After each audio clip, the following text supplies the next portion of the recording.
Esports Racing League hits consoles for the very first time. And today, from a fictional France, welcome along to VCO Esports channels. My name is Arjuna Kangipati, delighted to jump in to yet another thrilling round of the Esports Racing League. We've already seen plenty of great racing, first on Assetto Corsa Competizione, and then of course switching over to Le Mans Ultimate. A GT4 car over to an LMP2, but we ratchet up the speed, we ratchet up the intensity with a 1990 style Formula One machine. And we'll dive into the track in just a few moments' time. Let's welcome in the voice that will join me for the day. Not Lewis McLeod. Instead, it's Ewan O'Leary. And Ewan, you've still been watching along with this Esports Racing League, and we're about halfway through this regular season, and I think tonight's going to be pivotal as we are on our quest to find the top 4 teams that will head their way to Sim Formula Europe. Yeah, absolutely pivotal, not least because it is the halfway point in the season, as you say, but because this round is so unusual compared to the ones we've had so far, and you could argue the ones that we're going to still have in the 2 rounds to come before the LAN final. It is something that everybody has had to, well, I say everybody's had to learn. I've spoken to quite a few drivers who've had to learn over the last couple of weeks the Gran Turismo 7 game, how it works, how you get around this circuit as fast as possible, how you learn this car. It's all going to be factored in tonight into a pivotal round, as you say, of the championship. I've had the pleasure of doing a couple of Gran Turismo broadcasts with the team at Polyphony and Porsche, but I want to give a big shout out to the International GT League, who are providing some support for today's event. Definitely would not be possible without them. And I'm not sure if our producer Hugo is able to dial up some of the webcams that we've got available today. It's always great being able to look behind the scenes, but I did spot at least 1 or 2 drivers on controllers rather than wheels, so that's going to be interesting. Let's talk format though, because there's lots of changes relative to the traditional racing that we see as we account for the nature of consoles. It's going to be 4 heats, 2 drivers per team, and all the heat results count, you in, as we pick the top 10 to advance directly to the quarterfinal, and everyone else heads to the second chance race, where just 1 driver per team battles for 2 spots in a quarterfinal. Yeah, I must admit, I'm a big fan of just having both of the races count, to be honest, from both of the drivers in these 4 heats that we're going to have. And so, yeah, big fan of that. Second chance, of course, always good to have as well, just in case you have a bad first couple, you can get into those quarterfinals nevertheless. And then it's really gloves off from there. 3 teams in the final as well for the first time this season as well, which is a little bit unusual. It's going to mean that things are slightly different when we get to that stage of the competition, but we'll go into more detail when we get there. Yeah, again, another crucial round for this championship, because so far it's been Team Nitro, you'd have to say, who have been taking this championship by stranglehold, although because they've been grabbing the headlines, some of the others have gone under the radar perhaps a little bit more. Virtus Pro have had a very good start, so have PS Competition, and maybe Visceral Esports the surprise package of the season so far. There's some who are definitely going under the radar. They are going to be no longer though, because it's getting serious at the halfway point in the season. We'll talk points in just a second. A quick look at the titles themselves, and Rennsport up after iRacing. That will close the regular season. And then the mystery, the Last Garage, a still in development title with a mystery track and a Vicarus designed, or VCO designed car that we will go racing. Let's quickly talk the teams, and this is how they shape up in terms of coming into the season, the core teams and the contenders teams. But I really want to switch immediately onto the championship standings. So I think Ewan already has kind of talked about a couple of the key storylines that we have here, with Team Nitro at the top of the pile, and I will say feeling somewhat comfortable heading into the final 3 rounds of the regular season. But Virtus Pro, BS Plus Competition, and Visceral, if we ended right now, Ewan, those would be the 4 teams headed to Sim Formula Europe. But look how close it is through the rest of the top 10. Yeah, exactly. And in theory, you could gain 23-ish points per round if you finish first and the opponents you're thinking about finishing last place. Then in theory, you can gain 23 points. Just look at the amount of positions that could mean changes, especially in that midfield. So it really is still very open. But as I think Commander Esports have proven here, you can't really afford really bad rounds. You've got to, in my opinion, make it at least to the quarterfinals, if not the semis on each occasion, if you're going to make it to Sim Formula Europe, because of how close it is. For example, Commander Esports were knocked out at the first stage. They couldn't even get through the second chance on ACC the first week of the competition. They're still suffering from just picking up 8 points on week 1. They're still down in 9th. And I'll take R8G as the other example. Similar struggles in the opening round for them. And as much as they have got two of the biggest names in Gran Turismo representing them today, they have some work to do, to say the very least. Let's start talking entry lists into each of our heat races, and divvied up into 4. Tobias Grunewald crosses over onto PlayStation, but keep an eye out for Koke Lopez. Yes, somewhat retired from the world of Gran Turismo and the World Series, but he can be a rapid gun, as can Nicholas Rubelar, someone who's transitioned onto iRacing a bit more of recent, but representing Drago Racing, I think he will be the big name to try and beat here today. Yeah, it's very much going to be a flip of the field. I think we're going to see, as well as that, some drivers who are going to really surprise us, just come out the woodwork and really shock us with a great performance. As you say, Tobias Grunewald, you'd think, I would say, maybe it would be outlandish to say on any other sim, he would probably be favourite in this group. Maybe it isn't. But I think, he might surprise us with a little bit less of a performance compared to what we see normally. Maybe he is going to be really good at GT7. We just don't know. But as you say, there's going to be some guys who have experience here and some who don't, and as you were saying before the broadcast, those who do really will have a leg up, at least in your opinion. I think it could be quite unpredictable actually, but maybe that just even a bit of experience could help. Let's listen just for a sec.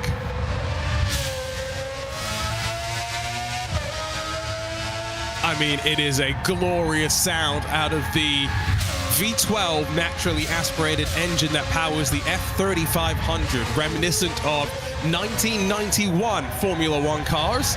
And for Williams Sim Racing, they have the opportunity to throw a livery on and basically pretend it is a Williams. Out on track for qualifying, we're watching as Jack Balding, representing EMM Esports, runs to the line. And effectively a one-lap qualifying here with the time that they have, and it's a long lap as well, about 7 and a bit kilometers, just around the same distance as Spa, but there's a lot of twisty bits, medium speed corners, low traction zones as well, and then places where you've got to trust the downforce. Yeah, there is a lot of downforce to trust, so they shouldn't have any problem with that. But as you say, this circuit, while similar in length to Spa, I would say even slightly quicker actually than the Spa-Francorchamps circuit, and it is going to be absolutely scarily fast as Balding comes over the line here for ERA to kick us off in this qualifying session in towards turn number 1. Really fast right-hander, not really an overtaking chance. It's not a big braking zone anyway, coming in towards turn 1 before the first of a flat-out section really. Downhill towards turn 3, which should be a difficult braking zone, over the crest, and then towards 4, 5, 6. It's a real chicane section before they get to a rather unusual thing for a racetrack. It's what looks like a road traffic bridge. Just adds a little bit more intrigue. I gotta say, old school nature to the track as well, with the lack of forgiveness that they have on offer. Balding, who is someone who competes regularly in Gran Turismo 7, should be a good benchmark lap time for us as we jump over the shoulder. Maximize the track as you just turn it right. Trust that downforce that we were talking about. That sounded about as flat to the floor as you could hope for. Heavy braking zone to come at the end of the lap. 90-degree right-hander, but still got to reach there. And somewhat flat on the curb, so on the inside could have maybe used a little bit more, as I think this is actually now still headed in through turn 11, 12 and 13. Yeah, so this is the flat-out section. Actually quite an exciting, challenging section of corners in a slower car with less downforce, but unfortunately this is not that. Through the final turn, this is a really committed final turn. Oh, and the lack of forgiveness there, as you can see, getting as close to the wall as he possibly can as he run up towards the line. Now then, what are the times going to be as Balding sets the benchmark? We'll hopefully see them come through. There you go, 36.0. It is very, very quick around here in these cars. As you said, same length as Spa, a lot quicker because this circuit is very, very high speed. So I think the main two names to keep an eye out for are going to be Koke Lopez and Nicholas Rubelar. Not to say anyone else in this field is not strong, but those would be the Gran Turismo specialists, you would say. Victor Wilson for Coanda, he's third and only about half a second off Van Sommeren. We're now on board with Lopez, who now runs as team manager for TC Esports, Thibaut Courtois Esports. Flicks the car in through that final corner, so much speed. And now, quick blast to the line. What's the time? 36.016. That's good enough for P1. Yeah, should be. So that should be the top two you were expecting on the front row, which is a very good start indeed for both of those two. You'd say that a front row start and a 1 and 2 finish would be ideal, but there it is, 67 thousandths he takes it by in the end. And I've got to give credit to Tobias Gronewold. He's best of the rest effectively in third, with Van Summeren, Wolfson, Stubenrauch, Botten, Barato, the rest of the top 8. And then, wow, no time from Nicholas Rubelau, so he'll start behind O'Sullivan, Monroe, and Denny Colai. So he's got some work to do for Drago Racing. Yeah. He's had some troubles with connection here in the session, so he did have some before the lobby opened, and then just in that qualifying session as well. I think he's having trouble staying connected at the moment. That could be really damaging for Drago Racing, of course, his team here today, and indeed generally. And with every heat counting, that will really hold them back if indeed he is not able to stay in throughout the race. One of the interesting things about Gran Turismo World Series competition, Ewan, is they all go to the LAN events, they're all racing on equal hardware, but then when they're back home, they have the chance to customize a little bit. There's a look at Koke Lopez, now over to Jack Balding. Slightly different setups, but again, you don't need the setup to make you go fast, and I think Dara McCormack's going to prove that on a controller slightly later on. Yes, although he told me he wasn't enjoying it particularly last night when I asked him. So we'll see how he goes today. Nice bit of artwork in the background there of Jack Balding himself. Do you know in what year that car won the Nürburgring 24? Do you remember? Oh, don't test me. Okay, I'll tell you then. 2016. There we go. So, if I can get to the end of this broadcast without me sneezing on air, that will be the great success story as we take a look at some B-roll. Undulation, to say the very least. And you were saying you don't know about the help being given to drivers who have raced on this platform before, but I don't know. There's always that little bit of a help when you've already understood the physics, already kind of maybe seen these tracks before, of getting yourself up to speed. Yeah, maybe I'm just a long way removed from sim racing. I've watched these guys who are so good so often that, I almost feel like they can do anything. But this is a whole different kettle of fish from guys who maybe started on iRacing or ACC or whatever, Race Room, wherever they will have started in their sim racing life.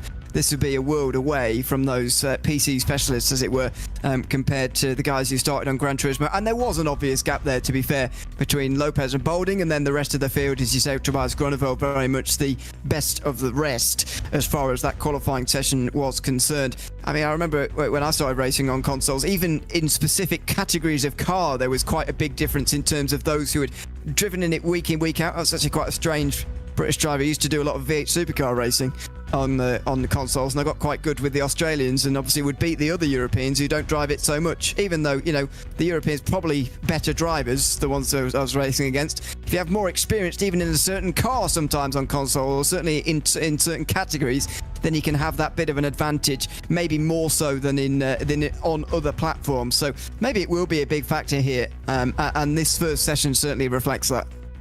Good segue there to talk about next round of this Esports Racing League powered by Nitro Concepts, as we switch back onto PCs and over to iRacing and to the V8 supercar, where I think experience going to be limited across all teams, even the iRacing specialists, but it will all depend on the track vote and how that plays out. Could be some intriguing Australian tracks now in the mix, given iRacing has added a few there. Look at Victor Wolfson in the Coanda Esports entry. Look at the number of trophies behind him. He's been successful at something. Can't say what it is at the moment. It seems like the same thing, actually, because it's the same trophy lined up quite often on the top shelf there. So maybe he's won the same thing quite often. But a lot of pressure on him tonight. As I say, Coanda really can't afford a bad result again. And with no drops from these heats this time round, he, as I say, cannot afford a poor round here. For those that have never played Gran Turismo, different start procedure to how it would be on the other platforms. The drivers given control of their cars as we get underway. So, For the very first time, the Esports Racing League hits consoles, and Gran Turismo 7 plays host to the first of 4 heats. Up front, it's Coque Lopez, split by just a few thousandths from Jack Boulding, and we go racing for the first heat of the night. Off and away, single file up towards turn 1. Groenewold has to go defensive, elbows out as he tries to hold on to the position. Here comes Victor Woolson to try and take advantage. O'Sullivan slips back onto the track, but third held for Groenewold, at least for the time being. And the top 2 getting away as you'd expect, but Groenewold just about and only just holding on to third. Wolfson gets in front as well as Van Summeren has dropped down the field. Here they come into the right-hander before the bridge, this tricky section, chicane section it is rather. Here comes Wolfson looking to the inside, and he's got it by the looks of things. Very deep on the brakes. It looks like to me he's up into third. Whoa! He's still 4th in the background, a big crash. That was Stubenraut, goes around, and that is not what Visceral Esports will be hoping to see. One of their 2 drivers already in some strife. Remember, points get added up hard into the inside wall. Now, I couldn't quite pick up who that was. Nicolas Rubelar is going to slip on through on, I think that was Botton in the 132, but from the back of the field up to 7th. Rubelar's job not done on what is the first of 7 laps. And this, by the way, I think is going to be the best overtaking chance of the circuit, coming all the way through into turn 10, because turn 9 is not really a corner in these cars. It's turn 10 where the big braking zone is, but Luca Monroe wasn't quite close enough to the Chile, and that time around, he's up to 7th here, Rubelar. Going to hope that he has no further technical faults before the end of tonight. He needs really to even gain a couple of places, really. I would say to feel comfortable after this first heat, you want to be in the top 5 for your team. So Nicolas Rubelar, who was the 2019 FIA GTC World Tour champion. Ewan and myself have seen him a bit more on iRacing in the years since, and has very much risen to the top there. Let's see how he can close. Denny Colai was late to join the session. He's got a bit of a fight now brewing on the edge of the top 10. These drivers starting to lose ground of those in front as they flick it back up the hill through the left-hander. Slow off the corner, opens the door for O'Sullivan to try and regain 1 spot after his slip off the track slightly earlier. But this is a committed part of the track, to say the very least, and not able to fully commit. Gap opens back up, O'Sullivan's got to close. Yeah, and every position matters, don't forget, in this series. You've got to do the best whatever you can in your heat, even if it isn't, you know, a top 5 like I was talking about. The reason why I say top 5, by the way, is because 10 go straight through into the quarterfinals, but only half the teams take place in each heat, so you want to be in that top 5, really. As you can see, Groenewold is here. Wolfson is only just about as Barretto looks to come past him. He just touched the wall, I think, out of turn 8 there, did Wolfson, and he has lost 4th. And now I'm wondering, does he have any damage? So for Samantha Tan Racing Esports, it's a good start to the day with Alejandro Barretto up inside of the top 4 now. Victor Woolson now under pressure from Van Summeren behind. But Cyrus Cross, the other Samantha Tan Esports driver, will be watching and seeing the task a little bit simpler. Woolson stacks up the drivers behind. Rubelar straight on through, no hanging about there. But, oh, big slide almost into pit lane. Gathers things back up, will drop down to 9. Yeah, this is real pressure here for Drago Racing and Nicolas Rubelar. They will feel confident in a second chance race that he will be okay to get them through if they require it, but they'd much rather not. And dropping down to 9th is not a good start here. He was knocking on the door of a top 5, but a lot of that just being undone there as he comes in towards turn 3 now, right onto the back of Luca Monroe. As they come down the hill here towards the chicane, it's not particularly great overtaking place, to be honest. They're coming down the hill here in these cars. Monroe doesn't have to do a lot, but keep it on the racing line. He does just that, and he keeps Rubelar behind him. As we approach half distance here, Rubelar's going to want to make progress a little bit quicker than this. It does seem like dirty air is quite significant as we grab a look at the focus on Luca Monroe's face. Down through turn 7, in towards the 3rd sector of the lap. Very easy to accentuate the gap off of certain corners if you're able to work through safely. So Coque Lopez still leads from Jack Boulding, so that's kind of ideal situation for these teams. And we often talk about the team manager race, which we do have one of those coming up slightly later on. But the team manager for TC Esports, Ewan, jumping behind the wheel, proving to everyone that he still knows what he's doing. Yeah, absolutely. That's what you want from your team manager, I suppose. Showing them that they can. That's not a dig at Florian Hasper, by the way. Just, you know, I realise it sounded like it, but it's not. He's doing well there out front. Coco Lopez, very good lead that he's got, and it looks like at the moment he's going to hold on to this race lead if he at all can. There is the gap between 1 and 2. Balding won't be particularly unpleased with this. I think he'll be absolutely fine finishing in second for now, and they'll put their battle on hold for a little bit later. I'm sure they'll resume it as Rubelar gets to the outside in time for turn 3. Oh, contact, and he's wide again. Push wide, and now has to keep an eye on Denicolai trying to slip his way through. Reese O'Sullivan sat in 11th place. Big gap back to Stuben Raukas. Door slammed shut by Rubelar, holds on to 9th for the time being. Look at the slip and slide. Did Denicolai avoid the wall? Maybe, but he's lost out to O'Sullivan through all of that. Yes, and he's going to try and win that place back immediately here, coming in towards turn turn 7, that is rather, just after the bridge. And he can't do it. O'Sullivan up into 10th, so a position gain from him, despite his trouble off at the start. That doesn't seem to be him. If he's driving without touching the wheel, then fair play. We've got a better driver on our hands than we thought. Well, maybe the wheel is for show, and he's really just using the controller. Maybe. That's a good point. Big brain, you see. This is why. But I'm sorry, who races on a controller like that? I mean, not me anyway. I'm leaning forward, if that's me. Well, it would be much more uncomfortable to put both my hands on the wheel and then try and use a controller. So, look, the question here is, are you doubting producer Hugo? No. Yeah, there you go. There you go. I'm just... there's the controller. The controller's being used. There we go. And I am so intelligent. Where is my Nobel Prize? Well done. No, I just thought he's far too relaxed to be on controller. Wolfson's, by the way, had trouble out of turn number 1. He drops from the top 5 to 7th. I'm pretty sure he got damaged from that moment. You and I both saw it. It was on the left side, and that maybe has compromised him. And off the corner, 3, no, just 2 wide, because Monroe forced his way through and really forced Nicholas Rubelar nowhere to go. You can just see how much he's struggling now as well. That car stricken, and Kawanda 1 down, and the frustration is evident.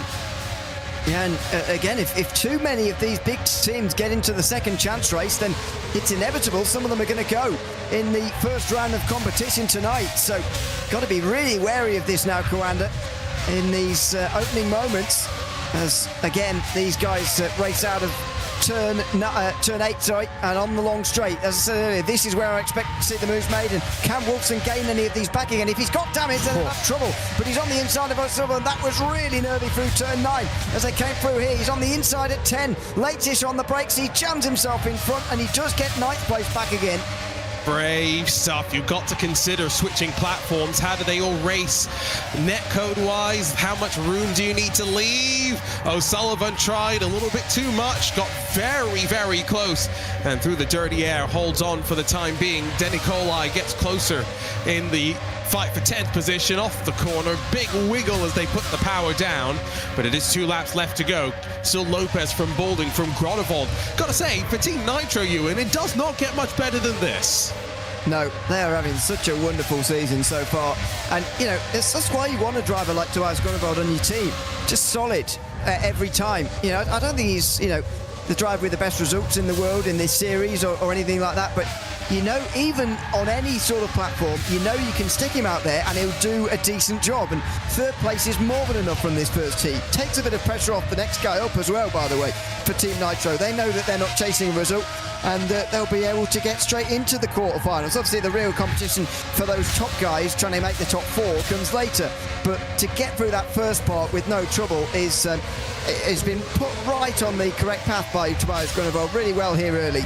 Oh, Denicolai might be into the wall. No, just avoids it. Luca Monroe proving difficult to pass for Reese O'Sullivan, but all this at the back of the field. I'll just call out for Gronewold, his teammate Andika Maulanas really is one of those sort of all-rounders. We kind of talked about Enzo Benito in those terms in the last edition of the Esports Racing League when he represented Team Redline on all the platforms and all the cars at all the tracks. What a performance out front. Two drivers split by 68 thousandths of a second in qualifying. Find themselves with one more lap left to go, and they'll grab maximum points in this first heat. Monroe shuffles back to the left, cuts off the line, and then almost into the wall as they blast back towards the start-finish stripe. Here comes O'Sullivan. Yeah, Monroe forced all the way to the pit wall there to defend in towards turn number 1, which is a very fast corner, and so I'm not sure you want to be on the outside, and Monroe bricks quite late to make sure he doesn't go round the outside. O'Sullivan saw it coming. He comes back to the inside for turn 2, which is a flat-out right-hander. This is the next braking zone where Monroe's going to be really late again. He's going to jam it in on the brakes on the inside, but he can't shut the door. O'Sullivan round the outside, and down the hill should have 9th place. It's going to be close, though. Now on this final lap, they have lost any sense of where those in front are. It's a fight between the three. Oh, very wobbly off the corner as they pogo their way over the bridge. So something we were calling it as unique, Ewan. Well, I think it is, isn't it? I can't think of any other circuit that goes over a bridge quite like that. Singapore. Yeah, but it's not as obvious, is it? No, it's true. I don't think. I was reminded it looks a bit like a bridge near where you used to live, but it's silver, so Silver Gate Bridge, I guess. I don't know. There you go. Good shout. For it. Yeah, they definitely have never gone racing over that bridge. That is for sure. Up front, just a corner left to go, and job not done by any means, but Koke Lopez means business. A dominant win alongside of Jack Balding at the front of the field, as heat number 1 goes the way of TC Esports and the black and gold.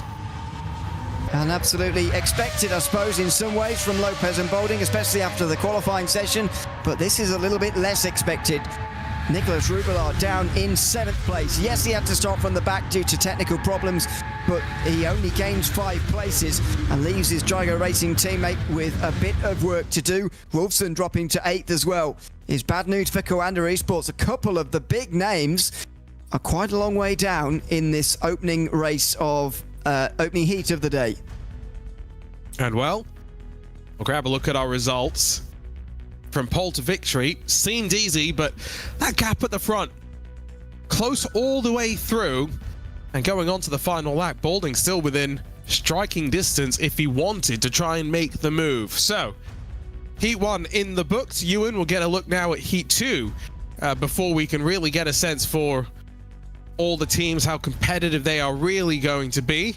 Here's confirmation of those results, and for Victor Wolfson, he'll be thrilled that at the very least the lowest he dropped was down to 8th position. Balding and Gronewold behind Lopez at the front, with Barretto for Samantha Tan Esports in 4th position. Van Sommeren, Botton, Rubelar, Wolfson, and then at the tail end, O'Sullivan, Monroe, Denny Colai, and Stubenrauch, who, again, for Visceral Esports, we were talking about this straight off the drop, Ewan. 4th in the points coming into the day. That's not the ideal start by any means. No, absolutely. And, you know, one of those teams that are not going to be quite as confident as maybe some of the others, that they're going to be able to get through from the second chance race as well. Not that you really want to be relying on that anyway, but that they're going to feel especially nervous about that now. And as I say, that first heat of the day, it's going to be the same for the second heat drivers, by the way, who are all from different teams. To set your team on the right path to begin the evening, I think is so important, because otherwise it just puts so much pressure on that other driver. Because two things really, you know, compared to the other rounds, you know that every round counts this time. In the past, we've had 1 drop from the 3 heats that you've been able to participate in. And second of all, there are only 2 drivers. So when one does badly, you feel that pressure almost extra, I feel, because you're making up 50% of a team rather than 33%. Yeah, that was one of 2 things I was thinking about. First, that your points are weighted more significantly, but also your penalty points are weighted more significantly as well. But for the most part, I think race control should be relatively quiet after the first heat, and so we should be looking forward to heat number 2. Now, Nicholas Rubelar, let's just touch on the fact that he had the issues, Ewan, that really didn't let him set a lap time in qualifying. And so that does mean if he's the driver that gets the call up in the second chance race, just one of each team's drivers in that race, and we take the top 2, he could very much be one to watch. Yeah, he absolutely will be. We'll have to hope that those technical issues are behind him now, but you'd have to say that, yeah, he will be a big favourite. The problem is going to come, as I said earlier, with so many big teams. I think we saw this a little bit in ACC, actually. with so many of the big teams dropping out from the heats into that second chance race, suddenly you realise there's only 2 places for us to get out here, and there's more than 2 big teams in the second chance race itself. Big teams, of course, are subjective, of course, but you know, it's a worry if you know, because I would say Commander Esports are also on the back foot after that. Well, let's grab a quick chat with Heat 1 winner Koke Lopez. And Koke, that was a great lap in qualifying. How much more could you get from that? 68,000 between you and second spot. Just give me 1 second, because I changed the audio because I have problems. Switching his mic. We'll give him a sec. No, sorry. Koke, can you hear us now? Yes, now yes. Well, I gotta ask, qualifying, 68,000 between you and Jack. Was there any more you could have found out on track? If I have to say, of course, lap time wasn't too good in compared to what we did. I'm sure Jack also did quite fast in the practice, but in this kind of scenario where it's just super pole, it's very important to put the lap together. So I guess both of us had some margin of a couple of tenths at least, but it was a clean lap, at least for me. No mistakes, and enough to be on pole. And then with the dirty air, it's just about not making mistakes. Koke, tell us a little bit from a non-regular's point of view, like myself, what it is like to drive this car at this circuit in Gran Turismo 7. What's the feeling like from in the car? It's difficult to explain, but basically you have to be fresh on your mind, because it's all about reading the track and the line that you have to do. Sometimes you feel like you have no grip, but all of a sudden it comes, so you have to believe a lot on the car. That's why it's so difficult, and I don't know in this race, but I'm sure in the whole event we will see many mistakes, unfortunately, because the car is quite difficult. But yeah, in this kind of short races, the quality is very important, and that's what we try to put. So qualifying is important. How easy is it going to be to fight at the front of the field? I did notice that Jack kind of was at arm's distance from you, never close enough to really make a move, but also not far enough to lose the draft. Yeah. In the end, it's more about not making mistakes, and I think if a guy who is 2-3 tenths faster or slower is ahead of you and he doesn't make mistakes, it's impossible to overtake, because it's actually quite difficult in the high speed corner, especially with this car, because this car, even if it looks like okay, it's a Formula, it's fast, it's so slow in slow corners, so basically the mechanical grip is not there. But so all the grip that it got is from the downforce. So in the end, the dirty air is so noticeable in this car in compared even to other formulas that we have in the game. So yeah, I think in the race I was pushing a bit less just to keep the car safe, just in case, because at any moment you make a mistake, and of course at least in the heat is where you have to bring the car home. But yeah, in the end between 1 and 2 seconds I think you can stay, but anything closer is difficult. And more broadly for TC Esports, you're just 3 points off of the top 4 coming into today, tied 7th in the ERL standings. Just how important is it for TC to do well in this round, especially compared to some of the others that we've got coming up in round 4 and 5?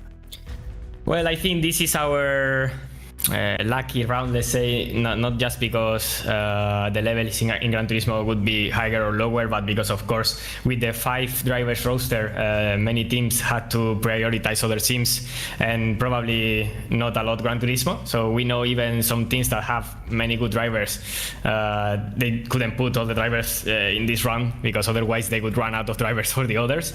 So yeah, I think even if, for example, I cannot be the fastest in other teams, I can be decent, so then I could be in the lineup for the Gran Turismo race.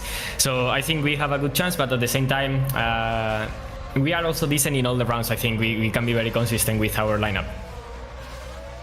Well, thank you very much, Koke.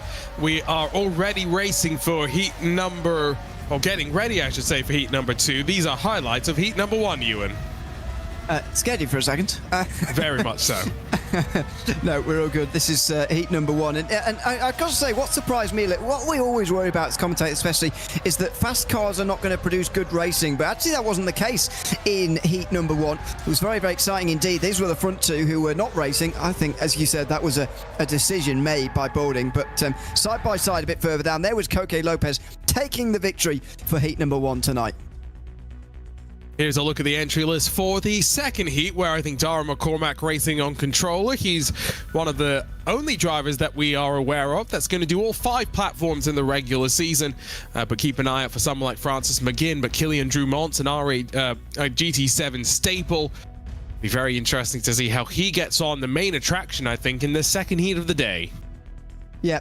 As always, the drivers who are doing multi-platforms here and you know, who have multiple platforms to do are going to be, I think, the most interesting ones, like the likes of Darren McCormack and Robbie Stapleford. But there are some specialists, as you say, that are going to really surprise us, at least to the normal crowd. So yeah, going to be another interesting heat. But again, I'm really looking forward to seeing what Darren McCormack can do. We know how good he is normally, but he is on a controller, and he said, well, I can't use the word he described it. Oh my goodness, look at this. He's in bed. Oh dear. He's not expecting a long evening, is he? He's already got a slowdown in qualifying, by the way. That's what the +1 on top says. So yeah, no, he's ready to throw the controller at the screen and go right to sleep. So I agree with you. Other driver to call out, by the way, representing Williams Sim Racing, is big wiggle there from the Irishman, Noah Lanuza, who is the young Frenchman flying the flag for Williams in this particular event. So he might be the one putting the challenge onto Killian Drumont, as you see McCormack's service slow down, which will happen during the race as well around that point too. It's quite a good way of doing slowdowns, isn't it? I know every sim's got their different way of doing it, but I don't mind that one. Just slowing down on the way through that section there. McCormack, as a result, just 1.8 seconds off of the best time that time, as Drummond comes over the line to take pole so far. 35.2, the one to beat. I think, if I remember correctly, there's only a couple of tenths slower than the pole position from heat number 1. It's quite competitive through the fields for the time being.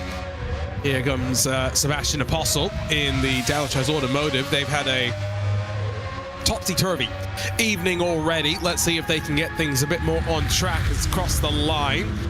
Currently less than 2 seconds covers the field, but it's Dara McCormack down in 7th. I only saw one driver then slotted in behind him, as there is a look at the green gate bridge, potentially. Yeah, it's a bit more green on the outside, isn't it? Apart from those structural bits. But yeah, an old French front row with just 3 tenths apart. And again, maybe a top 2 leading a best of the rest, maybe, in Cardinal. And R8G Williams both outside the top 4 right now, so they'll be looking to try and continue some momentum, or gathering some momentum on their side. Some big margins down at the back of the field, which I think is just going to show how difficult this car really is, Ewan. Both low speed, mechanical grip being important, commitment at high speed, and we heard it from Koke, definitely not easy to master. Yeah, exactly. Especially the slow speed corners is what I took from that interview, actually. And because I did notice that a little bit in the first race, but just to hear how bad it is in slow speed corners was really interesting from a driver's point of view, because there are quite a few of those more technical and slower speed sections around it. You could argue that, you know, turn 3, turn 6, turn 10, certainly, all slow speed hairpins, really. And that is, if you're, you know, driving a car that's pretty rubbish through slow speed corners, then it's going to make it really, really hard. Now, what was the first Gran Turismo that you ever played, Ewan? Gran Turismo 2. Yes, I think that's the one that many of us started with. Let's get ready to go for heat number 2. Here we go. Up towards the line. It's going to be, as I say, an all French front row. It's a world away, by the way, from Gran Turismo 2. I don't know what I'm watching at the moment. This is otherworldly. Up towards the line they go, and green flag waves as the lights go out in the traditional Gran Turismo style, as they still do. Top 3 absolutely nose to tail, but absolutely single file in towards turn 1. Behind, it's Robbie Stapleford trying to make some moves, and in the midfield, Darren McCormack trying to get himself past Ligadas and Caballo, who are just in front, looking on the way towards turn 3. Bit of a lock-up. This is all around the top 5 point we've seen as so important so far in the heat stage. Now, Dara McCormack started his career on a controller on Forza, so he can be competitive, but it is going to be less tactile, that's for sure, than if he was racing on a wheel with pedals and force feedback and all of the extra accoutrements that comes with that. Is he going to be able to at least get a top 5? I think that would be a good day for him. Robbie Stapleford was very, very aggressive, trying to hold on to track position at the start of the race. And Caballero just in front of McCormack. That's a full setup compared to the bed and controller the Irishman is rocking behind. Yeah, Caballero, sorry, I said his name wrong before. I think that means horse, what I said earlier. That's not right. Side by side on the way towards turn 9. McCormack on the inside. Oh, wow, that's close. Really close through turn 9. And you're not going to have a small accident through there. Here comes McCormack, though, down the inside of Caballero. In towards turn 10 he goes, and down the inside into 6th position. A good overtake, but my goodness, they were close to a big accident at times there. You wouldn't believe that McCormack was on a controller. Oh, there was one car who went straight off. One car that went straight off behind. Yeah, Estevez. Rejoined right in front of Sebastian Apostel, who must have been on before as well. My goodness, though, that was a high-speed contact. So high speed, it's rotated the camera 90 degrees. Absolutely. That was set up for that one. Da-da-dum. Yeah, it was. Yeah, to be fair. Drops to 11th, and I don't know what happened to Apostle actually, but he's quite a long way down now in 10th position for whatever reason. So the top 9 very much getting away. Stableford is moving around actually quite a lot in terms of positions there, but McCormack's managed to get a slowdown again as well. He's the only driver to have managed it so far as I can see, and he's managed it twice already. He's not the only driver on a controller, though. Apparently Robbie Stableford is as well, as banging wheels in an open wheel car. Never a smart idea, and that's wise from the Delatraz automotive machine, just to pull aside, let the faster car slide through and avoid any further drama.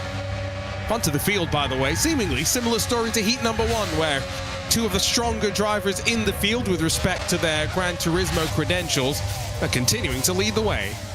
Yeah, I think when you are 1 and 2 like that, maybe 1, 2 and 3, I think we could say as well, maybe, you are getting so many points anyway that it's not really any point in fighting from the front, really, because you just know that there's such a gap behind, and the top 3 is where you need to be, really, anyway. So I'm not surprised that they are running single file as they are out front, but would be nice to see a battle for the lead, and certainly later on we will do. There goes McCormack serving the slowdown, just loses a couple of tenths of a second there as he served that on the way down the hill, and Caballero now is going to be right onto the back of him as he comes across the line.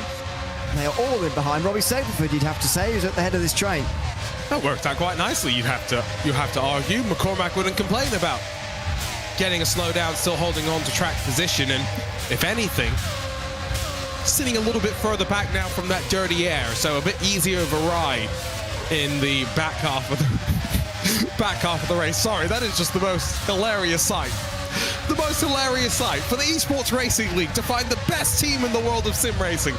And you've just got Darren McCormack in his bed, legs up, in the grass, and still up there inside of the top 6. That is hilarious, isn't it? I mean, sometimes, you know, when you see top of any sport, actually, when you see the top competitors, you almost don't believe they're real. But Darren McCormack is indeed real. He's just in bed competing. How many athletes can say that, by the way, if you can call him an athlete? Well, yeah, that's a good point. What I was going to make the joke earlier is I've been sick this last week, and I don't know how. Basically, it was like there's a joke in there about I've been taking drugs too strong because I'm seeing Darren McCormack in bed. You're hallucinating a bit. It's entirely possible. Oh dear. Well, he's doing okay. I could get myself in trouble with the joke. Sorry. Anyway. I just thought of a joke that I was about to say and then thought, I'm on a broadcast. Maybe not. So that'll have to be for later. But 6th place at the moment. And it looks single file. This is a little bit what I was fearing, actually, from the first heat, which slightly disproved my fear, but it might be returning again. These cars are almost too fast, even on this circuit at 7 kilometres, for it to really be too, overtake heavy. And the dirty air, of course, that Coco Lopez was talking about, maybe playing a role as well. I think the final is going to be interesting because, if anything, it's better that we've gone from 2 teams of 3 going head-to-head to now 3 teams of 2 in the final, right? Because now you're going to have 3 cars potentially in the mix going into a corner. More aggression, a little bit deeper in the field. So while I don't think you're incorrect, I'm just hoping that it's going to mean deeper in the day, things meaning a little bit more. It will get a bit more intense. Here comes McGinn around the outside.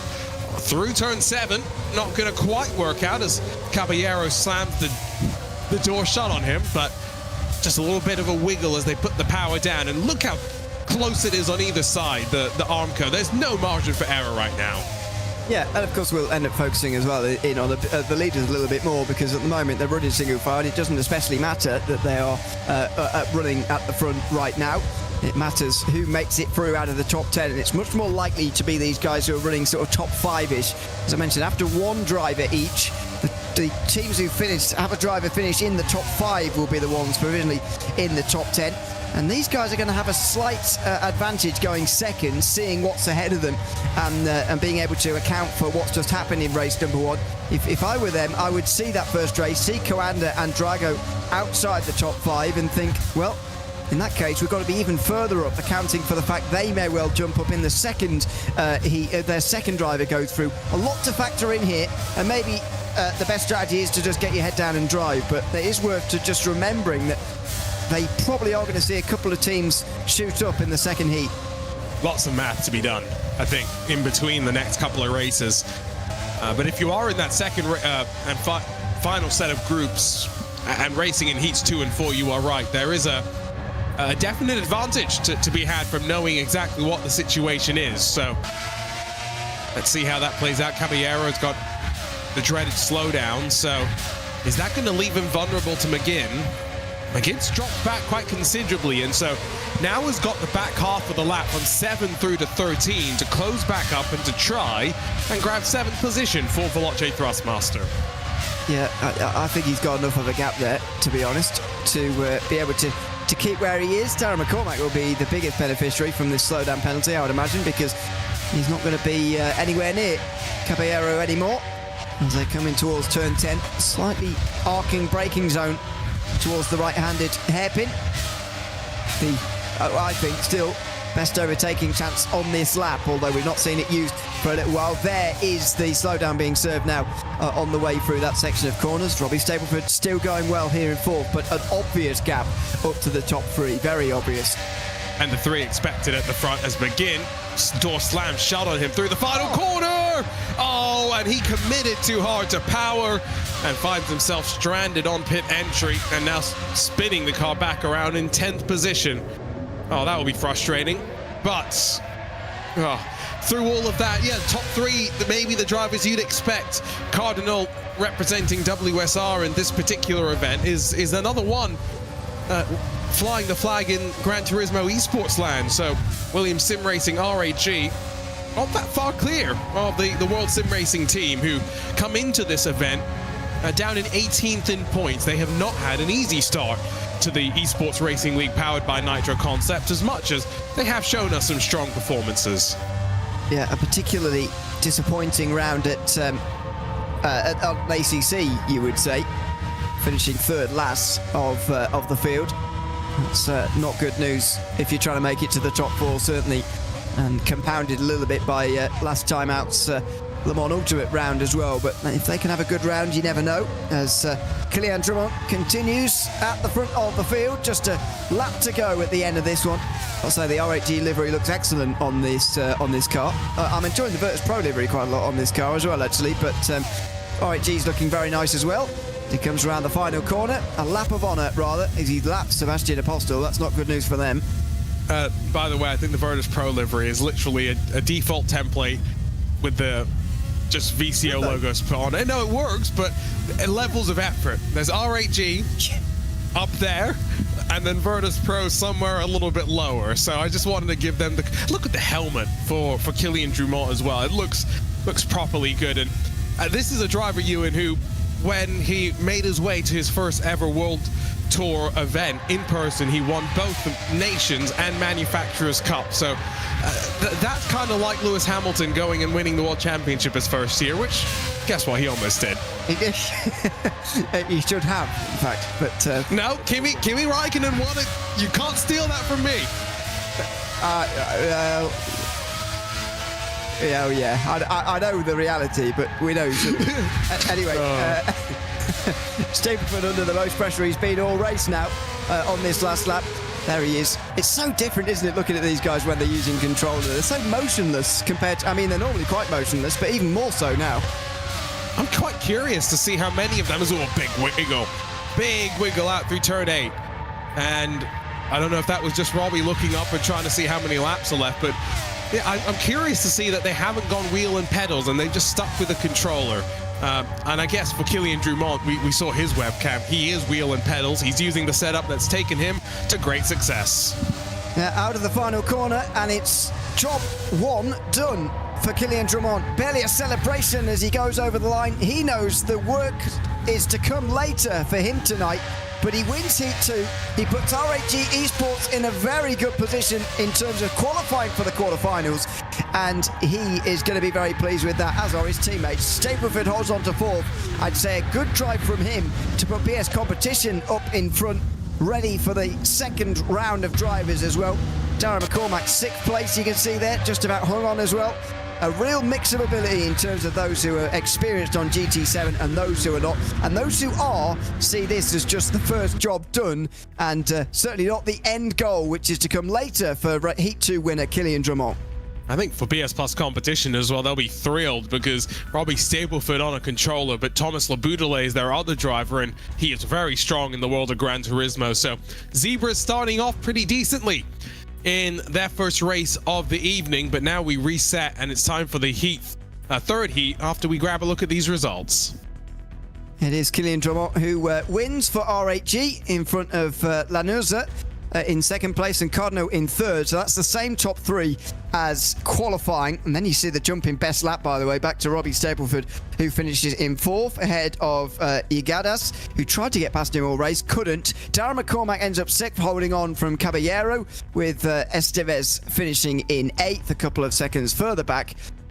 Outside of the top 8, Zimbo, McGinn and Apostel, who managed, the last of which managed to find himself off of the lead lap by the finish as well. So not good news at all for Sebastian Apostel, but very good news for RHG Esports to be on top and winning that first heat for them, first driver heat anyway. And as I say, just takes so much pressure off that second driver there to know that they've got a race win already. And I think we have a new meme for our social media guru, Mr. Florian. ERL and Chill, powered by Darren McCormack. That's neither here nor there.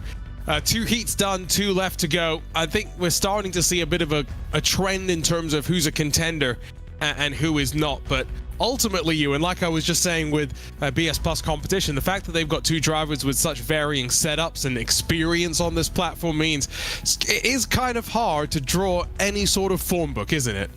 Yeah, it really is. I mean, I'm personally really looking forward to seeing them come together later. That's, I guess, what we're all looking forward to, and that's the sort of the build-up of tonight from these first couple of heats that we're seeing so far. It's really going to get serious in the quarterfinals because, as you say, so far the best drivers have been separated, and they will continue to be, by the way, in Heat 3 and Heat 4. I'm personally quite confident we're going to see the similar sort of race for Heat 3 and 4. The interest again is going to be in that midfield because you're going to want to make it into the quarterfinals straight away, not have to go through the second chance race, as is going to be the destiny, unfortunately, for more than half of these teams. I think we're going to get a quick chat with Kylian Drumont before we're underway with the third heat, but that is the beauty of the Esports Racing League, powered by Nitro Concepts. It's fast, it's flowing. Some of our drivers do have to wait a bit before they go racing in, but we've got Kylian Drumont standing by with us. Kylian, your first experience in the Esports Racing League, qualifying. We've been talking about how important it is. How crucial was it to get pole position here? The most difficult with the car is to be consistent over all of the lap, because the cars really struggle to be consistent. That's the most important. So I said before the qualifying, okay, I don't need to push for get every perfect corners, but just good lap, like good overall, good inputs, good apex, good lines, and maybe I can do pole position. So then that's happened. So that's really good for me. And then for the race, I was a bit more confident than the qualifying, so everything going well. And for the overall evening, obviously this is just Heat 1 victory tonight. You could get through to a quarterfinal, semi-final, maybe a final. How far are you aiming to go with RHG, and how far are you aiming to go personally here tonight? And who do you think you can beat in the field based on what we've seen so far? I think with me and Cash, we can do finals. We have the good lineup for get the finals, maybe the win. So the target is the finals, semi-finals, the maximum, I think. So yes, maybe we can do that, and then I will push the maximum with Cage, with my teammates, for doing that. Thanks for joining us, Killian. We'll see you later on tonight. Thank you. Bye-bye. And there's no doubt in my mind we'll see him later tonight, although I guess by no means guarantee. Here's a quick look at highlights of race number 2. Yeah, so a clean start this time round. I suppose we've seen that for both times round, actually, from these guys. Apostle having a difficult race, unfortunately. Estevez, the only one to have trouble on the opening lap, had to work his way back past him. Caballero had to fight off McGinn at one stage as well. This was the first time over the bridge as he held the inside line here. Later he got a slowdown, there it is, and that would put him under pressure from McGinn as well, coming down in towards the final corner. There is that moment, but McGinn just pushing too hard, went into a big spin and dropped to 10th position in the end. For Killian Drummond, it was a very, very clean race out front. He didn't put a foot wrong all throughout to take victory in heat number 2. And so a look at our Heat 3 entry list, where teams that we just saw in Heat 2 will get to go once again. So keep an eye out for R8G, keep an eye out for BS Plus competition, and we'll see who else can put the fight to them at the front of the field. But Laboudelet and De Bruyne, the two standout names, many would say. Manuel Rodriguez as well, one of the OGs in the world of Gran Turismo Sport. Who else can take the fight to the front of the field? Provisionally looking at points as we get qualifying underway. There were 2 penalty points for Tobias Gronewold and for Team Nitro Ewan, so that's something that's dropped them effectively to 10th position and the cutoff line halfway through the heat. And we're talking single positions making a difference here, and so every point, penalty point included, will make its impact. It absolutely will, and it's put them in a, I don't want to say comfortable position, or from a comfortable position to a not comfortable position, but I think it is still a difficult one for them to deal with here. Let's just see how they get on in their second heat, because that will come up second. They will have a little bit of an advantage being able to see what the guys in front are going to do and then go for it. But you'd say they probably still are going to make it through, but again, you don't want to be relying too much on that final result, particularly as the second or third heat qualifying session gets underway. That is a glorious bit of facial hair for the R8G driver as he carves his way through the middle sector. Remember, just a one-lap shootout effectively here. Coque Lopez did say, and it put some pressure onto the driver, much like we often have in the VCO tournaments, the Esports Racing League. Not the only one. Next week we do have a return to the IMSA Esports Global Championship. Coverage of that on the IMSA channels, on iRacing channels as well. Come join teams at VCO, iRacing and IMSA as we work together for the 4th year in a row to put together what is one of the more fun championships that we get to do all year long. This has been a very planted lap so far, as sweeping through turn 8. There's a couple of sectors left to go on the lap. This is the long straight now down towards 9 and 10. Screaming on the way down here in towards turn 10 into the hairpin. Just trying to get this slow speed stuff right. We just heard from Coque Lopez at the beginning just what a difficult section that is. Going at slow speed in these cars, very, very tricky indeed. De Bruyne, though, looks like he's absolutely got this nailed at the moment. R8G confirming themselves as one of the favourites, you'd have to say, tonight as he comes towards the line. And so we've seen lap times of what, the 36s or so? Are we going to see anything different? No, it's another 36.195, very competitive.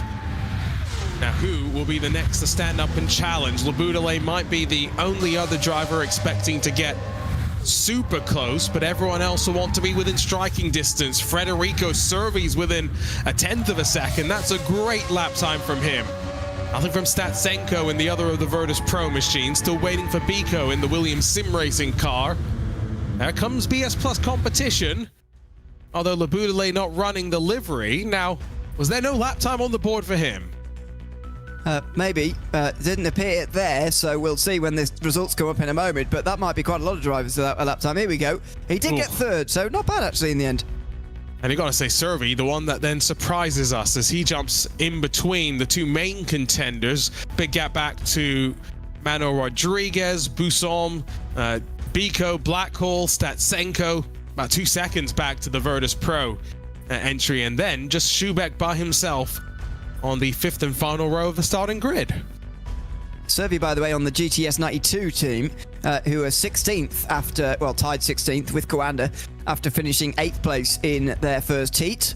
So work to do for them in this one, and Servi starting on the front row here is massive. This is where it's going to get more interesting, though, in terms of battle for the lead, because previously we've seen a leader sort of defined, and everyone thinks, well, you know, we're fine in the top 3, but Servi's going to realise, actually, I need every point I could possibly get here and hope that it's enough. So expect to see him racing maybe a bit harder for the lead than what we've seen so far tonight.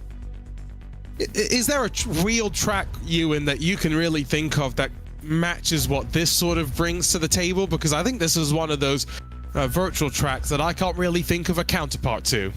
No, I'm struggling to, if I'm honest. But I think that's the point, isn't it? I think we were talking last week on a different subject about how I would personally like to see more fictional racetracks in esports, proper esports racing. Maybe some esports drivers would be frowning and maybe even pulling a more angry face at that at that thought. But actually, I think it would be a great thing for esports competition. Take the races to tracks that people don't know very well, and I think you get the best racing. As you say, I don't think there is a very good real-life counterpart, but I think that is a good thing of this fictional track.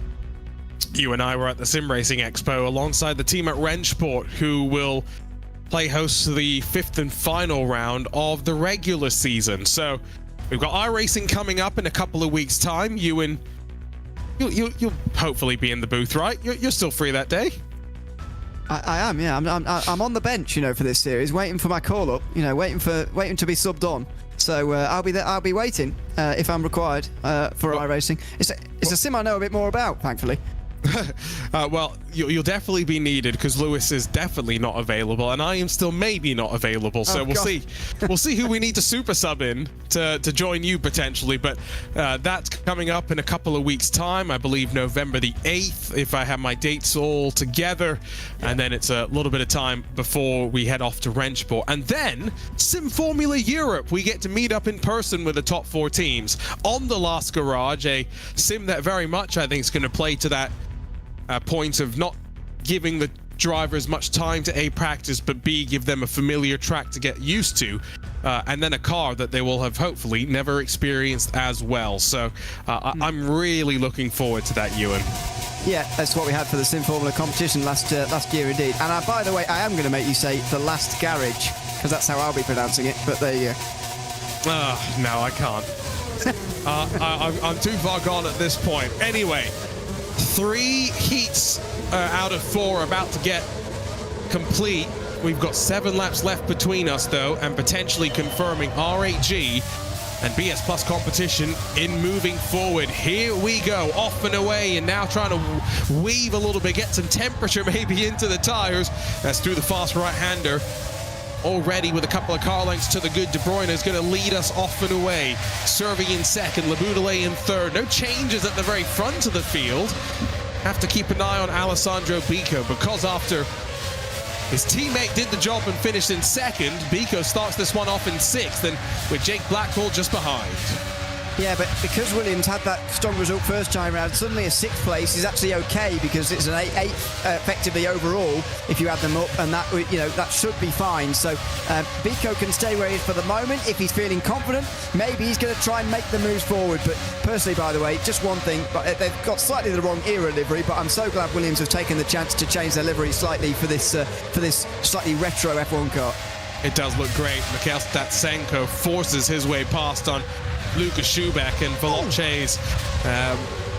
Veloce's car tried to go around the outside and then contact with Gladio's competition, and it's Schubeck that eats some Armco as a result. Yeah, and finds the wall as well pretty hard as Bico's on the defensive for Blackhawk in towards turn 10. He will keep that position just for the moment, but that was 2 drivers fighting hard there, and they look like they're going to be in the last chance qualifier, or the second chance qualifier, because that's Veloce, Frustmaster, and Visceral having a difficult time of things through. Sorry, not Visceral, but Veloce, Frustmaster having a difficult second race after a difficult first one. They're probably going to need the second chance. We can call it the last chance race. That sounds more dramatic in my mind. It's both, isn't it? It's the second and the last. Technically, yep, it's both the second and the last chance. It's the second chance race if you want to be optimistic about things. So, you know, glass half full. It's the last chance race if you're being glass half empty. Does that say a lot about me? The fact I straight away went to last chance? Maybe it does. No, because I also go last chance, but that's because I like the dramatic sound of it, right? Welcome to the last chance. Or the last chance, if you can pronounce it correctly. We got a ball with Statsenko, who definitely needs to gain some places from here. It looks like he is going to be a member of the last chance qualifier. I agree, and you know he's got an actual rig, unlike Dara McCormack. So, which one of them gets the call up? Because Dara finished a little bit higher up in his heat, respectively, right? So, does that mean that you give him the chance? Here comes Alessandro Bico peeking to the inside of the Spaniard, down the back straightaway, through the right-hand kink before they get onto the brakes. That's position swapped around. Again, that long straight towards turn 10 there. It's a huge slipstreaming chance. And Bico able to get through on the inside rather nicely. So he is driving well at the moment. Top 5 for Williams should be enough to see them into the quarterfinals. Same for RHG, who look like they're going to go back-to-back winners. Oh, Statsenko spins and drops to 9th. Well, any hope slowly dwindling, unfortunately. Doesn't get picked up as a couple fly past him as well. But just another struggle for them. So as we're looking at the Customs GT, number 73, his teammate finished the race in 5th position. So 5th and 6th, 11 points. Is that going to be good enough to advance directly through? I think that's right on the bubble. Yeah, it's right on the bubble, isn't it? Really, really close. Because we've just got a reminder, I did suspect this was the case, but I didn't know for sure. But Florian Haspert just confirming to us, P23 and 24 are eliminated just after the heats, so they don't get a last chance if you finish too far down. So that's got to be of slight concern to those who finish down towards the back end of the field in the first heats. If you finish last, like Quartermass Motorsport and Visceral Esports, who managed it both in their heats. Obviously, that will be sorted out after the heats in Heat 4. I don't think Quartermass have all their drivers here, so there could be some teams just eliminated on reality, right, of not having 2 drivers. So we wait and see. Although I guess actually that might help them because they'll have less points. So, that's not counterintuitively. No drivers, so 0 points. Therefore, they win. That's not quite how Florian's seen that coming, and he's obviously that's not the thing. So yeah, they will be the ones obviously eliminated. You are right. I don't think they are participating. Visceral though did finish 12th in their heat, so got to be very, very wary of that. But again, the advantage, they know that, or they know how many points they need to progress at least to the last chance. And they'll have Mohamed Alif represent the team in the next race, so we'll keep an eye out for him. Back on board with Blackhall. Listen to them. V12 scream out.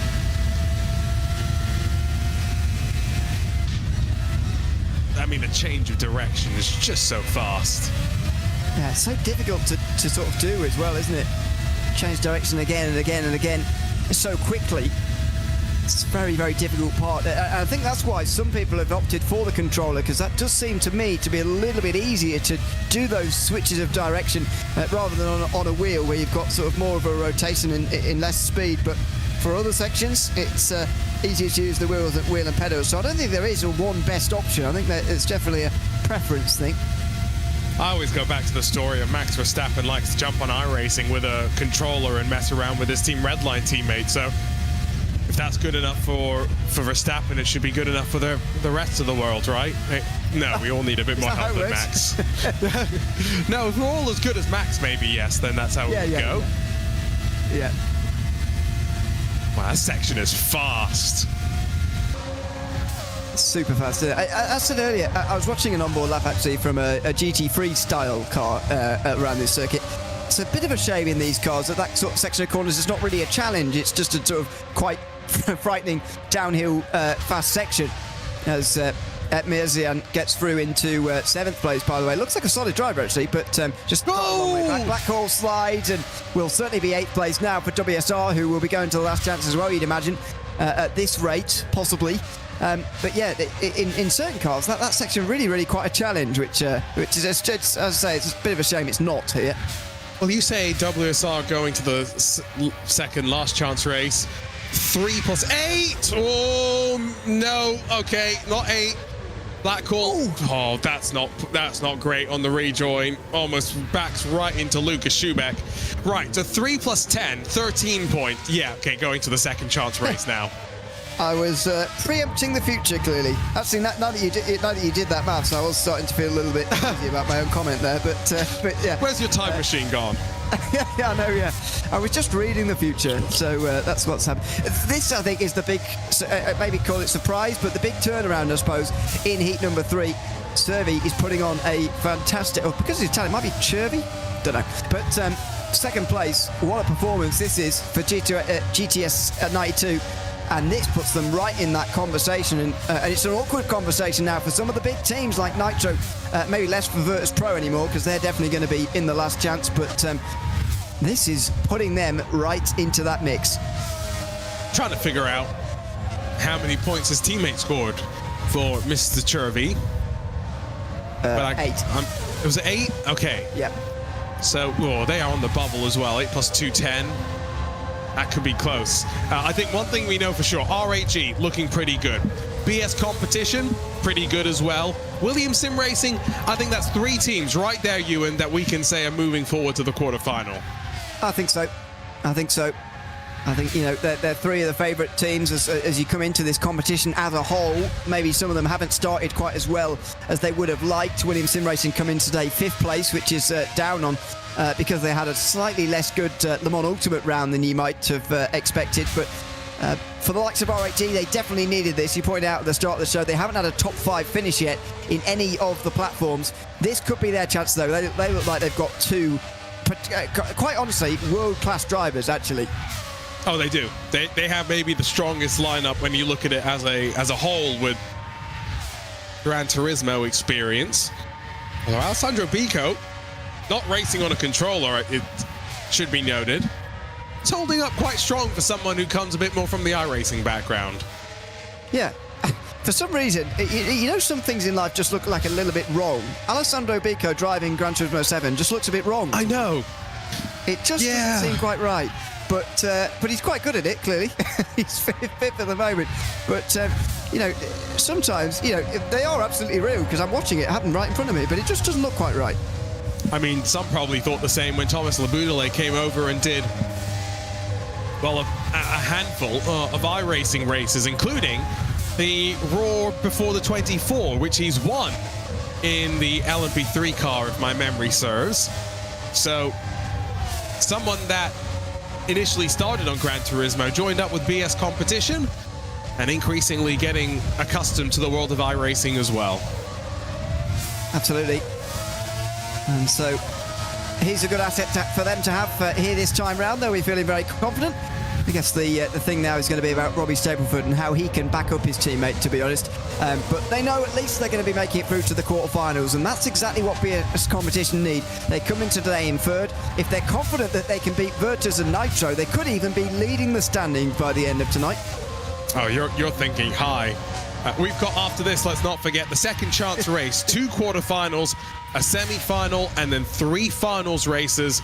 We'll sprinkle in a team manager race as well, where allegedly, the controller was given to the big boss himself, Mr. Florian Hasper, to jump behind the wheel. He's only done it on a couple of occasions, mostly in charity races, and then usually crashed out by certain people maybe in the broadcast booth. But that's neither here nor there. No crashes at the front of the field. Small smile as RAG go 2 for 2 in heat races and advance to the quarterfinals in the Esports Racing League, powered by Nitro Concepts.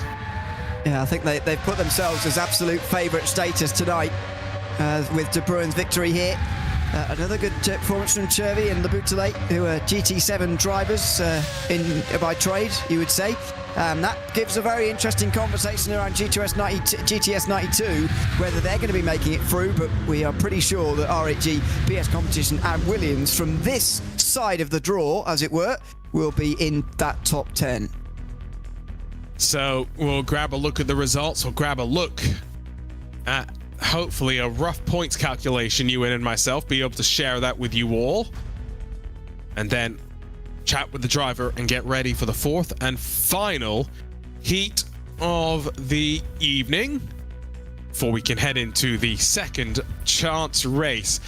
And another pole to checkered flag performance. Track position is clearly crucial, and I don't think that story is going to change anytime soon, Ewan. No, I don't think so. Have a look at that top order, and you see exactly the qualifying order. De Bruyn, Chervy, Laboutelet, Rodriguez, Bico, the only one to move up there, I think, inside the top 5. Bussom's finished in 6th place. Epnium has actually made up some places nicely into 7th as well. Unfortunately, trouble for Statsenko and Blackhall, who we'll probably be seeing again in the last chance race.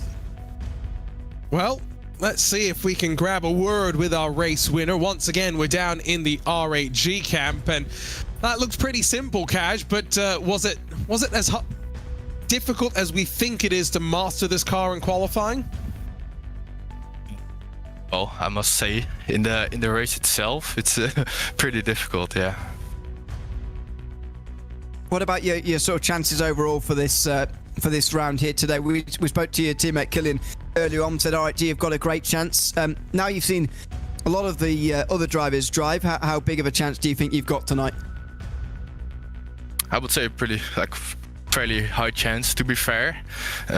Usually I pretty much like this car on the game as I do every day. So I guess me and Killian can definitely, hopefully for sure get in the final, but that'll be good. Well, congratulations on back-to-back wins for R8G. We'll see you slightly later on tonight.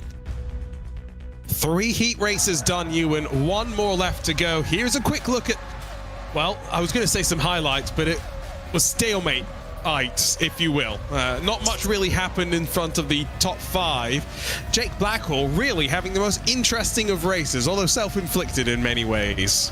Yeah, it was. That slide we've already seen coming out of turn number 1 a little bit earlier on in the race, and then we'll have another bit of trouble a little bit later. Here it is, out of turn 1 again, where he slides. But this is the big one.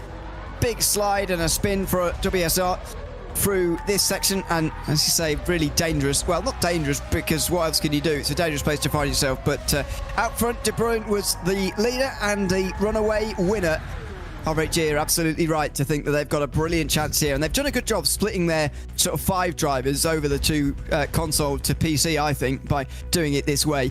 They are going to be in the quarterfinals with some of these.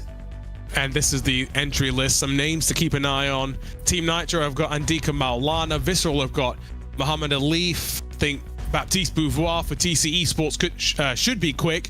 And Cyrus Cross, if he's not too busy landing some corkscrews on the drivers, he could be pretty rapid for Samantha Tan Racing. And Angel Inestroza for Drago Racing. Yes, Nicholas Rubelar may have suffered a little bit in the first of the heats, but Inestroza's got a chance to try and make up for it. Another GT stalwart, Ewan. Absolutely. So big chances for some of these guys. Some news, by the way, in terms of the points already.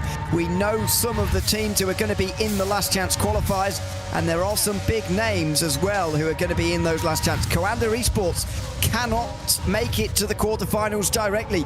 Even if they win, they will be in the second chance race. Same for Visceral Esports. Guess that was obvious after finishing down in last in the first heat of the day. At the moment... Well, go ahead. I was going to say, there could still be penalty points that come into play. Now, there would need to be a considerable number of penalty points, but yes, you're not wrong. There are some teams that have... this is what we were talking about earlier, Ewan, right? Doing those calculations. At this point, they kind of all know how things are going to shake out for the most part. Yeah, also, now I'm thinking about it again, if some of them ahead finished badly enough, could they overtake them, I suppose? Yes. Maybe so. Maybe I've gone way too early on that. It's probably so. And because I just looked at them, you know, they're outside and they've got to gain points, obviously, by doing this race. But even if they win, obviously the others could gain more points and then they could move up. So Hey. yeah. It's the Stephen A. Smith school of journalism. If you say enough things, one of them is going to be right. So just say it early enough and then cover yourself off by saying all the other things that could be happening as well. I mean, that's quite accurate for our lives. Well, it's certainly my life. So yeah, Coanda could go out, Coanda could go through, it could be close, it could be not close. There we go, I'm a genius. You will be one of those things will be genius. Well, not that genius, to be honest, because those are just the things that could happen. What you need to say is where they're going to finish, 1 through 20, and then you can get that specifically right, just clipping the right bit, obviously. There we go. That's how I'm going to do my commentary in the future. I'm going to record all the sound bites, and AI is going to pick them for me. Oh God! I knew I was going to get one in there. Please no. Yes, it's a good idea, but I'll notice. No, it's not. I'll notice is all I'm going to say. As this qualifying session draws to a close, I'm not really seeing who's going to be towards the top here. We're going to find out very, very shortly as the times complete. Beauvais, the first time round, 36.5, the best lap time so far. At least the first lap time, I should say. About half a second off the best what we've seen so far today. Let's see if there's going to be anyone dipping into the low 36s. Not seemingly yet, as the first 3 are across the board. In Estrozo, you'd expect him to be quick. Maulana, Alif as well. It's a long wait to get the rest of the times onto the board, though. Yeah, generally don't come through quite so quickly.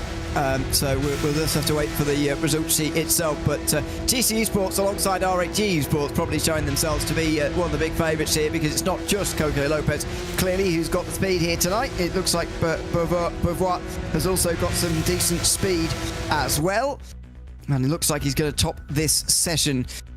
Heat number 4 does Baptiste Beauvoir. But let's see. There it is. 0.2 of a second. And it's Zimmerman. Delbart in third place. In Ostroza, 4th ahead of Alif, who we saw the end of his lap. Schmiedel only half second back in 6th place. Molana and Cross rounding out the 8 drivers at the front. And then Rapper, Addison, Marizzi, Huvlar, the last drivers in the field. The closest qualifying session I think we've seen so far. Yeah, top 7 relatively close to one another. It's behind them where things start to separate out. You can see all the trophies from the GT World Series behind, as one of our drivers gets locked and ready to go. A little bit uncertain about what he's seeing in front of him. Looks confused for whatever reason.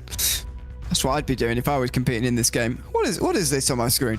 And maybe some of them are doing the same as well. But yes, he will get ready, as the 12 drivers will do, and we'll get our maths brains ready, or at least I will, because this is going to be very, very complicated to work out who's going to be in the top 10 by the end of this, because only 3 from the other side of the draw, as it were, are confirmed as in.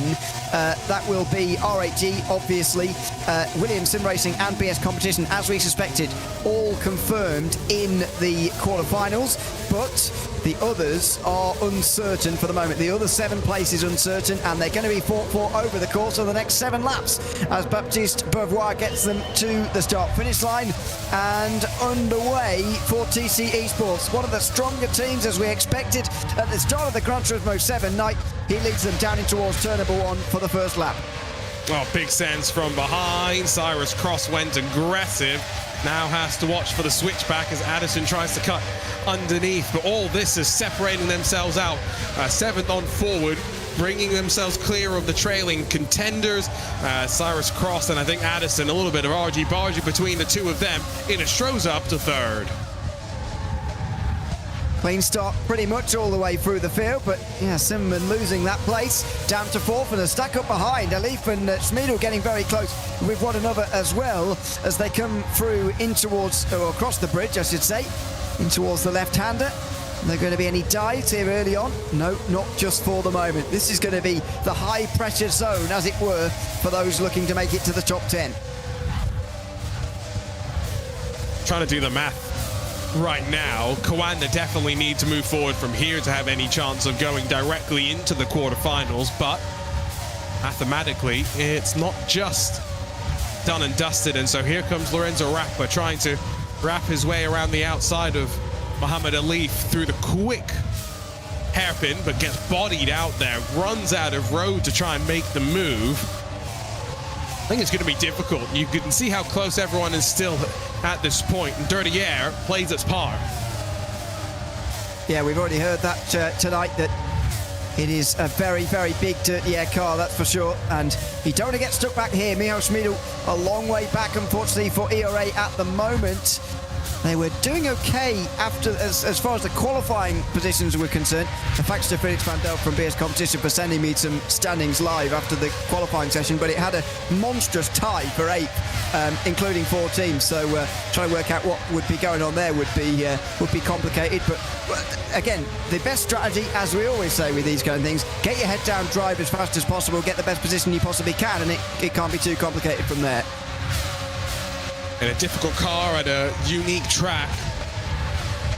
Can see the change of direction as they start to slow down heading through the compression, and now start to head over the bridge and gather up the speed once again before you're on the brakes and flick it left at turn 7. This about halfway through the lap, 14 corners and a good mix of slow, medium and high speed, so really does demand quite a lot from the driver.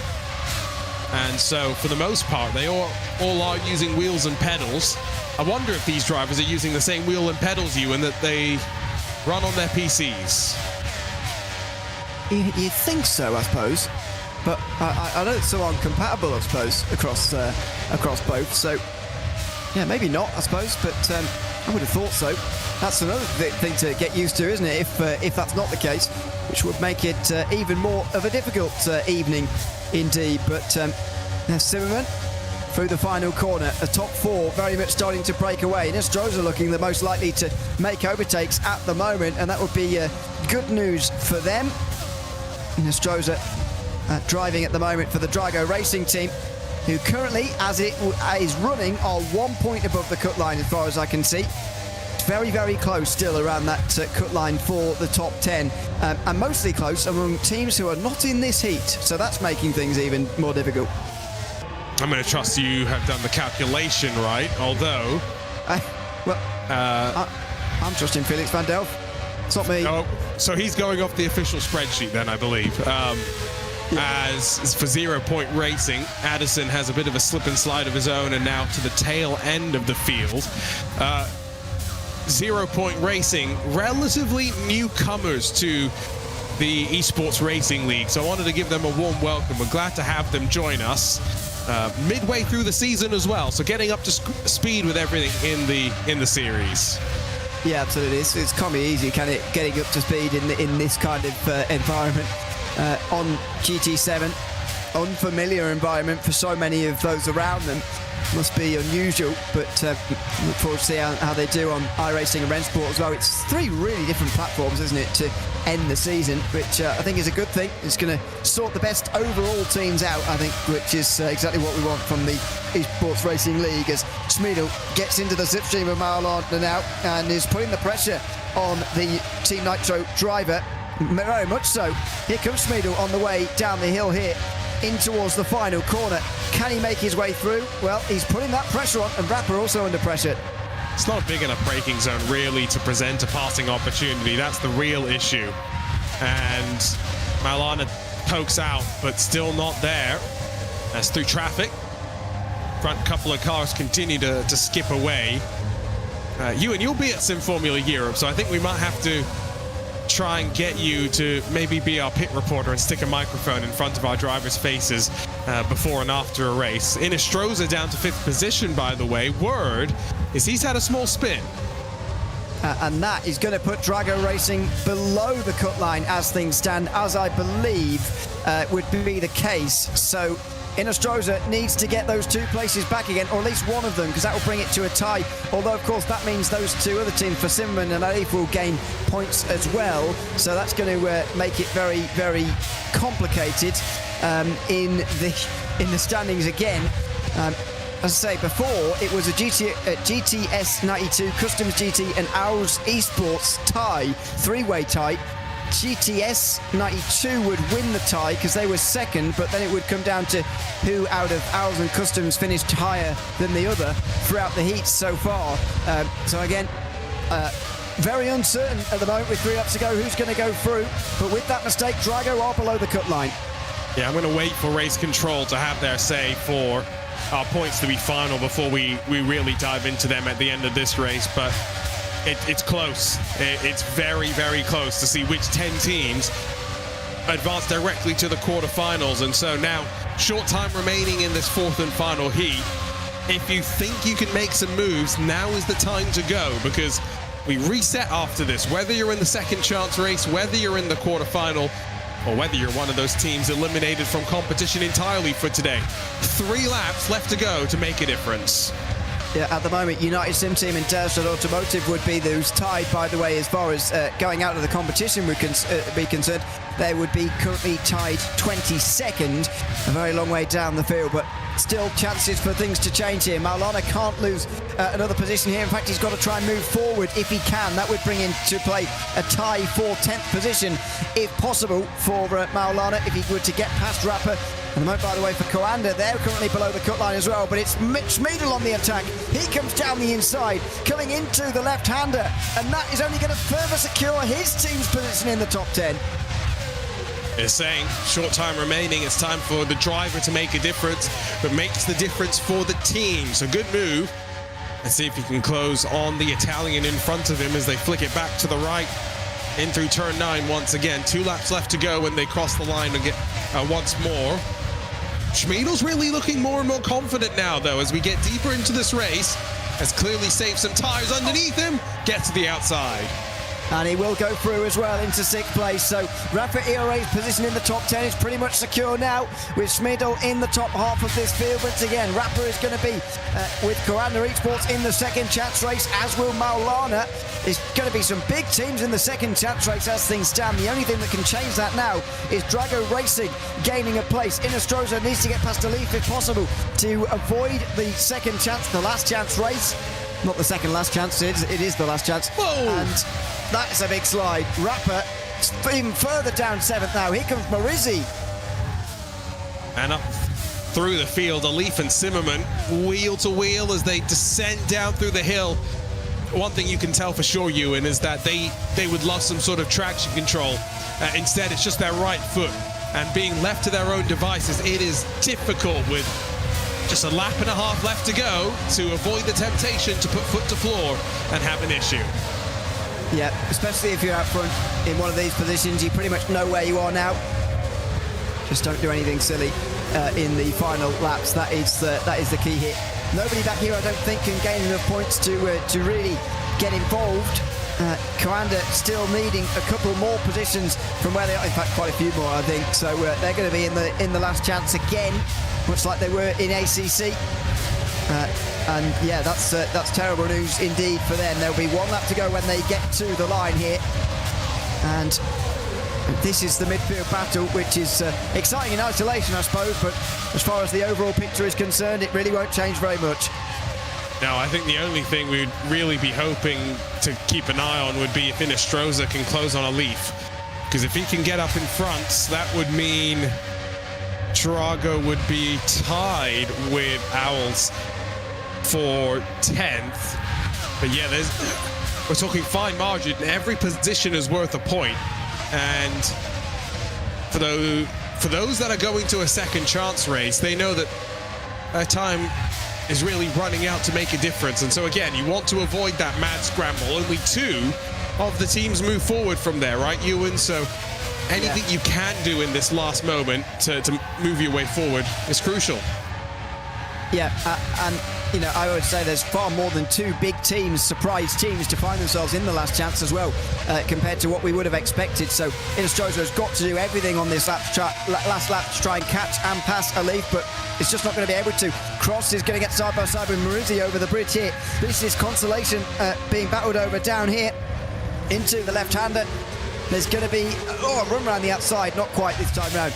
Marizzi able to keep in 9th place, but Yep, at the moment, Innistrose are the only one who can change this. That will put Drago in, by the way, and Customs GT would be the ones to miss out based on the best finishing position, I think, but it doesn't look like it's going to matter. No, I think we've just run out of time. Thibaut Courtois, RHG, they are looking like the teams to beat you, and are they going to be two of the three teams in the finals when we get to the end of the night? It certainly looks like it. Beauvoir goes over the line. It's another French victory. It's another TC Esports victory. And this time it's Baptiste Beauvoir who takes his side into the quarterfinals as RHG and TC battle over this title. You'd imagine tonight it's going to be two of those three, as you say. Here's the midfield.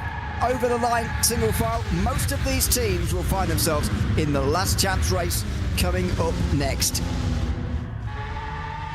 Couple more cars to come to the line, but and these heats have been closely contested, if maybe lacking a bit in terms of wheel-to-wheel action, but we know how things get from here, from the second chance race into the quarters, into the semi-finals.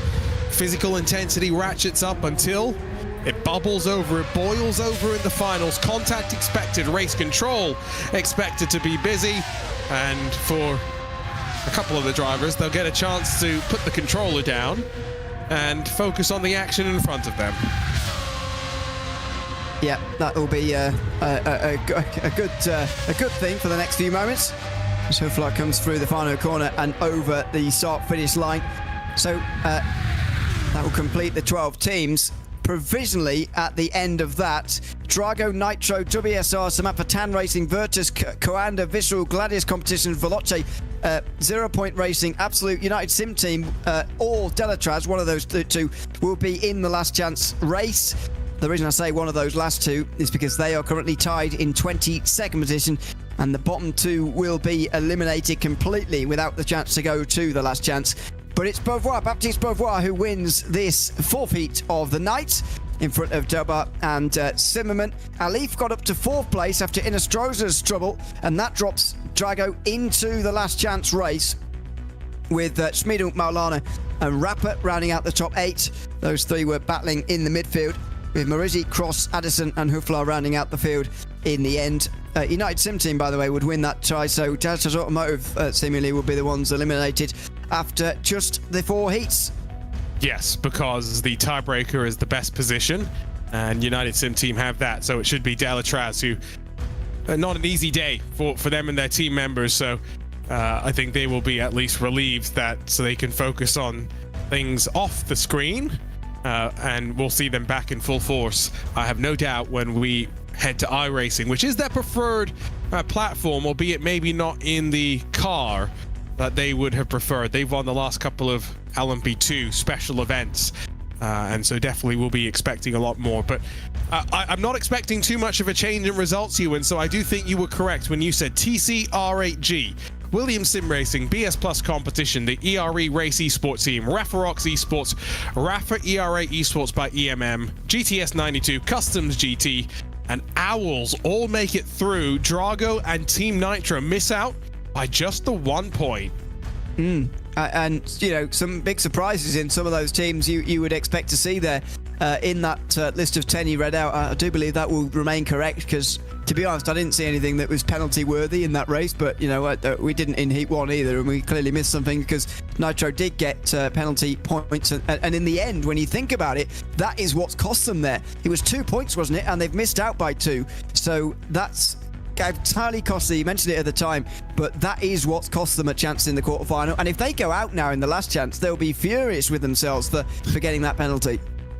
It was, I was just looking through this slightly earlier, contact with Van Sommeren on, was it the opening lap of the race? Can I see that on this Discord channel? Maybe not, but yeah, very, very costly and something that we'll need to be keeping our eye on. But I think before all of that, let's see if we can grab a chat with our winner. Once again for TC Esports, Baptiste, it looks relatively comfortable to hold on from pole position, but how easy is it to manage the race start and pull that gap in those first couple of laps? When you start first, you are more confident, I would say, especially with this car, because you have a massive dirty air with this car. So yeah, at the beginning of the race, when I crossing the line in qualifying, when I saw that I did P1, I was more relaxed because I knew that I would not have the dirty air for the race. So yeah, because of that, I was really relaxed for the race, trying to fight against the wind, because I think we had one of the worst wind. It was still really difficult to drive the car with that wind. But yeah, that's a good start for TC Esports. P1 for Coque Lopez, P1 for me. Looking forward to fight in the quarterfinal. We've been previewing a little bit in the commentary box about a fight between RHE and TC Esports today. Is that how you're seeing it a little bit, or is that not your focus at the moment as we go through this competition tonight? Well, I mean, the way is still really long until the final. We know perfectly how RGs are fast on Gran Turismo. Kylian Dreamer, for example, is one of the best drivers in the world on this game. Kyle win as well, so it's going to be a really hard fight until the end. But right now, we are really focused on ourselves. For Koke and me, it's like step by step. So the next step is the quarterfinal, and we will see that what's gonna happen after. Thanks for joining us. We'll see you later on tonight. Well, we are still waiting for the final confirmation of penalties and whatnot, but before that, Ewan, quick look at what happened into turn one. 3 wide further back in the final heat of the evening. Yeah, this was where all the action was in this heat, and eventually distilled into this, with Alif up into 4th position, or applying the pressure indeed to Inestroza up in front. This was the battle between Rapper, Maulana and Schmidl, who is coming through the field rather nicely down the inside over the bridge. He got up into 7th position in front of Maulana, and eventually, later on the same lap, got himself past Rapper as well. The only other battle really in the race between Marizzi and Cross, who got to the outside over the bridge here, but just ran out of space a little bit through the left-hander. Out front, Baptiste Beauvais, who we just talked to there, was the winner, and will be a big name tonight for sure. And so it's TC Esports with 2 wins, RAG Esports with 2 wins as we wrap up the heat. But we're going to step aside for a few minutes, come back with our team staff race before we head into the second chance quarterfinals and the rest of the action to come here in the Esports Racing League, powered by Nitro Concepts on Gran Turismo 7.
Well, hello and welcome back to the Esports Racing League, powered by Nitro Concepts, as we dally with console gaming for the very first time here on Gran Turismo 7. And Ewan in an interesting car, a classic Formula 1 beast with a screaming V12 engine, and then a very technical, challenging, fictional racetrack to combine it with. Yeah, absolutely. It's the sort of the best GT7 challenge that we could have got, I think, in that sense, with the fictional nature of the car and track, which, as I've said before, I think is a good thing, and sim racing could stand to see a little bit more of. We've also seen good racing with it as well, and sometimes you fear a little bit with the faster cars that won't be the case, but we have seen that, and it's only going to ramp up as well, because so far the race winner hasn't really mattered, although in all 4 heats I do think the race winner was pretty defined anyway. To see those 4 race winners on the same track at the same time is going to be exciting. We may have to wait a while to get that, but it will be good to watch when we get there, so looking forward to that as well. Before that, we got the team race, so let's not wait any longer. Let's check out how those behind the scenes got on when given control. And so, same combination, 1 extra lap. You can see the 10 drivers getting ready to go. Off and away for the staff race. We did this once before. It's going to be a fun excursion into the unknown, and already the top 2 starting to make their presence known as they build up their advantage. Out wide for a couple of them as Felix van Delft slips and slides his way off to turn 3. Straight alongside Sophie Armour into turn 3, but just backs out. I think Felix has been more occupied with beating Florian, to be honest, in this race. Not that he was doubtful that he was going to manage that, but that was the key. There he is on the controller, as I'd imagine, to be honest, more of these drivers are than the professionals who were doing it earlier. Now, some of them are professionals at using controllers to make great screenshots and stuff. So, slightly different environment as they head over the bridge. On the brakes, flick it left. This is through turn 7. And through the 3rd sector of the lap. Armco on either side as through the fast turn 8. Very wide for Arwen in front, and then, wow, how did that car get saved? I'm not really sure, to be honest. We've seen it a couple of times already.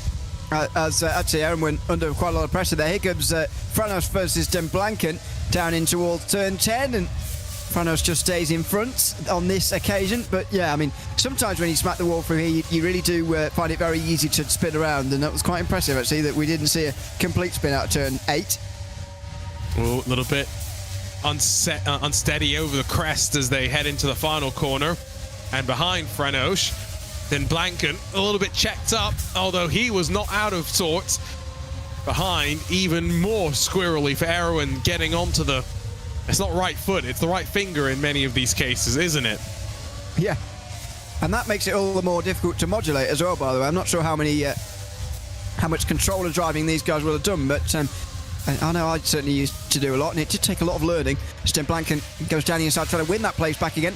Soler, meantime, going around the outside of Van Delft, who is only beating Florian Hasper now, but I think he'll be fine with that. If he was only going to beat one, it's that machine exactly.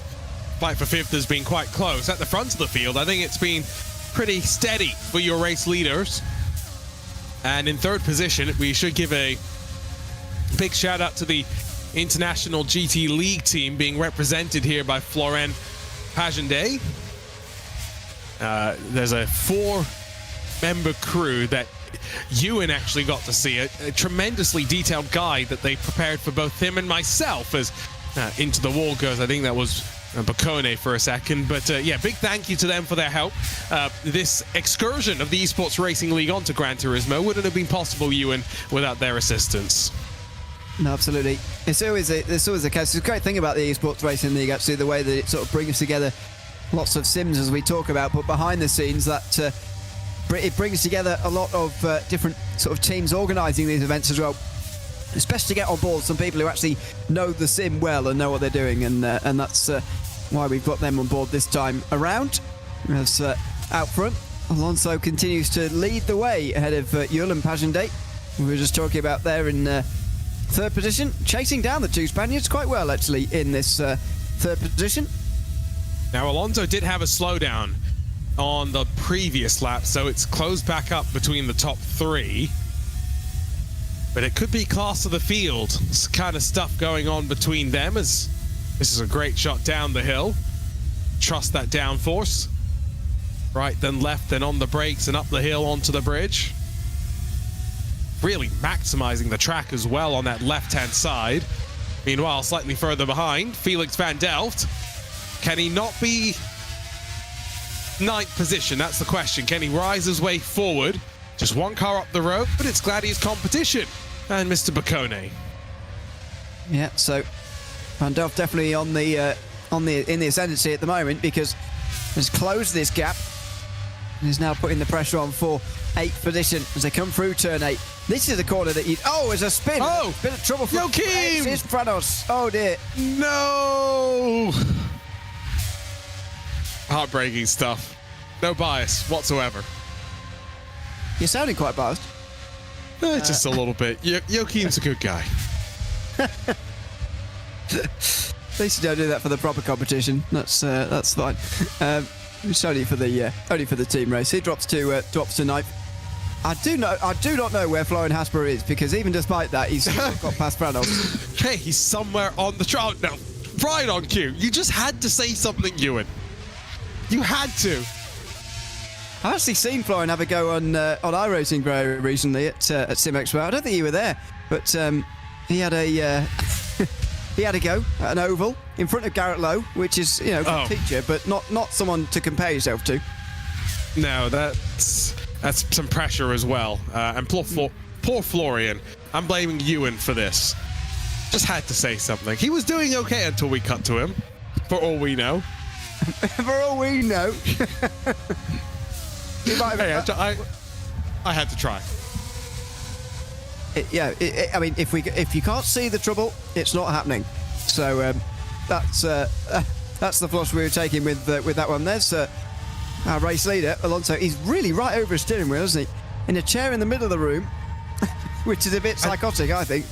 And seemingly the screen way off in front of him, so the FOV must not be great on that one. But representing Al's Esports, he's doing a great job right now. Some binoculars for that TV screen there. Well, break the CSI Miami goggles out. But yeah, a good lead. I'm not saying he's going to go on. Sophie Owen was driven well in this race. Was down in 6th or 7th, I think it was, after qualifying, but now past Den Blanken into 4th position now. And the top 3 are quite a long way away, so that might be it for Owen as far as making positions goes. But there's another up into 4th. And another who's apparently hit the wall so hard the camera's been rotated 90 degrees in the wrong direction. But Den Blanken representing Visceral. Soler right behind. And then now just 4 laps left to go. A great exit out of turn 1. And Soler's already alongside and going to slip through Den Blanken, not in a spot to really fight back. As much as he slingshots it back up the inside, you can tell they're on a controller because of how aggressive some of the motions are. It's quite jerky in comparison to if they were on a steering wheel in the dirty air. Den Blanken able to hold on and now has to be very careful coming over the crest onto the bridge. Yeah, it's a difficult corner, isn't it, on the exit there. Trying to get the power on. As there's a look from Soler, but no move made in towards the left-hander at turn 7 here. Racing with the distraction of somebody alongside him as well at the moment. One of his drivers, I'll presume, but maybe not. Just looking for a top 5. Certainly been the one who's been moving forward most in this race.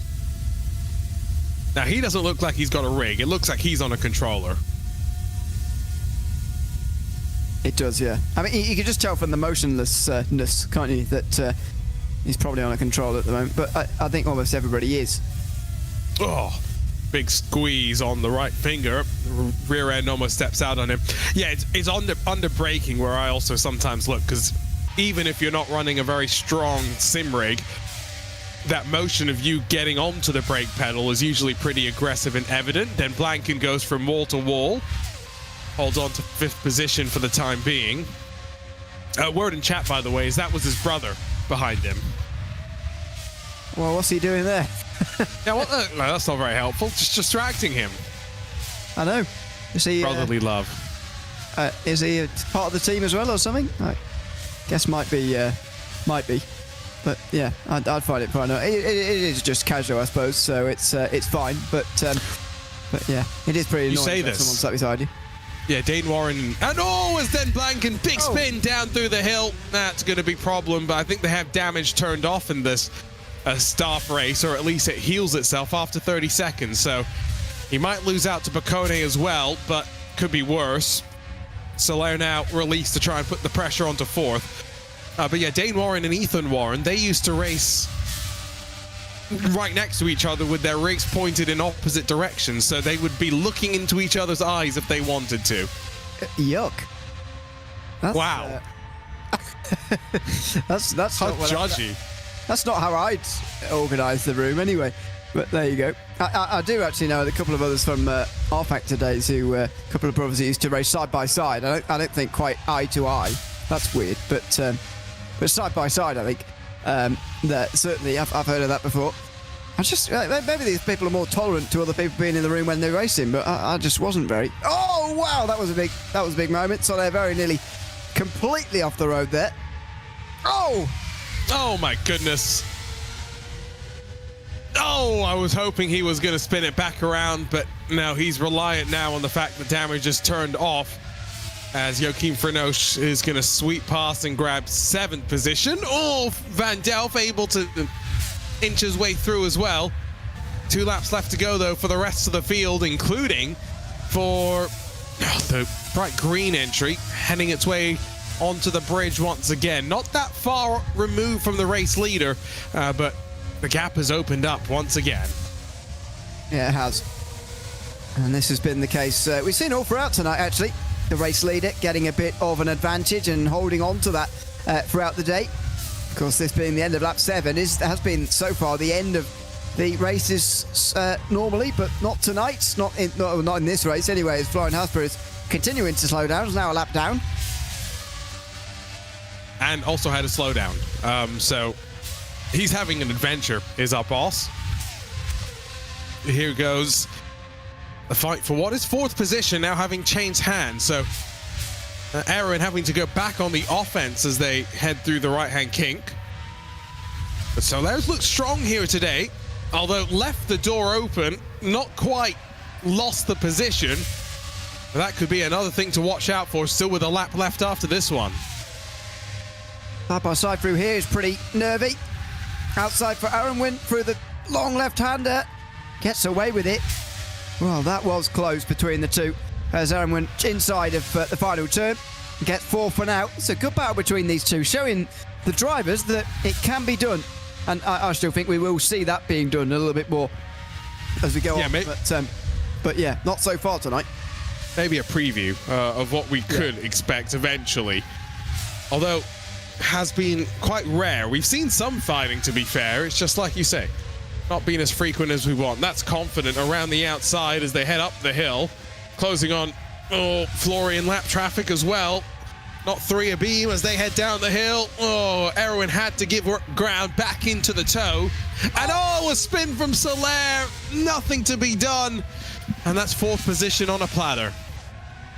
Lucky Aaron Wynn managed to get out of that. I think he was a little bit more luck than judgment, because that was extremely close proximity for anybody to be able to react there. But Soler will drop down a little bit as a result. But here is our race leader. Lights to flag race leader as well for this 8-lap staff race. We suspected that would be the case, and indeed it's stayed true to form, actually, to our heats from the drivers. And you know, with Owls Esports having snuck their way in directly to the quarterfinals, for Alfredo Alonso, he will be thrilled to win the staff race. The team looking good, and hands up, no apologies needed. He's the winner here on Gran Turismo 7 in the ERL powered by Nitro Concepts. Yeah, a great drive and a great result. And good to start the day off well for Owls as well, as you say. Here's Aaron Wynn. 4th place, finished out of the final corner. And A good drive through the field, actually, because not such a great qualifying, but a nice run through anyway. And again, I think lots of these staff members are going to take now the confidence of being able to go tell their drivers, look, I know what I'm doing. I showed you out on track. Even if they had a spin, they had a good time. Let's have a chat with our staff race winner. First off, congratulations. How did that feel? Hello, you guys hear me okay? Loud and clear. Just checking. Okay, yeah, it was very fun. I really enjoyed driving this car. It's a very challenging car, but one that really rewards confidence and believing in the grip. Of course, it's easier for me than it was for others, because my main game, as is the case for many of my teammates, is Gran Turismo. So evidently I have an advantage with everyone else, but I really enjoyed it. No, it's just a car I enjoy driving. Just very natural, very, very fun for me. Yeah, congratulations as well from me for the win. Talk to us a little bit about your evening so far for the team, and what you're hoping to do now from the quarterfinals onwards. How far do you believe you can go?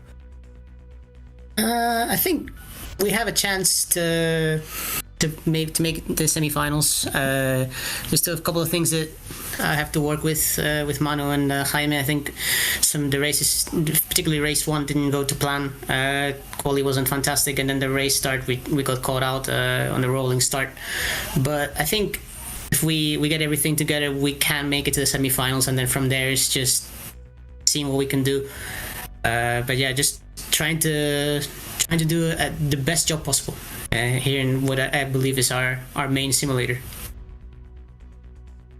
Thanks for joining us. Congratulations on winning. Let's see how things roll on in the quarterfinals for your team.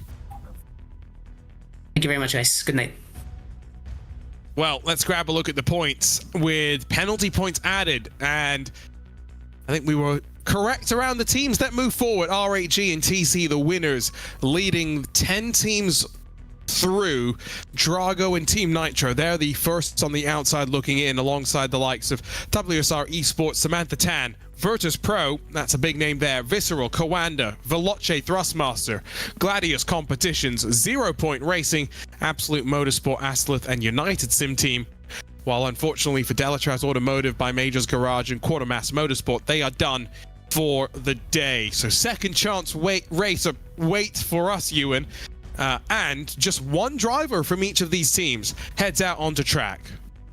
Yeah, so it's going to be the same 12-driver format that we've seen before, and the last chance effectively for these teams to go through. And what a big moment this is going to be for potentially even the season for some of these guys. Maybe less so for the likes of Nitro, who are up towards the front, but for some of them, this is a massive race.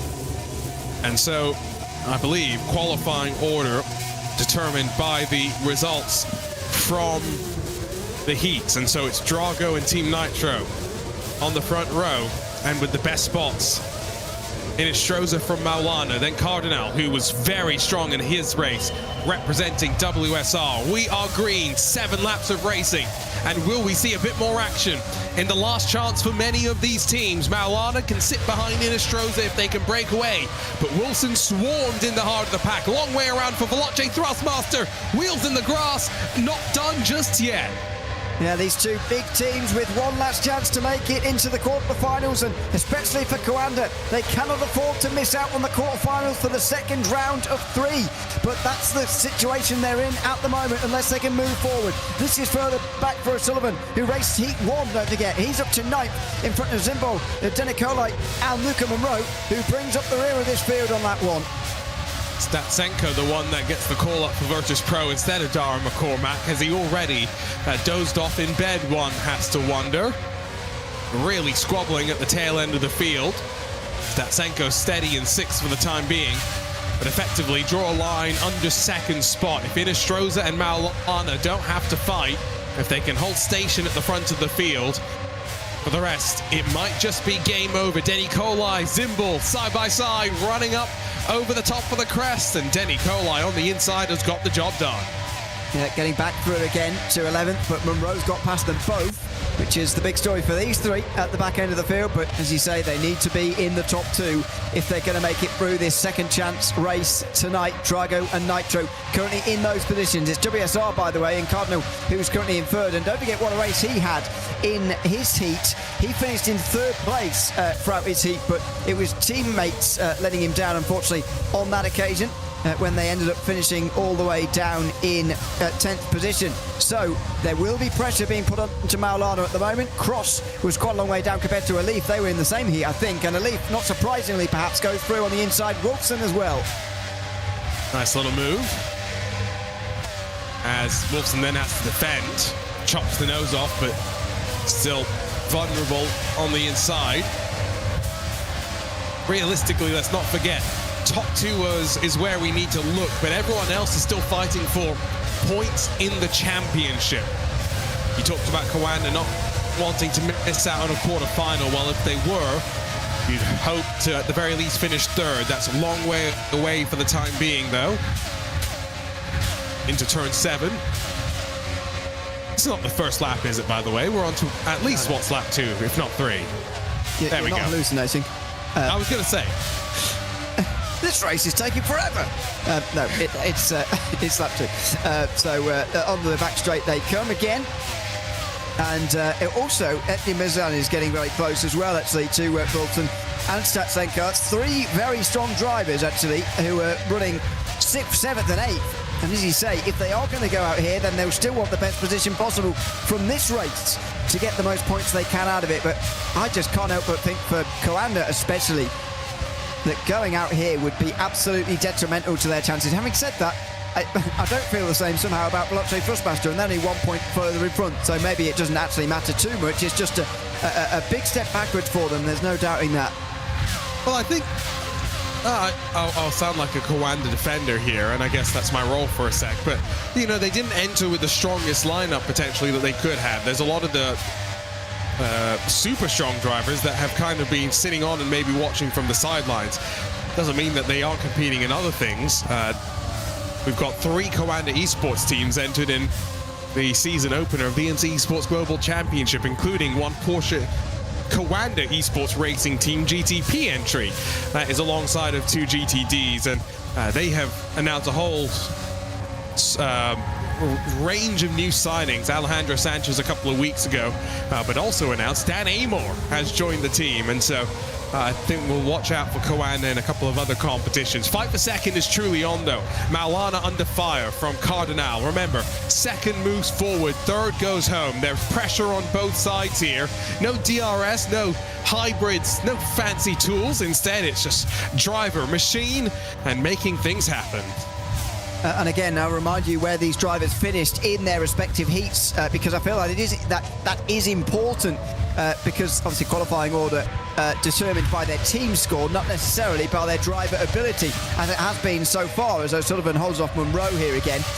Cardinal finished on the podium in his heat. That was the first of 2 WSR Esports heats when they did 2 and 3.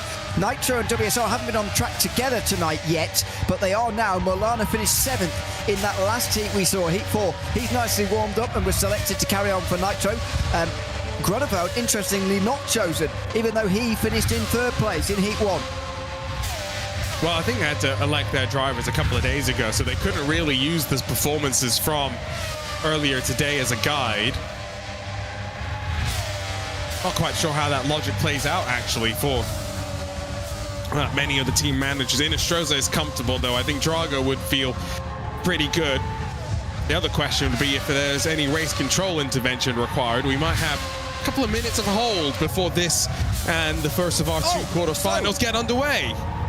Slow there. Was that Inestrosa or was that Maulana? It was Maulana, yeah. And he goes behind a leaf. So what happened there as he was coming through the right-hander of turn 6?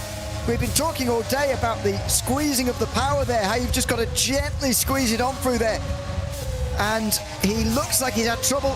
He's having further trouble because Alif is now miles in front of him. He's not, yeah, there he is in the background.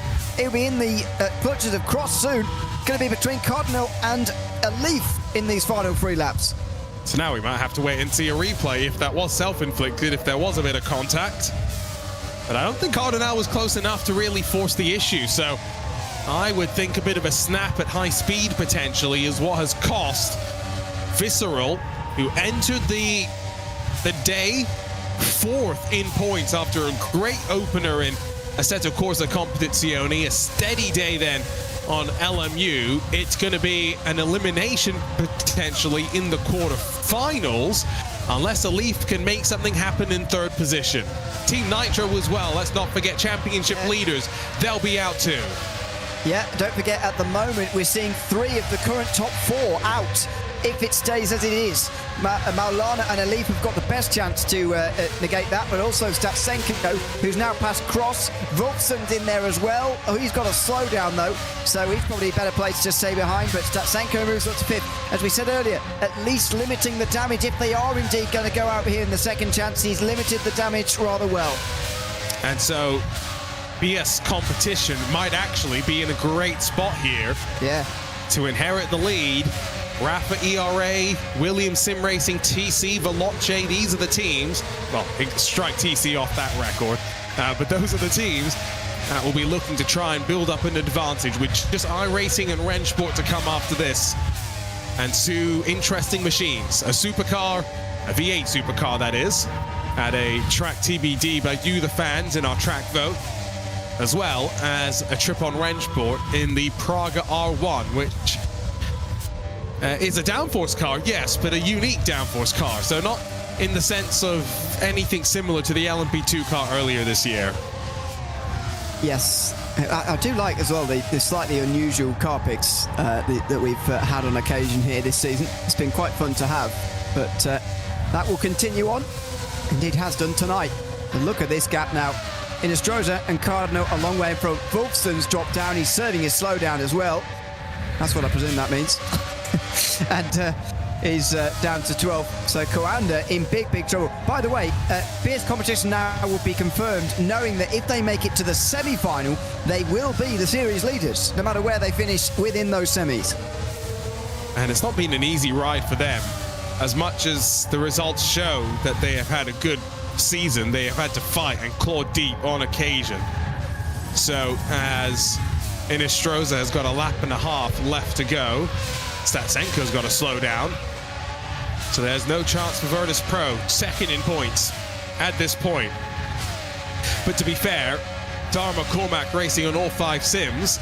If it's him and Kevin Ellis Jr. on iRacing, you're never going to count them out, no matter the car, no matter the track. Yeah, absolutely. They will be one. And Rennsport, I mean, forget about it. Exactly. They've got the best lineup on Rennsport, I would argue, by a long way, actually. Yeah, probably. So yeah, they're going to gain some back, but I mean, they don't want to be playing catch up, even though their best sims are still to come. They don't want to be playing catch up by any means. That's why it's good for them that they've had a solid round at LMU. Bit of an oddball, and this is okay. It's their worst result of the season, but this is fine for them. 5th place at the moment for Statsenko. Another slowdown. If he loses 5th, if Cyrus Cross, no, not close enough. I was going to say if Cyrus Cross steals a point away, that could actually be crucial, because Rafa ERA, they are 6 points back. Visceral are also going to be out at this point. So really, BS Plus Competition, in fact, no, scratch that. Virtus Pro are 8 points in front of Rafa ERA, the next team that's going to be close enough to do something moving forward. 8 points is 8 positions as Denny Colai has a small spin, spins it again, trying to recover. But actually for Virtus Pro, this is about as good as it could get, in my opinion. Not ideal, yes, they'd love to have finished 3rd and grabbed 2 extra points in the second chance race. But if they were going to have a poor round, this is the one to have it on.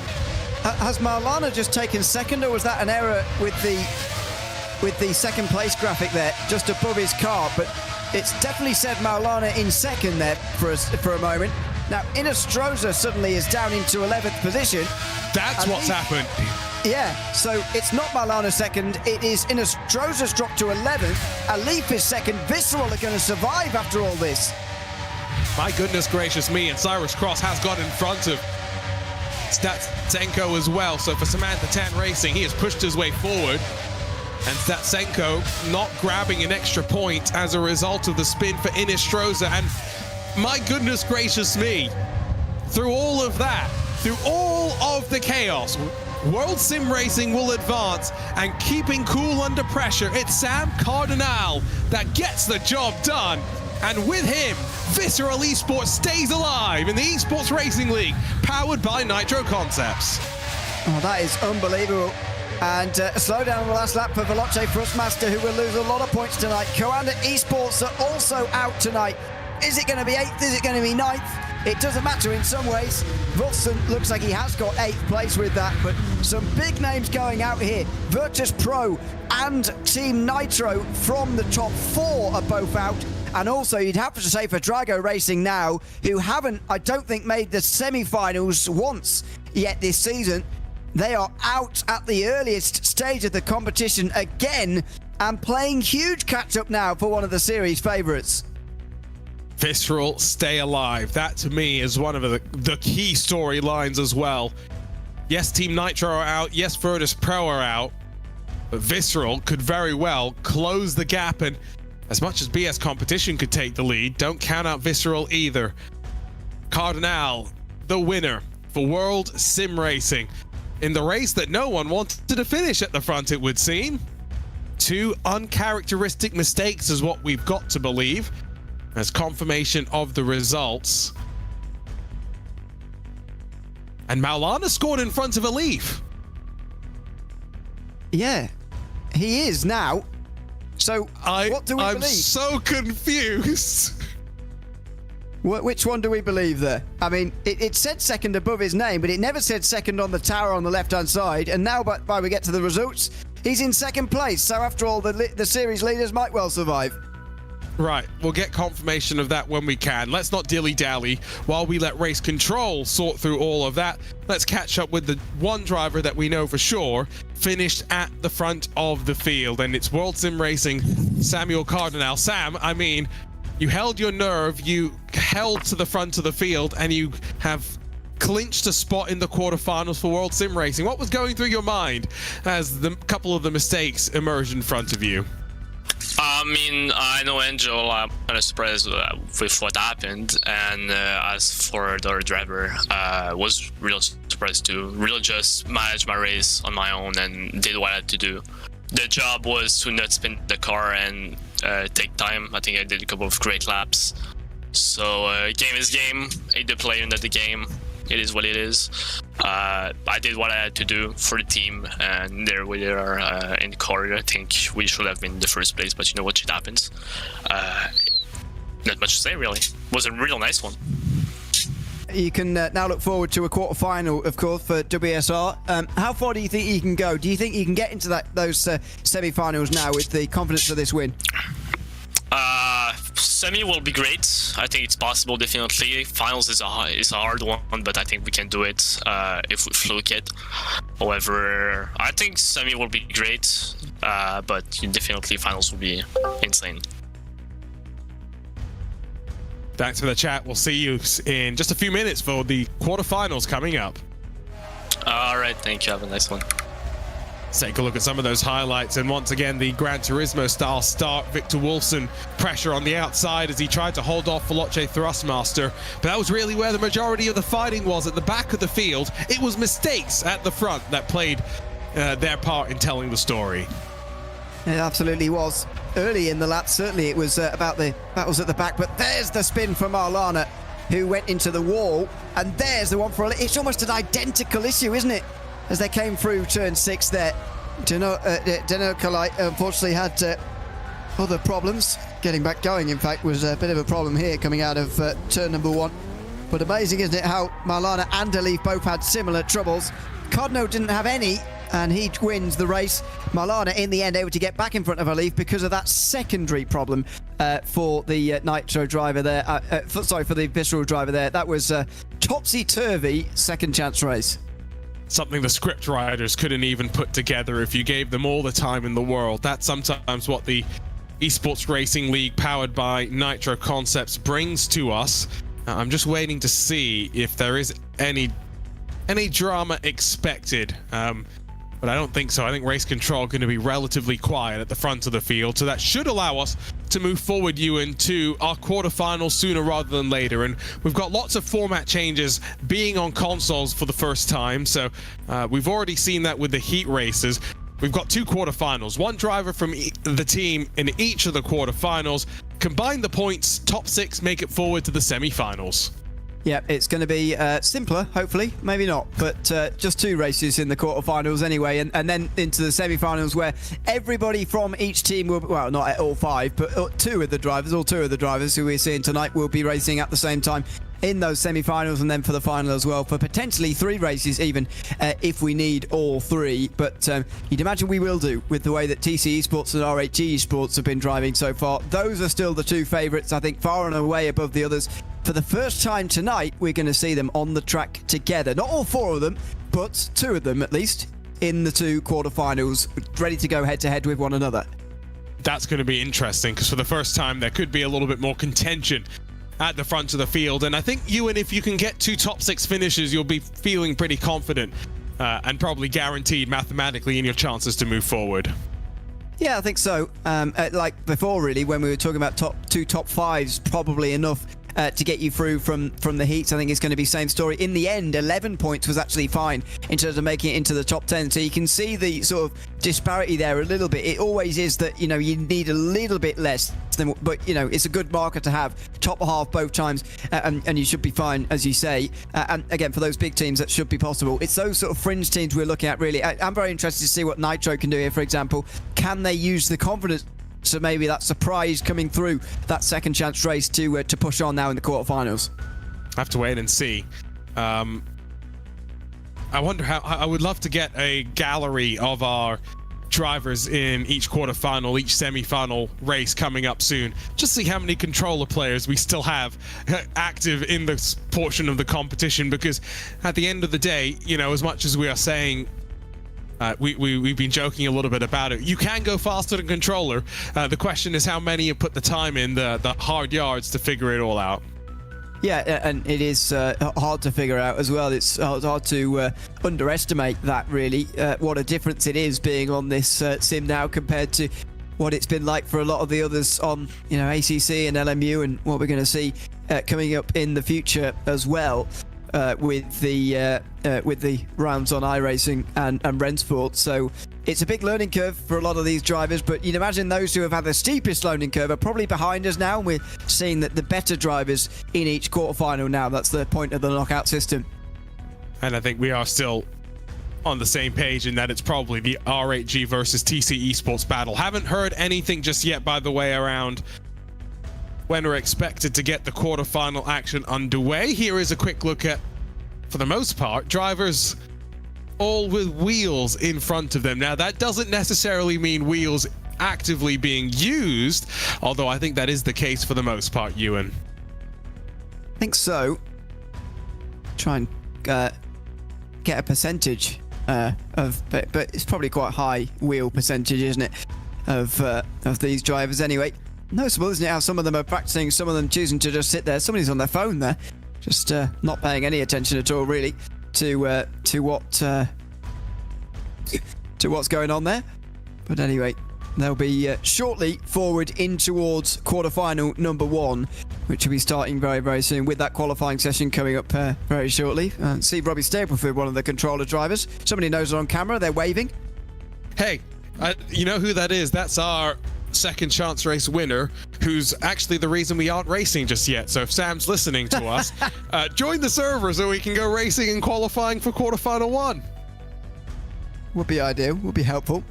It's always a thing. Did you see that person who just got up from their sim rig? So they're clearly not racing in the first quarterfinal. Well, hopefully not. Otherwise, we'll be waiting for them again. Of course, there are 2 groups of drivers here, so it's very possible that they are not in the first group. But yeah, it is time for a couple of people to have a walk around, and it is not a bad idea, to be honest. You can get very sort of stuck and slumped in your sim rig if you spend there too long. And that's where someone's going to come into the chat and talk about sim racing ergonomics. What's that? So it's where you get the angle between everything so precise and all of that good stuff. Yeah, there's nothing on race controls end that's pending, by the way. We are just waiting for all the drivers to be ready to go once again and filling the time until then. So Team Nitro get a chance to go once again. Yeah.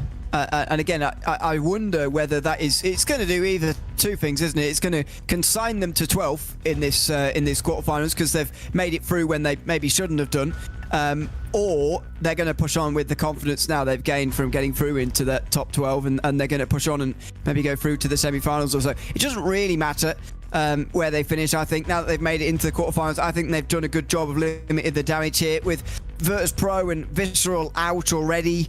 They know that they're going to gain quite a lot on quite a lot of those who are around them, but you know, there are still BS Competition are still here, so Williams, ERA, TC Esports are all still here, so those are all teams that could overtake them, and all those teams I just listed, by the way, are within 13 points of the current series leaders.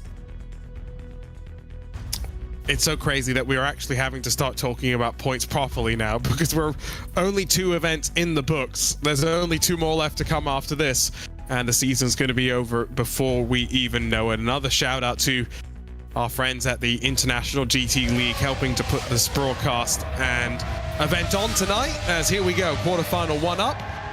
And it's Lanuza for Williams Sim Racing that's going to get the call up. Labudale for BS Plus Competition. Kai De Bruyne for RAG, Boulding for ERA by EMM, Beauvoir for TC Esports, Cardinal for World Sim Racing, and then Tobias Gronewold for Team Nitro. So we've got some heavy hitters in this one. I think qualifying margin's going to be super fine and super important. Yeah, probably the closest session we've seen so far, I would imagine, in the competition so far. So they now come over the bridge and in towards the left-hander. This is a session, by the way, where they're all on the circuit at the same time, but got to find the space in the limited amount of time that we have. And there's only, as he said earlier, time for 1 lap anyway, so we really do have to be very wary of that, as Lanuza just pulls to the middle of the road here. Doesn't want to offer up any assistance, any drafting assistance up towards Zimmerman, I think it is, yeah, who is just in behind him, setting the 2nd lap time. He will be in a moment. Margins are probably fine enough. And the draft could play its part, but we've often said that the best don't need it to qualify at their best. And maybe that gap just big enough to avoid any dirty air as well. Through the final corner, 7 kilometers complete. Last thing you want to do is get a penalty for track limits at the end of the lap. But Williams Sim Racing first onto the board, with a low 36 being the benchmark, or was that just the outlap as a big wiggle through turn 1? It may have been. That's just the coming outlap. through just yet. Yeah, looks like it. There's no times going through. Maybe we haven't enjoyed the session this early, clearly. As Boulding here is running 5th in line. You can see that by the numbers, and he might have even had to pass Caballero, which is not a great bit of traffic management, but he's going to be an interesting one here. Maybe, you know, in terms of a team, Smeedle might not quite be up to scratch to support him, but he's certainly going to be a strong driver in his own right here. Same, I guess you could say, with Chervy for GTS 92. Young driver, clearly with lots of potential. Very much focused on GT7 as compared to his teammate, who has a lot more experience across of the other platforms that we've been racing on. One thing I do notice just watching Jack Boulding, no headphones. Instead, he seemingly has got speakers, which is not something we often see you, and we often talk about the headphones that people use and all of that fun stuff, but he's got the speakers throwing that noise back at him. And that, I think, is a really big disadvantage, actually. But there you go. Clearly, he's absolutely fine with it. Sim racing, in my opinion, is so important to actually hear what's going on because you can't feel it quite in the same way as what you do in real life. So it just make life very, very difficult, I think. Oh, my goodness. Times are coming in, and Lanuza there with a 36.0. That's very fast. I mean, that is the benchmark, but instantly Labudale responds. The first 35 we've seen of the event so far. Now, where is the rest? Zimmerman, 35.6. Oh, we've got some quick times in the bag. We certainly have. We haven't even seen De Bruyne or Beauvoir yet, who are the two favourites, I would say, in this session. Are we just going to continue to get quicker? There's De Bruyne. Beauvoir did a 36.3. That is surprisingly far down for him. De Bruyne 36.4. This is a completely different look to this session to what we were expecting. And look at Estevez, second. It's what, 70-something thousandths between him and pole position? That's a bit of a mix-up for the GTS 92 crew to insert themselves into the mix, but it's Referox Esports that will have the biggest smile after Floris Zimmermann gets it done in qualifying. Estevez second, Balding third, Laboudelet for BS Competition then in fourth with Williams Sim Racing. We thought it was a good time, it was, but some more speed shown in the session. Caballero, Delbart, Beauvoir, the top 8. And the two strong teams that we thought would make it to the finals, TC Esports and RAG, 8th and 9th with Tobias Gronewold 10th, Busom in 11th, and Cardinal, definitely not what we expected with him down in 12th. No, I think a little bit rushed actually after the second chance race, probably not helping him, but that is a dramatic qualifying session in quarterfinal number 1. And maybe the track position that those TC Esports and RHG Esports drivers gained in those first races played more of a role than we were expecting them to, maybe. We spoke to them about how important it was, but the extent to which I think has surprised us a little bit. And maybe it's going to be a difficult race for them in the pack. I do love this track, I've got to say. Yes, we haven't seen the best racing, but fast technical, demands a lot from the drivers, introduced for the first time on Gran Turismo Sport, and plays host to the first ever Esports Racing League powered by Nitro Concepts event on console. Well, front row have got a chance to break their teams forward into the semi-finals. 6 teams to make their way forward in 2 quarterfinal races. Zimmermann off and away with a good gap up to Estevez. Defensive has to go Lanuza on the run up to turn 1 around the outside from Caballeros. Door slam shot on him in the Owls Esports entry, but he's got the draft and the toe up to turns 2 and 3. Very early to be that defensive from Lanuza. And Caballero might well punish him for it, not quite. He goes for the cutback. He's still super close, and Beauvoir is right behind them here, as is Tobias Gronewold, who's surprisingly far down for Nitro and quite hurtfully far down actually for them. Down the hill they come. Caballero can't find his way past Lanuza, who clearly is feeling the effects, or indeed fearing that losing a top 5 would be detrimental to his race this evening in the quarterfinals, but he's held on to it at least through lap 1.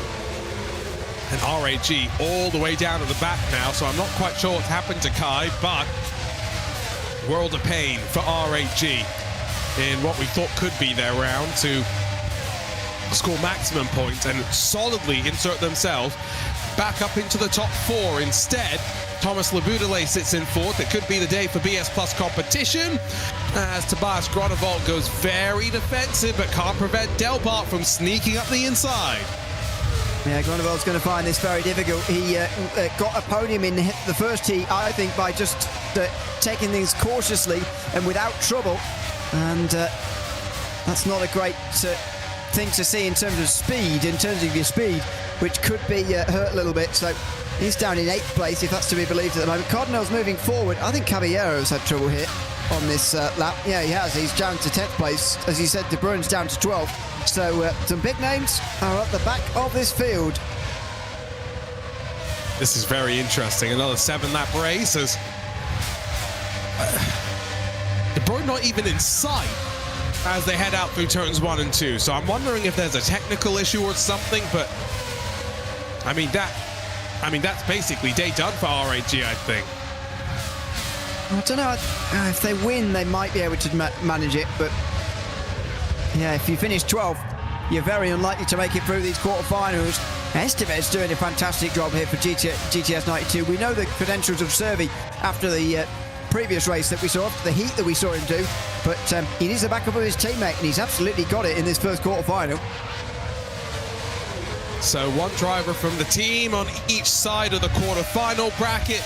Cardinal with a big spin. He was the hero to bring World Sim Racing forward, but he slips to the back. And that allows De Bruyne up into 11th, so he isn't a mystery man. He is in this server. And he is looking for 10 into the slipstream of Caballero. He goes to the outside through turn 9. Oh, miscommunication as far as who was going to go which side there. He gets to the outside in time for turn 10. Right round the outside through this slow speed corner. So difficult in these cars and he can't get it through there. Nice. Little squabble between the two. Yes, there was contact, but they just about gave each other the ground needed to make it work. To the final corner, only to the end the second lap of the race as they scamper back towards the line. Right, so we said that 2 top 6 finishes and you're probably pretty steady. TC Esports have climbed their way up to 6. Lanuza for Williams Sim Racing in front of him. Then BS Plus, ERA by EMM. Then the Estevez driven second place car that continues to hold steady to the race leaders representing GTS 92. And then, of course, Referox Esports at the front with Zimmerman, converting pole position into a great lead of the race. It certainly is. And we are starting to see the track position play a big role in this one because we saw Beauvoir's good speed in the first race, his heat, I should say. And right now, languishing in 6th place, looking like a midfield driver, but we know when he gets out front, he is very, very difficult to catch. So is that going to be the key session? Those qualifying sessions for the final could be very, very key. Of course, there's not a qualifying session every time, I should add, but the first one, especially that qualifying session for the final, will be very, very key. Agreed, because I forget, but isn't there like an invert for the second one of the top 4? And then I forget what we do. Yeah, no, exactly. I'm trying to find where I read it earlier in the day as well. So we'll talk about the final when we get there. ES Plus competition. Thomas Laboudelet on screen. You've got Tobias Gronewald on the left. Now that's Laboudelet. Gronewald slipped down to 8th position, so Team Nitro getting the second chance. But it's going to take a miracle for Maulana to fight their way forward. Found it, by the way. It is starting position inverted from top 4 for race 2, normal qualifying session for race 1. Top 4 invert for race 2, and race 2 lap times denote the starting positions for race 3. I think that's a very good idea. I like it. I like that. I think that's going to be a very interesting... And with 3 teams instead of 2... I think it could be very, very interesting. And now, especially given the mix-up with both TC and RAG out of kilter relative to, I think, where you and I expected them to be running you. And I think it's blown wide open as to which 3 teams it could be. Yeah, very much so. We thought we'd nailed on 2 of the teams, but RAG especially in big, big danger of getting knocked out themselves. I mean, imagine the pressure this puts on De Bruyne's teammate, by the way, after this heat here. Suddenly... You're watching this and you're realising, if you're Kylian Drummond here, I've got to win this next race. And then, probably he would get, maybe get through. That's not even confirmed. But you're thinking, I've got to win this race. And that's not a nice place to be, really. Referox Esports are 20th in the overall ERL points. I don't think they made it into a quarterfinal so far in the first 2 events, but they look like they may be on their way to a semi-final here today. There's Balding urging his way forward in the ERA by EMM machine.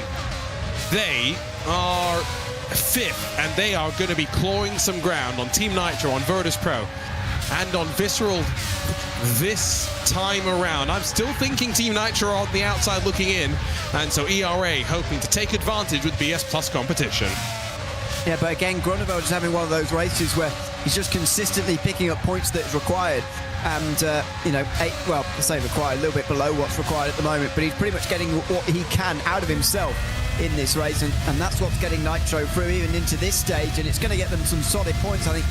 Even if they're unlikely to get through to the semi-final, they're at the very least going to be getting solid points out of this quarter-final and not losing too many to BS competition here, who are the favourites, I would say, to take the series lead. Not that it really matters. Of course, it matters who finishes in the top 4, but being in first gives you that maximum insurance, maximum as you possibly can with 2 rounds to go. Let's listen in to the screaming V12 in the final sector of the lap.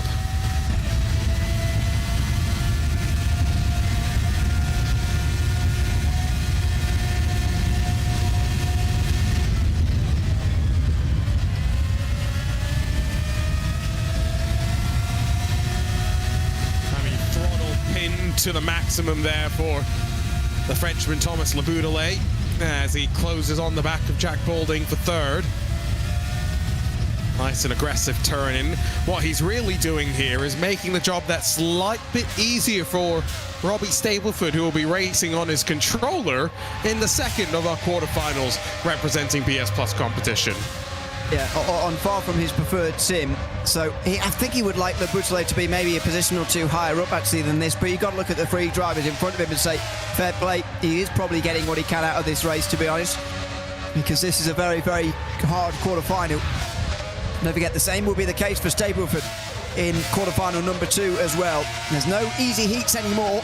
There's very few drivers who are inexperienced as far as GT7, or at least if they are inexperienced, they're taking to it well. That's what we get at this stage of the competition as it slowly ramps up towards that potentially three-legged final later on tonight. We have 5 races left to go tonight, and then 2 more events, iRacing and Rennsport left to come.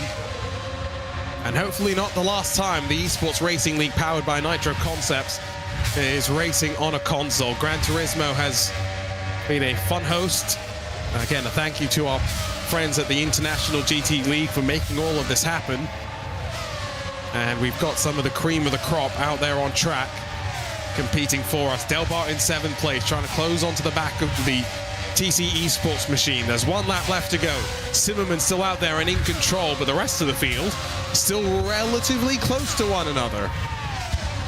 Yeah, they are, but, you know, at that arm's length in terms of defending, which is the problem really for us in terms of seeing too many overtakes here. I think when you're in the top 3, you are fairly secure with where you are, but we're seeing with the dirty air and the difference in speed here that it's just very, very difficult to actually get on terms and get close enough. Again, the qualifying sessions we're going to see tonight will be super, super important, and they really do define the way these races go, because Beauvoir looked unbeatable in his heat earlier, but start him in the midfield, even down towards the back in the second half of the field, and suddenly it looks a whole lot different. Well, they have 3 more qualifyings left. 1 for quarterfinal 2, 1 for semi-finals, and then 1 for the finals set of races itself. So limited time to make an impression around the 7-kilometer circuit with 14 individual corners. The start-finish straight around 915 meters.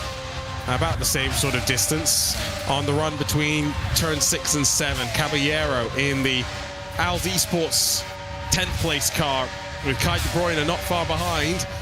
But they're into the final sector. Not much time to be made up between them. All as at the front of the field, it has been a dominant display from Floris Zimmerman, who for Referox Esports has taken the first step forward into a semi-final here in the Esports Racing League, powered by Nitro Concepts. Job 1 done, now time to get the second part done as well. That second part made a whole lot easier by a victory there from Zimmerman. That is a massive, massive win, and he's not quite appreciating, I don't think, the size of that win, because obviously they're not definitely through into the semi-finals just yet, but they are a whole lot closer. As Cardinal comes over the line, 12th place. Unfortunately, I think this spells the beginning of the end for WSR Esports tonight. I think you are correct. We'll get a look at the results, probably a chat with our winner, and then get ready to go for the second of the quarterfinals. I mean, to be fair, that shot where you had the mountains in the background does very much remind me of Spa in terms of location, definitely not in terms of track design by any means. Confirmation, Zimmerman for Referox out front with the GTS 92 crew behind them, then ERA by EMM third, BS Plus competition followed by William Sim Racing and Thibaut Courtois, the top 6 with Delbart and Gronnevol just behind them to round out the top 8. Not far back to Busson, Caballero, Kai De Bruyne, and to Cardinal, who will be slightly frustrated after the performance just about 10-15 minutes ago. Yeah, absolutely. I mentioned earlier about the using that into the quarterfinals or not. Unfortunately, they have not been able to use that, but we are now joined by our race winner from quarterfinal number 1, Floris Zimmerman. Welcome in, Floris. Good to have you with us. Congratulations on a quarterfinal win here at the Esports Racing League. Tell us how you're feeling after that one. It looked like a big weight lifted off your shoulders. He crosses the line there to take the win.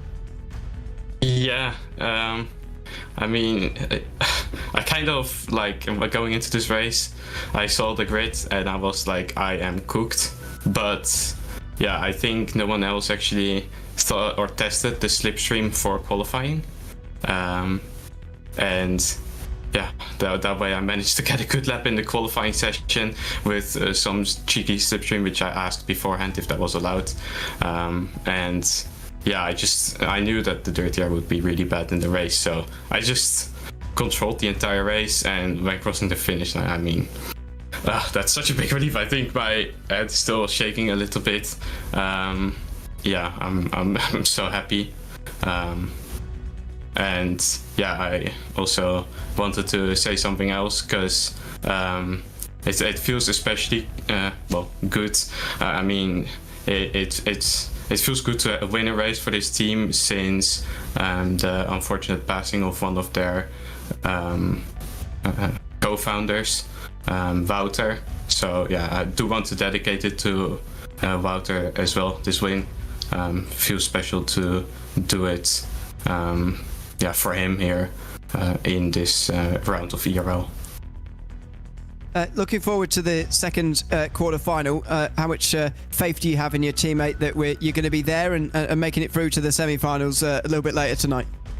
So basically how I look at it, in terms of the field, it's like you have the GT drivers, which are all the drivers who are like, they play GT7, they play it a lot. I'm one of them, of course. And then you have the non-GT7 drivers. And obviously my teammate, he isn't main on GT7, but I think he's like one of the top drivers from the other group.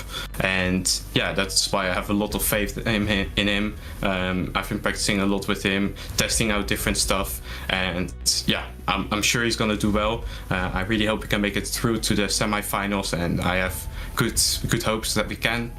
And yeah, I'll be cheering him on, of course, during that next race. Yeah, I'm sure that you're in a good position. So congratulations on the win, Floris, and thanks for coming to chat to us at the end of the race as well. Thank you.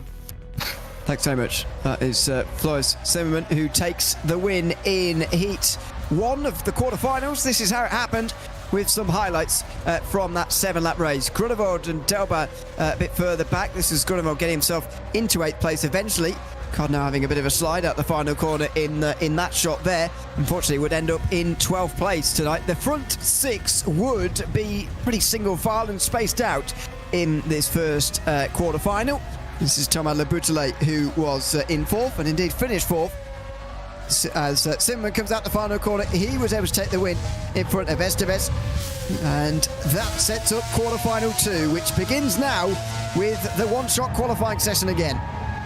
And this is where I think we've been waiting to see who can deliver. A couple of drivers down into, what was it, the high 35s, maybe even cresting to mid 35 in the previous session. So I'm curious, Ewan, can any of them match that time?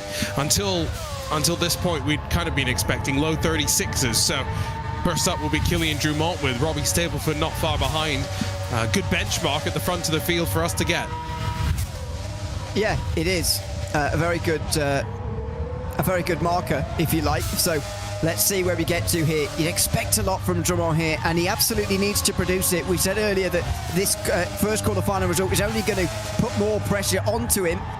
See whether he can provide under the pressure at the moment as he comes into the final corner now. Big exhalation as he comes towards the final turn.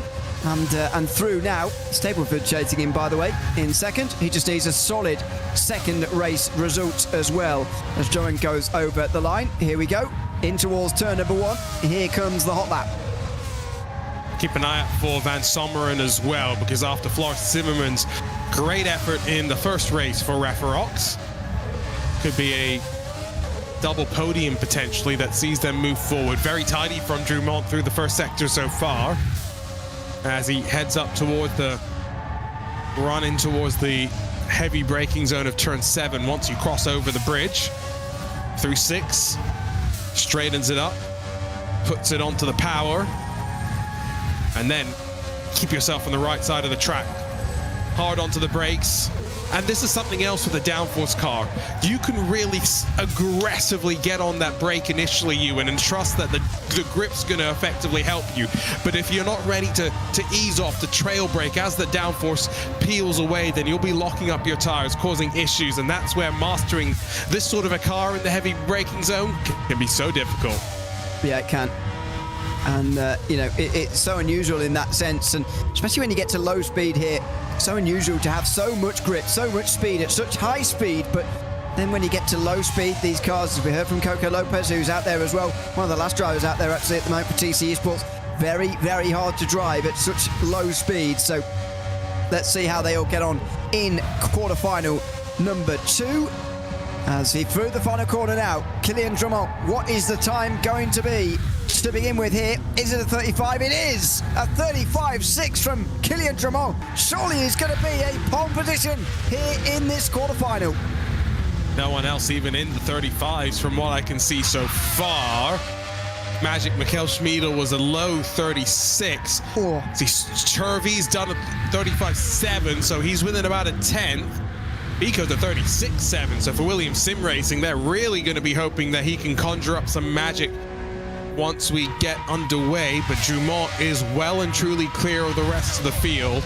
Not sure where Maulana stacks up. The next driver that we have to keep our eye on, of course, is Heat 1 winner. He's been on ice since then, watching and waiting before he could jump back into the thick of the action, and now, as he descends out of 12 and 13, oh, so much commitment. Can see the grip on display. Carves his way through the final corner, all the way to the outside. And what does Lopez have to respond to the 35.6? It's a 35.9, and he's a little upset with himself. Well, he's still in third, and I think that's fine for TC Esports, considering they were at 6th in the first race. It isn't on the pole, of course, like he was in his heat, but he is in third position. So Drumont takes pole by less than a 10th. Chervy alongside. Coque Lopez a little bit disappointed with third, but I don't think he should be. It's a 35.9. Igadas finishes 4th in the first driver in the 36s. Schmiedel and Rodriguez were very close behind him. Alessandro Biko in 7th will be putting some nerves into Williams Sim Racing. There's the rest of them. Not sure we've got one of our drivers in here, unfortunately. Certainly didn't set a qualifying lap there. We only had 11, so not sure what's happened to them, but it's going to be interesting once again here to see who gets into that top 6. Here we come towards the start-finish line. We will get underway in a second. It looks like Blackhall it was, who has had trouble here in quarterfinal 2. So that looks like the WSR Esports end of night as they finish in 12th. But who will the other 5 be joining them out of the competition at this quarterfinal stage? Kylian Drumont brings them to the start-finish line, and Chervy immediately tucks in behind. Coque Lopez third. These 3 teams will be fine with this situation. What happens behind, though, is the real key here in quarterfinal number 2. Remember, 6 teams move forward to the semi-finals. And confirmation that Jake Blackwell technical issues is done for the evening. Biko has to be careful because Van Sommeren, not the greatest of starts for him, but now trying to recover and move his way back up through the field as Magic Schmiedel holds on to 5th position with Rodriguez tucked in behind. 2 wheels in the grass. In 10th for Maulana as Team Nitro, after surviving the second chance race, now got to survive a quarterfinal as well to try and keep their hopes alive. Well, Gronevel finished in 8th place, and so a 10th place from Maulana is certainly not going to be what's required here as he's being attacked by Stableford, I think. He's attacking Bottom, and he does get through into 9th, so Maulana needs to make up a lot of positions here. He's made up at least one of them into 9th position. Again, Stableford needs to make up some places here as well, or we're going to see all of the top 4 before tonight out at the quarterfinal stage or before of this competition. Not surprised to see the shake-up, but like some of these teams would have been hoping for a bit more, in particular, of course, RAG. who, I mean, after Kai de Bruyne finished all the way down in 11th, even with Drumont's victory, there is no guarantee. And so we'll do the rough math and we'll try and get a calculation as to what happens there. I also think Williams Sim Racing, after finishing in 5th in the first quarterfinal, 8th in the second, is likely not going to be good enough for them. And so Alessandro Bico has got some work to try and do. Van Sommeren in front going on the offense. He will look to try and take advantage of all of this. Yeah, Bico has got to try something here in the next few moments, but the fact that Rodriguez and Van Sommeren are just up in front at the moment is very, very helpful for them. After qualifying, the 6 teams who were making it through with GTS 92, Rafa ERA Esports, TC Esports, RefRox, RAG and Williams, but I think they've lost some places off the start, Williams, and therefore would not make it as it stands. It'll be very close with Customs GT. BS are not that far away, neither ERE Race Esports or Owls Esports. It's all very close, but again, the overtaking difficulties might well rear their head again here. I think right now Customs have got the tiebreaker on Williams. They are identical on points. It's just best finish is probably what would swing things in favor of Customs. But yeah, I'm not quite sure on that one. We'll have to, again, let it play out a little bit longer. Koke Lopez. Not the easiest of races for Beauvoir in quarterfinal 1 either. So for both of the teams that we left the heat saying we're going to be the clear favorites, oh, you've got to watch TC Esports, you've got to watch RAG, they found the quarterfinals to be a lot more of a significant challenge than I think anyone else would have necessarily expected. Also BS competition right now. Thomas Laboudelet, great job in quarterfinal 1, but Robbie Stapleford, unless he can work his way forward into the top 10 and maybe as high as 8th position, I think that's BS done for the day as well, so not ideal. Yeah, very much feels like a ramping up of the competition, doesn't it, at this stage, with the current quarterfinals, just seeing better lap times in qualifying, frankly. And that has given us the very nervy situation that we see at the moment for a lot of these teams. As you say, BS competition looked like they could be out here. Nitro certainly be out as things stand. And that would leave all 4 of the top 4 coming into tonight out of the competition at this stage. Williams very close whether they're going to make it or not. Rafa ERA Esports team, who are tied with them, would then maybe be best placed. TC Esports, as we said earlier, need a big day here today. It looks like they're having one as well. Coco Lopez doing enough right now as Bottom and Maulana fight for 9th place. Getting awfully close as they head up towards turn 7, last of the late breakers, and Maulana on the outside. Oh, it just gets past with ease. Just confidence as they put the power down for Bottom as they squeeze through in the ERE Race Esport team. So as the points stand right now, I'm pretty sure it's GTS 92, RefRox Esports, Rafa ERA, TC, RAG, and Customs GT that are the 6 teams, Ewan, that are on the right side of good. It's all going to depend on how aggressive some of them can be further behind, if things will start to change around. Yeah, unfortunately, Stapleford's quite a long way back from anybody else, which is the difficulty for BS competition, who are not one of those 6 teams who are probably going to be working their way forward as things stand. Do you say Williams are part of that or not? I don't think they are. No. They are right now losing out on a tiebreaker to Customs GT. Okay, so this position is the one, isn't it? Van Sommeren versus Bico. I thought it might be, and indeed it is, but Bico's going to have to get a lot closer than this. I mean, he's a long, long way back at the moment, and unless he's hoping for trouble, which is never a reliable thing to rely on, you need to get way closer, and Bico at the moment is showing no signs of really doing that. No, absolutely. Even though he is racing on the wheel and pedals, it's clear that he is maybe not as comfortable as intimately acquainted with the nuances of Gran Turismo and going fast on it. And so, again, we know just how quick he can be, but maybe not getting the most out of it. And this is an interesting car, by which I mean difficult, to be kind of thrust right into, right? You and having to trust the car at high speed, get the most out of it at low speed, and then, like we talked about, the nuance of coming to a track that you can't even race on any other sim. There's lots to figure out. Yeah, I think it's one of those cars as well that actually suits the GT specialists as well, in terms of the Gran Turismo specialists, that is. Because it's physics and the way that the way you extract speed out of it on this sim is quite different, I think, to the way you extract speed out of cars on other sims, which is, I think, quite a key talking point here. So, yeah, I do think that this is maybe throwing the inexperienced guys in at the deep end, and that's, you know, contributed to what we're seeing here tonight with some big shocks, it has to be said. Some of the top guys from ACC and LMU going nowhere tonight. Very shiny livery for Koke Lopez. I think RAG will be rather relieved after how things went in the first quarterfinal, that Drumont's been able to just keep his nose clean, run at the front, and I don't think anything can change to the point where they are not moving forward, Ewan. And so I think they are one of the teams that's going to most benefit from the fact that the top 4 are going to get eliminated from points contention tonight. They will grab that step closer, and they're 16 points off of Team Nitro, the championship leaders right now. I'm not saying they're going to get to the front of the championship, but if they could win, and Team Nitro at this point are going to finish 11th, so that's going to get them 10 more. 10 points, right?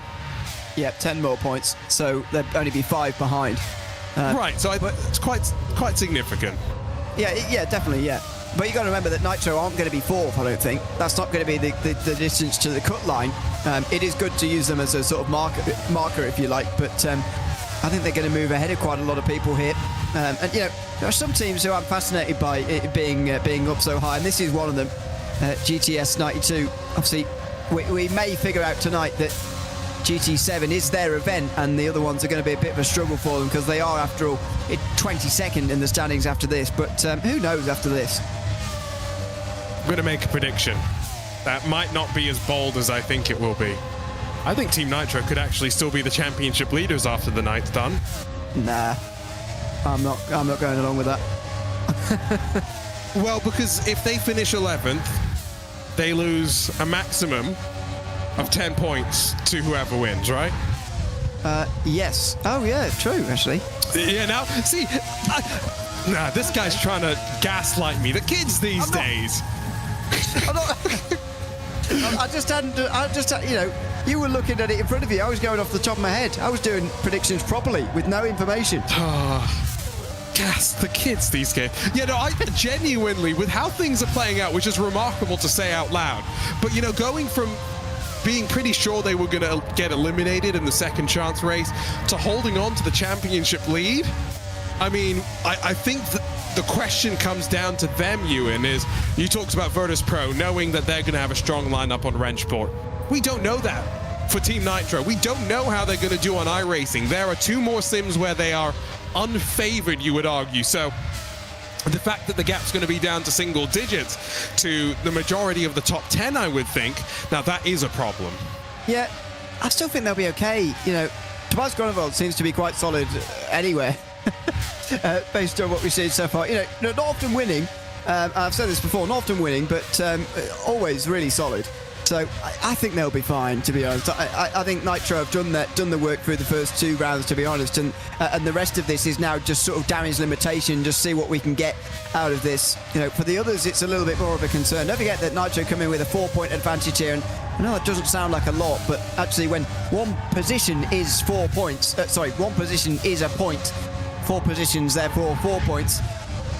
But makes it a lot harder to make that up again. So I think Nitro will be fine. It's the others of the top 4 I'd be a bit more worried about, who look like they're going to go out at the quarterfinal stage. 2 of them are already out. Yeah, I'm still not too worried about Virtus Pro. I think they've just got too much quality. I mean, Kevin Ellis Jr., Darren McCormack, Rennsport and iRacing, that's about as good as it gets, right? Visceral. Now, Visceral is the one that I'm concerned about because yes, they have shown some speed. I think they'll be fine on iRacing. They'll probably be okay on Rennsport with Marco Pajic as well. Isaac Price too. You know, they'll figure it out. But the momentum has shifted after the great opening round. It no longer is on their side, and it's a very slippery slope. It's easy to pick up momentum. It's also easy to start losing it and hard to bounce back. Yeah, it absolutely is. So we'll see where we're looking at the end of tonight, but at the moment we're seeing some big names eliminated. RHG Esports are not one of them though, as Kylian Drummond proves a big sigh of relief. He rescues his team and gets them into the semi-finals with a victory in quarter-final number 2. It was maximum pressure on the Frenchman, but he's absolutely delivered. Chervi gets his team into the semis as well. Same for Koke Lopez. Igadas we're going to be seeing again. Same for Michał Schmiedl. And the top 5 we're all going to be seeing again. But Drummond there, you saw the sigh of relief. He is relieved, and rightfully so as well. His team are in the semi-finals. Just running out of time for some of those behind to try and save the day. So we say goodbye to Williams Sim Racing, to BS Plus Competition, Owls Esports, the ERE Race Esport team, our championship leaders Team Nitro and World Sim Racing. I don't think there's going to be anything from Race Control that changes things, especially with how clean and comfortable the top 6 were. Yep, they were very, very comfortable indeed. Drummond leads them high 1.2 in front of Chervi. Fastest that went to Koke Lopez, who was disappointed to start 3rd, and that's where he finishes. 4th place for Ligadas, with Michał Schmiedl in 5th place. They'll have a decent chance, I suppose. Rafa ERA, Rodriguez, 6th, Von Sommer and Biko running out the top 8. And then below that, those who will be out tonight, Botton, Maulana and Stapleford. That's Nitro and BS Plus, by the way, out at the bottom there. So all 4 of the top 4 are out, and I believe with Williams Sim Racing disappearing, that will be the top 5 actually out here at the quarterfinal stage or earlier of this competition.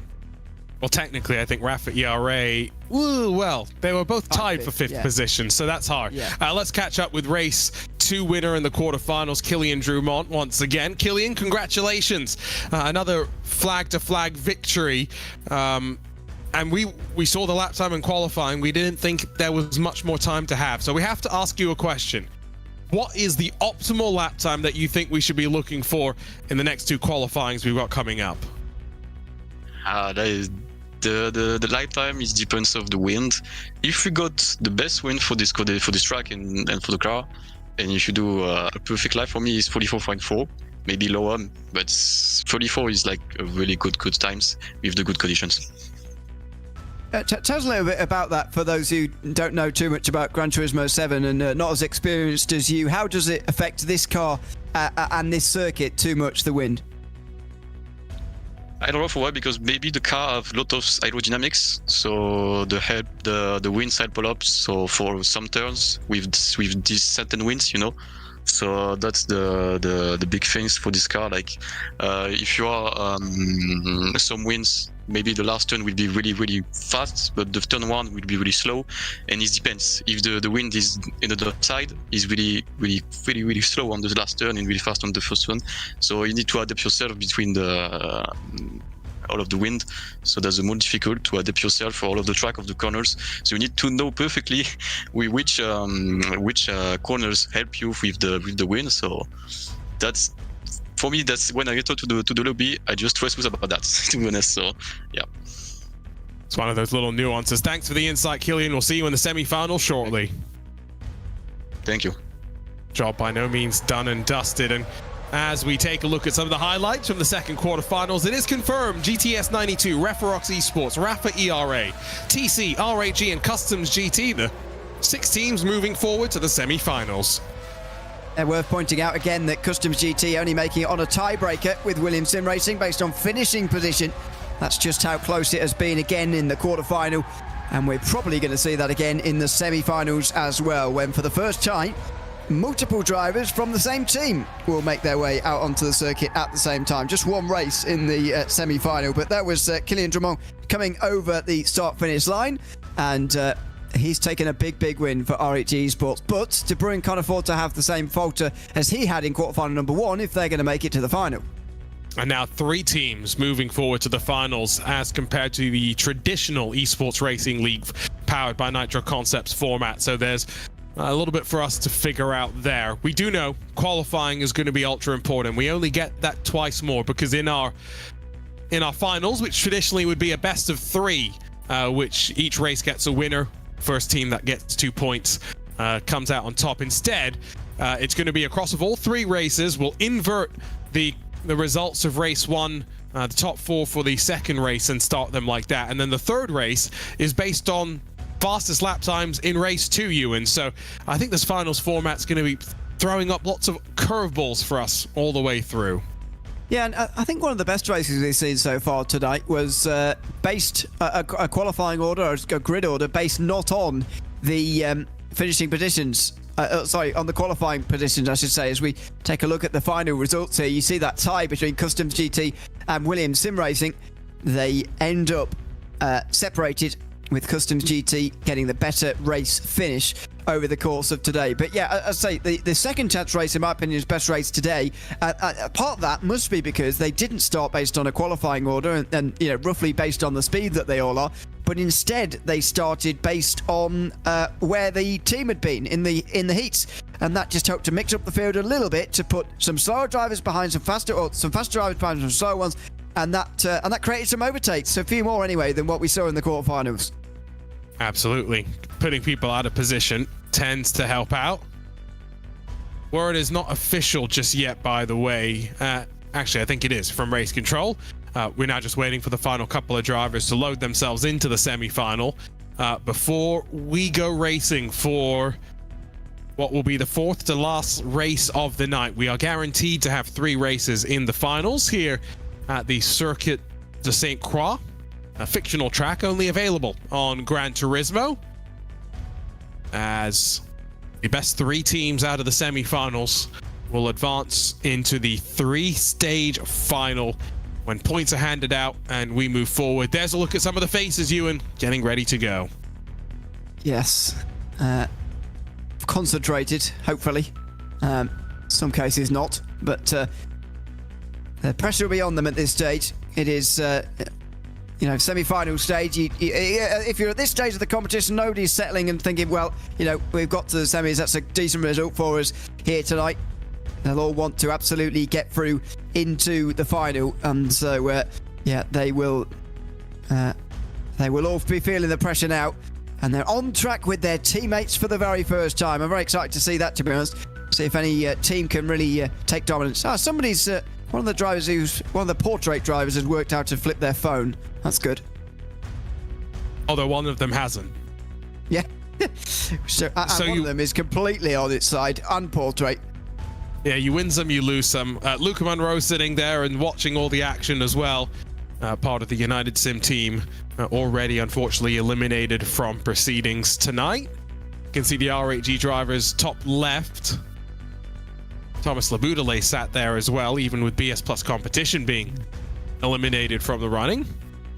I'm sure looking to enjoy the slightly different format for Gran Turismo drivers. Something that maybe they haven't had the opportunity, I should say, to enjoy in the past. Confirmed results, by the way, so I think we can officially say 12 drivers are locked and loaded on the task at hand. That's a rather pretty sight for a racetrack. Yeah, this is. I'm trying to work out the fictional location that it's based upon. I can't really find too much information about it, but it seems to be in the Alps somewhere. From what it looks like in France. One of the signposts has what is a French town on it, but with one letter changed, presumably because they don't want it to actually be the real life place. So I reckon it's somewhere in the sort of, I'd say, the middle of the Alps, in middle of the French Alps. Does that mean anything to anybody? Anyway, there you go. That's the sign. To Verdun. Verdun's not a place, but Verdun is, and that's in the Alps. So it must be. I mean, you change a couple more letters, you could be in a Lord of the Rings theme. But I wouldn't understand that, obviously, because I don't know popular culture. I mean, is Lord of the Rings really modern pop culture? I don't do old or modern popular culture, so... Yeah, you just don't do culture. No. I'm British, after all, you say British, to be fair. The Brits do love culture, just other people's culture. We've got some of our own culture too, but it's drinking. Team Nitro, Virtus Pro, BS Plus Competition, and Visceral Esports. The top 4 teams in the championship coming in have all been eliminated. It's down to qualifying for the semi-finals. 3 teams to move on forward. And I think qualifying, as ever, going to be uber important, trying to ensure the best track position, and maybe track position where you can work together, Ewan, as teammates for the first time. Yeah, I do wonder how much working together they'll actually be able to do as well because of that. But you know, we'll see, I guess, because so far it's been quite difficult to overtake. I don't actually see the benefits of running near a teammate, or you know, if they're helping you to defend or helping you to slipstream in a qualifying or whatever. I don't quite understand how it could be helped with a teammate, but that might well become clear in this semi-final. Don't know if there's much benefit to slipstreaming in qualifying, but in the race itself, maybe there are some games and tactics to be played. Slowing down over the bridge. This is very Formula 1-esque, to be fair, in terms of, oh no, you give me the slipstream. Oh no, you give me the slipstream, please. I'm surprised we haven't seen more of this so far tonight, I must say. You think I'm not complaining. It might be the smoothest. Well, you'd think it'd be the smoothest so far with teammates, but yeah, that was a bit Formula 1, wasn't it? As Tremont and Boulding have decided, well, forget any of that. We'll just drive quickly on this outlap and get going, and I appreciate them for that. Yeah, you gotta appreciate when the drivers just get down to the task at hand. Word is that TC teleported back to the pit lane to avoid traffic, so that should leave them to set their time rather late in the session for Beauvoir and for Lopez. The Frenchman Drew Mont, winner of quarterfinal 2, crosses the line on the brakes into turn 1. Yeah, he'll be in the zone at the moment, and you'd hope for RAG that he will be at the very least in the top 4 or so, if not on pole again as he comes in towards turn 3. Just see the way he's absolutely got this car hooked up around this circuit. He comes up down the hill now, mountains in the distance, down one of these hills in towards this chicane. Got to take the line right through here, and switches from left to right again, and over the bridge. Oh, close to the wall, just as close as he dares, as he goes in search of another pole position. Apparently, by the way, the lake and the scenery are all real, just the track itself is fictional, and Verdun is an actual place in France. So we're being educated. I am being educated. Well, we all are. Well, exactly. Not just you, both of us. Yes. Up and over the crest, down once again into another braking zone after you flick the car right. This is at max speed as well, as you find the curb on the left as your reference. Be careful of track limits, that's what you are noticing. Be careful of the rear tires as you ask for the mechanical grip. Putting all the power down onto the tarmac and then slingshot it flat out through the final sector of the lap before you're on the brakes for the final corner. Once again, maximizing your entry. Clip the apex all the way out to the outside wall. And the first to set a lap time, the benchmark for all to beat, it's only a 36.0, but he was telling us the wind will play its part. How does that stack up to the rest of the field? Yeah, I guess in that case, you've really got to see how it stacks up, as you say. Now then, Lopez and Beauvoir are setting a lap time together. I was just hearing, actually, from Felix van Delft, who's obviously out now with BS competition, but saying that slipstream is actually quite powerful in qualifying if you can get it right. And it looks like Lopez is giving Beauvoir the best chance possible. That's maybe why TC Esports decided to go back to pit lane in the way that they did. Still no times going above Boulding's fastest time at the moment. RAG will be pleased with their lap time, so will Raphael. Zimmerman again, 35.5 from him. That's his second 35.5 of the day as well. He seems to find a rhythm in qualifying. So Koke Lopez, just 2 corners left as he descends down through the hill. Now just the braking zone and the right, as Thibaut Courtois Esports look to try and rise their way up the leaderboard. R8G in a decent position, ERA by EMM in a decent position, but for Beauvoir, for Lopez, it didn't look like they were the happiest with the qualifying effort. And we'll have to wait for the results to confirm exactly how it shakes out. But another flying lap put in qualifying by Floris Zimmerman, and he will lead us to the green for Referox Esports. Alongside him will be Jack Boulding for ERA by EMM. De Bruyne for RAG has got Koke Lopez for company, so TC 4th and 6th will be somewhat happy about that, while Estevez for GTS 92 is sandwiched in 5th position. Drumont down in 7th. Chervi, the other of the GTS 92 machines, down in 8th spot, with Legeras, Schmiedel, Van Sommeren, and Busom the rest of the 12. See how the sessions are getting closer, can't you? We've seen that in the course of the evening so far. One of the closer ones, but what can Zimmerman's teammate do, I think, is going to be the real key here. But Refrox Esports, he's clearly a quick driver. He might well be favourite to win this race, but that's going to be nothing if his teammate finishes down towards the back end of the field. Well, for 3 teams, the journey ends here, Ewan. For 3, a chance to advance to the final and compete for the first ERL win on Gran Turismo. Yeah, absolutely. Such a key round as far as the ERL competition goes. And one of these teams, especially one of these teams, the one that wins, will be able to really vault themselves into contention for that top 4 at the end of these 5 rounds. Here we go for semi-finals. And for the first time, teammates potentially able to work together. Floris Zimmerman, once again, for Refrox Esports, is at the front as we go racing in the Esports Racing League powered by Nitro Concepts. Koke Lopez comes across the track in 4th spot on the run down to turn 1, helping his teammate Slingshot up to 5th. So there is teamwork already playing its part. Estevez and Chervi now trying to work together as well. 6th and 7th positions and boxing out Killian Drumont. This is fascinating stuff as they rise over the crest for the first time and getting ready to switch onto the bridge. Yeah, Drummond in a bit of trouble here. Schmiedel, meanwhile, side by side with Van Sommeren, who does need to make up some places of his own, can't at the moment. Van Sommeren struck at the back of the field. He's now down to 12th with his teammate leading. That's not much use, really, for the Refrox team. They need to get closer to Zimmerman. Van Sommeren needs to be closer to Zimmerman at the moment. Otherwise, some of the more consistent teams are going to beat them. And so I think right now it's R8G, Thibaut Courtois, and ERA by EMM. That would be the 3 teams that would move forward, but never trust the math when it's done on the fly. Still very close margins. Can Killian Drumont get alongside of Chervi? Yes. Sweeps through. Can Legadas follow him through too? That will put the pressure onto the Customs 92 crew. And indeed, 2 positions lost with that draft. Bit of damage on the rear as well for Chervi.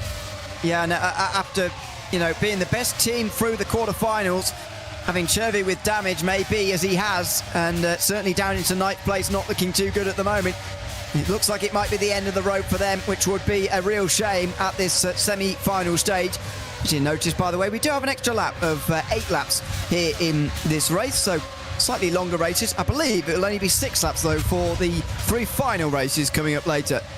Yeah, shave a bit of time off the clock for the 3 finals. Helps us get through proceedings just that little bit quicker. Kai De Bruyne has lost a bit of ground to Jack Balding, but both he and Killian Drumont in the right spots to bring R8G forward.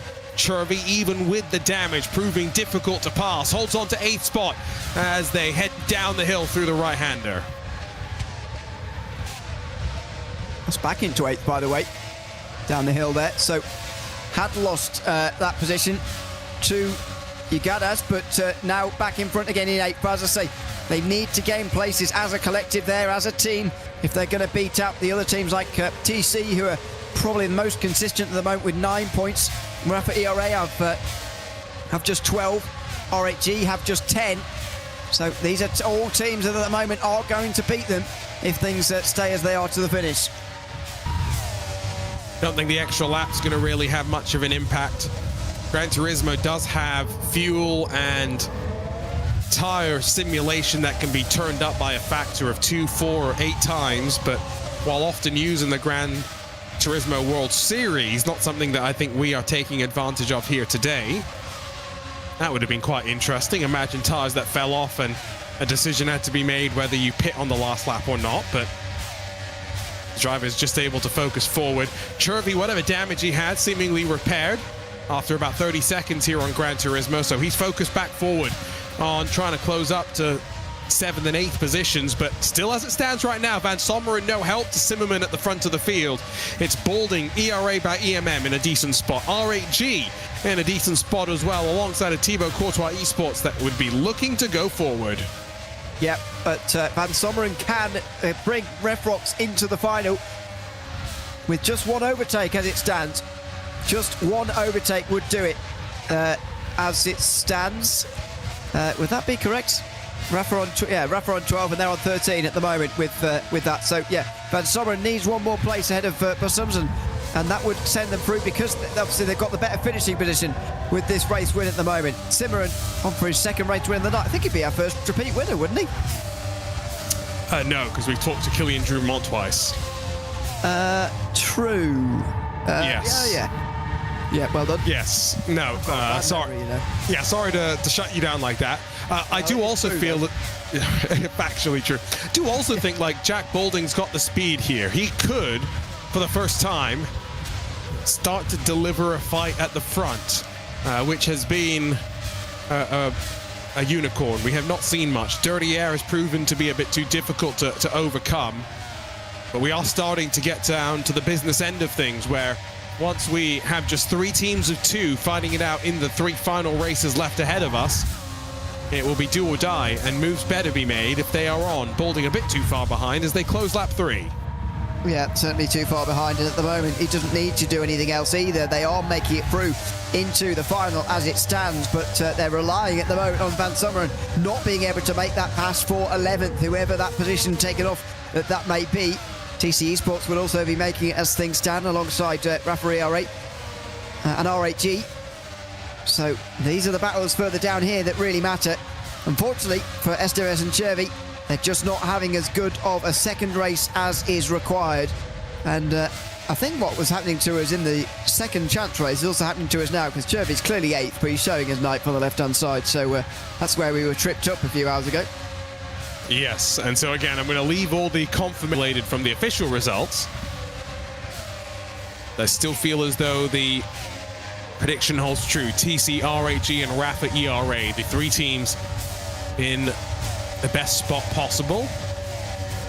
Oh, rotate your head 90 degrees. You might be able to poke your head through it, Mr. Esteves.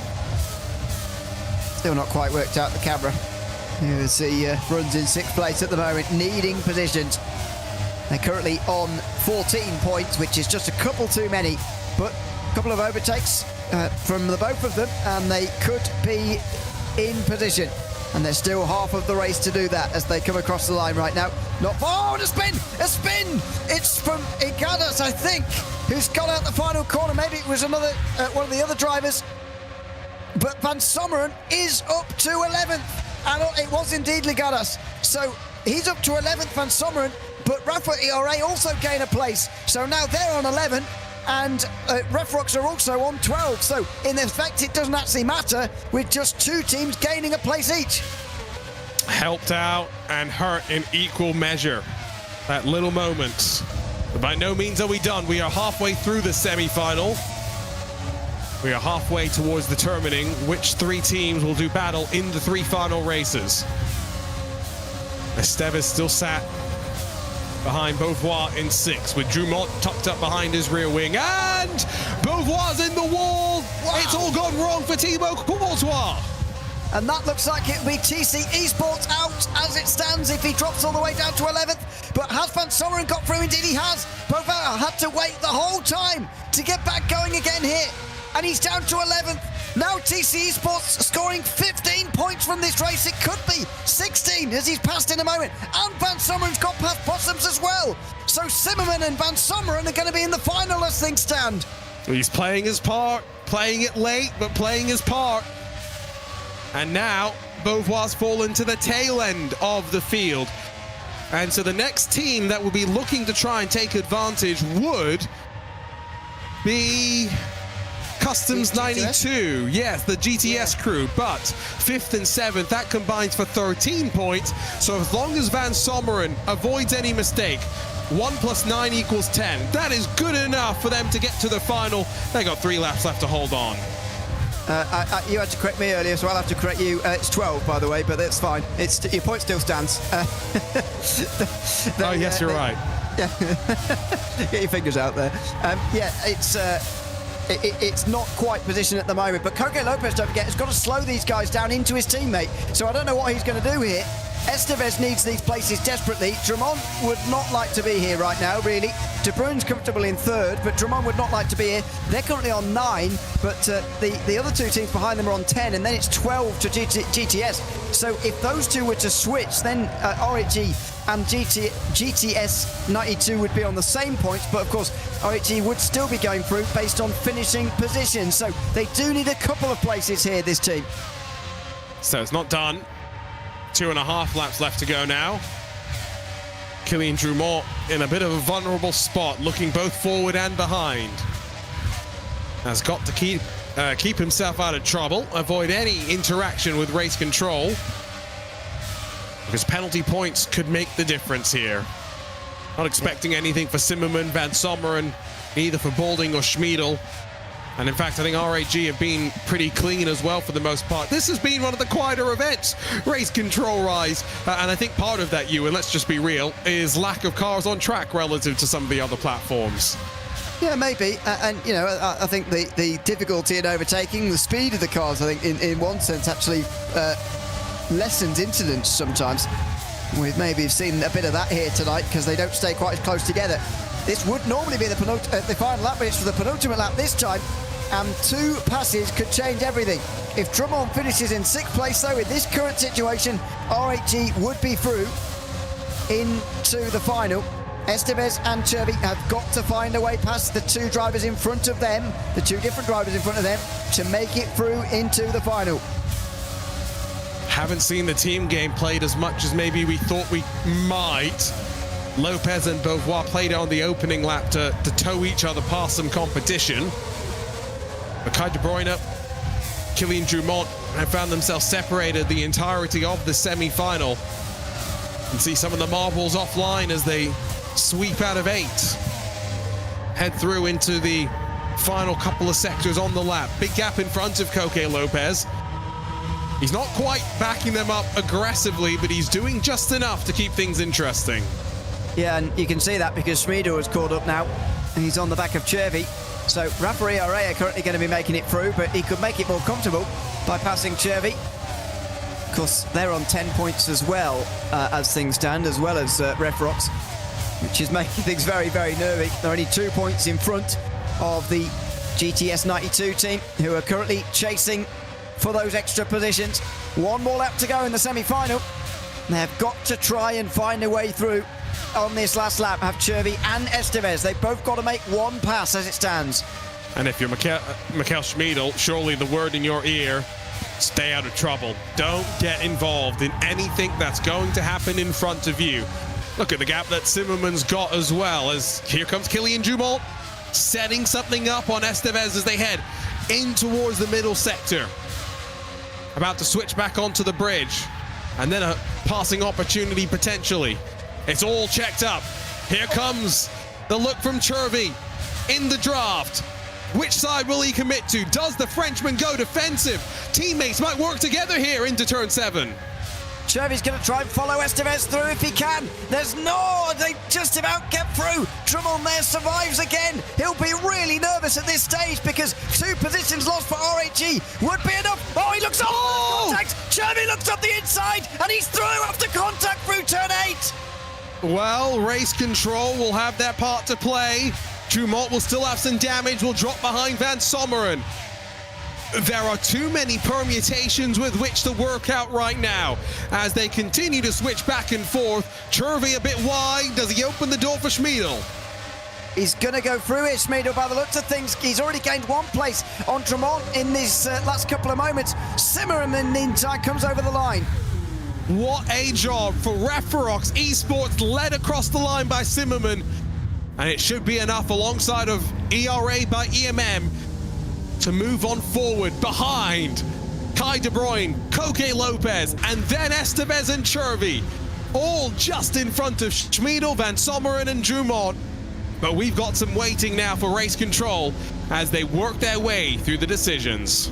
As it stands, if the race were to finish as they came over the line there, we would see GTS through, as well as Rafa ERA, Refrox Esports. R8G would be out by a point if that stands. If that stands. Big if, I feel, after contact through turn 8. Cherby had his nose up the inside there of Drummond, sent the Frenchman into the outside wall, and at the moment has sent R8G out of the competition. My goodness. There is some anticipation now as we wait for the word from race control. Zimmerman, a great victory from him. 2 wins, and joining Kilian Drummond, while Balding, De Bruyne, Lopez, Estevez, Chervy, Schmiedel, Van Sommeren. That's the top 8, and only split by 13 and a bit seconds. Behind them, Drummond, Beauvoir, Boussom, and Leguedas.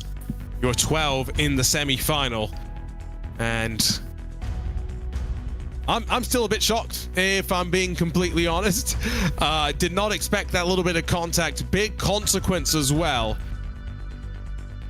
But I feel as though if I was going to predict and use my time machine like you and O'Leary did, R8G might still move forward. Let's have a chat with the race winner, Floris Zimmerman. Floris, I mean, that's 2 victories now and 2 sterling jobs in qualifying and the race itself. How comfortable are you feeling with this car and the challenge that it offers? Well, to be honest, going into this, I did not like the car at all. I kind of, hated it, but I practiced a lot, and I mean, what can I say? I'm so happy with that win, and also Evo doing so well. So I think we're through. It's just, incredible, really. We saw your emotion as you came over the line there, punching the air as you finished the race in first. Just what would this mean for you? I mean, we're pretty sure that you will be after the stewards and everything anyway, but just to be sure, what would this mean for you to be able to get through to the final tonight? I mean, so our goal was to make it to the semi-final. Well, we were already happy with the quarterfinal, but we were like, well, our goal is to get maybe to the semi-final. That would be great. And here we are now, looking like we're qualifying for the final. It's just incredible, really. Well, you've still got some time to wait. Qualifying, we were talking to Kilian Drummond a little bit about this. Wind, how significant is that, and how quickly can you suss out what you need to do differently when you jump into one of these lobbies? Yeah, the wind is actually a huge factor with this. So not only is the wind speed on this track really high, so like the wind speeds are like around 6 meters per second. It's really that's so much effect on the car because of the downforce of the car, of course. It depends just purely on its downforce, and if you have like tailwind into a corner, you have to brake so much earlier. You have to take so much less speed through the corner. Basically I really tried to practice on it. Like so what I did is I made a bunch of lobbies and I noted down the wind directions. Actually, like, I don't know if this shows on camera, but I have all the wind directions here, which I noted down. So like I made like a little spreadsheet of the most likely winds, and I started practicing the most likely ones. Now the first lobby, the heat 1, or like the heat my heats, the heat 4, it had like it had crazy wind because it went from the north, which it never did. But now this lobby, it had one of the more common winds, and I just felt really comfortable with it. So I'm really happy that I practiced it enough and got used to it quickly. Well, don't give away all the secrets all at once before the final, of course. But you know, how do you view this final now between the two of you? I mean, you've won 2 races already tonight. As you say, it's a big goal just to make it to the final. But now that you're here, are you just sort of seeing this as sort of a free hit almost to just have a go and see if you can win the whole thing? Yeah, basically. I mean, we're not there to just be at the back, so we'll try everything we can and hopefully we can win the race. Well, thanks for coming and chatting with us. We'll see you for those finals in a couple of minutes' time. Thank you. Yeah, not expecting any change for Referox Esports. It's still that question of the third and final team that composes our final matchup. Here's a look at some of the highlights, Ewan, from an action-packed semi-final. Yeah, the race of the day so far, I think we can say Zimmerman didn't have a particularly exciting one. He was out front on his own the whole way through. And Bolding, by the way, had another good result, solid result in second, which saw Rafa ERA also pretty sure they're going to be through as well. But this is where the action was, and it was started by this as Igadas had a spin out the final corner. Van Sommeren also passed his teammate a couple of corners later as well to put them in a position to advance. GTS 92 then backing Drummond into Chervy, his teammate. There was contact as Chervy got himself down the inside of Drummond through turn 8. Meanwhile, Zimmerman took the win out front. It was Chervy and Drummond who were having the drama behind. As it stands, RHG missing out by one single point, but the stewards looking into everything that happened during that race before we can confirm those final 3. And I think the reality is, if it is a slam dunk, at least single penalty point, then the first tiebreaker is penalty points, in which case RHG should be mentally preparing Ewan to move forward, right? They can't now be getting up in arms, getting themselves frustrated, submit the protest, and then start thinking about the finals.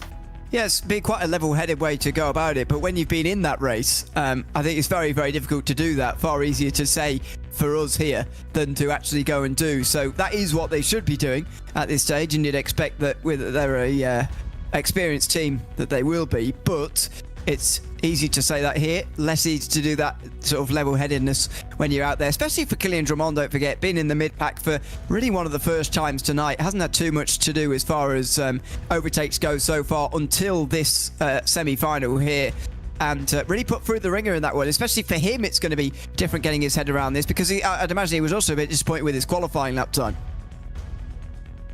And I guess it was interesting that he did reveal us the secret, Floris Zimmerman, of going fast in qualifying. Join a bunch of lobbies, right down the wind direction, and then go and practice. Not that hard, it turns out.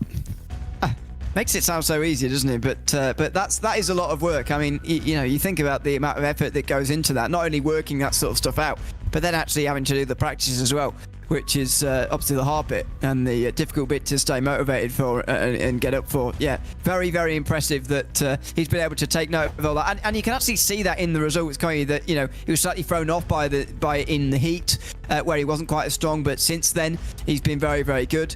And, who's to say he won't win the final, as a driver? Obviously, team might be a different story, but he's looking pretty good at the moment. So 3 races left in our finals. We'll figure out which are the 3 teams that will do battle here in the Esports Racing League, powered by Nitro Concepts, after this.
The Esports Racing League has hit consoles for the first time, and here on Gran Turismo 7 we have our very first three-way team final qualifying getting underway now. Arjun and Kenki Party alongside of Ewan O'Leary and Ewan. It took some race control decisions before we finalized which three teams would be competing. It's Referox Esports, Rafa ERA by EMM, and R8G that do battle as the hot laps get underway. Yeah, perhaps unsurprisingly, after the incidents we saw towards the end of the semi-final, GTS 92 unfortunately given penalty points that see them out of this competition. And the big surprise, I mean, it would have been a huge surprise, wouldn't it, seeing R8G and TC Esports not make it. In the end, TC Esports don't make it, but entirely through their own making. A slide out of turn 7 from Beauvoir sees them out of the competition. And now who's favourite? Well, I personally cannot pick out of the three. I think you have to give R8G the label of favourites, as much as I agree with you that you can't say they are favourites given how the night has gone. Starting at the start of the day, then yes, they would have been favourites, but I hate to say it out loud, but I think one team that's on the back foot is ERA by EMM, because while Balding has been spectacular, Schmiedel has been a little less so, to the point where I think he's not even really a factor for the top 4 invert that will get to set the grid for race number 2. Yeah, maybe you're right. I mean, he might be able to beat Van Sommeren, but yeah, he needs to beat 2 drivers, so who is he going to beat here? It's a good point. We'll see what happens in the race, because generally, before the semi-finals, these races have all been about who has the speed, who has the track position, and therefore that was where you were going to finish. Well, that won't necessarily be the case here, because it is the final, and there are only 3 races now between them and an Esports Racing League round victory, which for any of these teams would be a massive achievement. Yeah, R8G have been in the spot before. The other 2, very much newcomers to this situation. 35, 3, 5, 6. Balding has laid down a benchmark of a time, and I don't think that's gonna be beaten, except Killian Drumont goes a 10th faster. A 35.2, clearly good conditions, but clearly very good lap times as well from both of those 2 who are going to share this front row. Drumont and Balding and De Bruyne there. Wow, look at that. R8G take control. They are the team to beat, I have to say.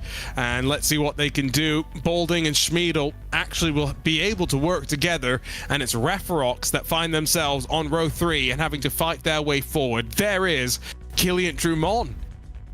Little flex of the eyebrows. Maybe surprised about the lap time himself. Maybe. I think, you know, these drivers know what good conditions are and what aren't, and even so, you've got to produce the lap time. And you know, as I say, his poor qualifying in semi-final probably would have upset him more than the actual drive itself. So he'll be really pleased to be back on the pole here for this first of 3 races in the final. And it's not a best of 3 as we traditionally have in the Esports Racing League. It is a proper 3-stage final. Points will all add up. And it's R8G that will be at the front, as through the traditional Gran Turismo start sequence we roll, and away we go. Drumont to the inside for a moment. De Bruyne trying to defend from Schmiedel, who went aggressive.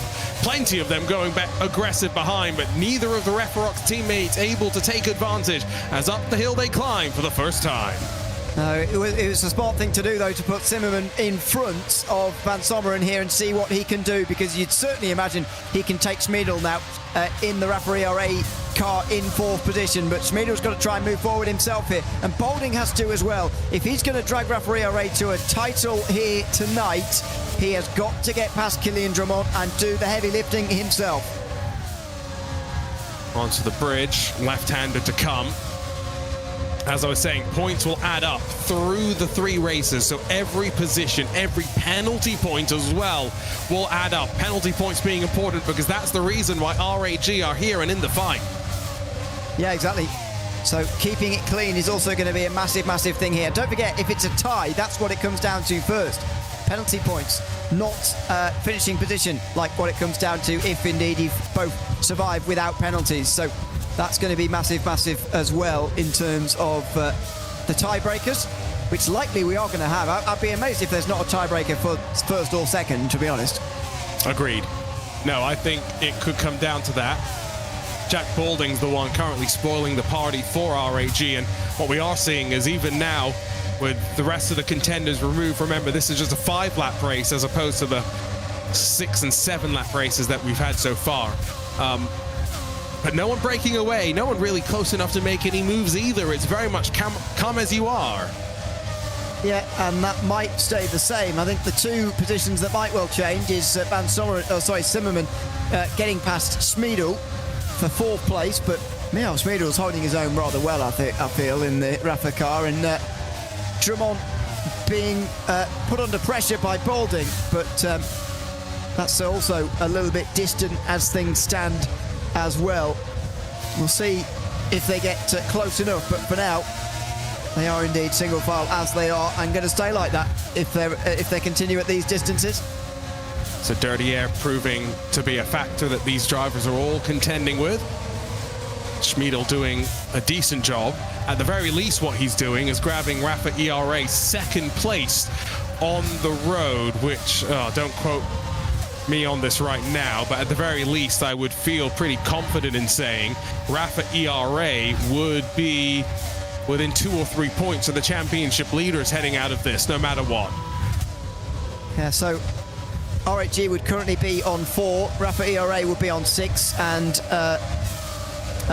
Customs GT would be on Customs GT. They've been out for ages. Refrox Esports, sorry, goodness me, would be on 11. Sorry, so it would be very close between the top 2, but Refrox would be at some distance. Yeah, I think now that I've gone and looked at a spreadsheet properly, Rafa ERA would get to within 3 points of Team Nitro if they finish 2nd, within 2 points if they finish in front of RHG, but we jump on board slightly further back and ride our way through the roller coaster of the track that is our host of today. I'm just trying to make sure I'm going to pronounce this correctly. The Circuit de Sainte-Croix, 14 corners, 7 kilometers long, and one that really I can't think of a real-world equivalent of by any means, Ewan. No, I still can't either, but that's the whole point of a fictional racetrack, which, as I've said before in this broadcast, I really think we could do with more of, actually, in the world of esports.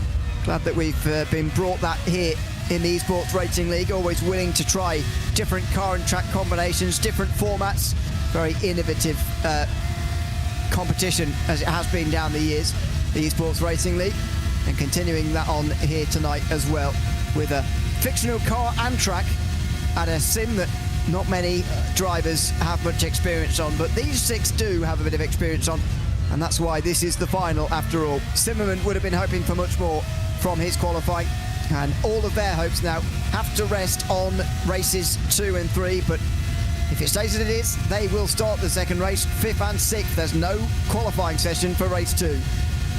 The car only introduced to Gran Turismo 7 at the start of 2025, so one that they really will have had limited experience with, and definitely not one used for Gran Turismo World Series competition. But it's fun, it's definitely a challenge, as we've seen even the best in that second chance race had a couple of spins here and there. Just 1 lap to go next time by, and RAG will have taken strike 1 effectively on the route to grabbing the win here.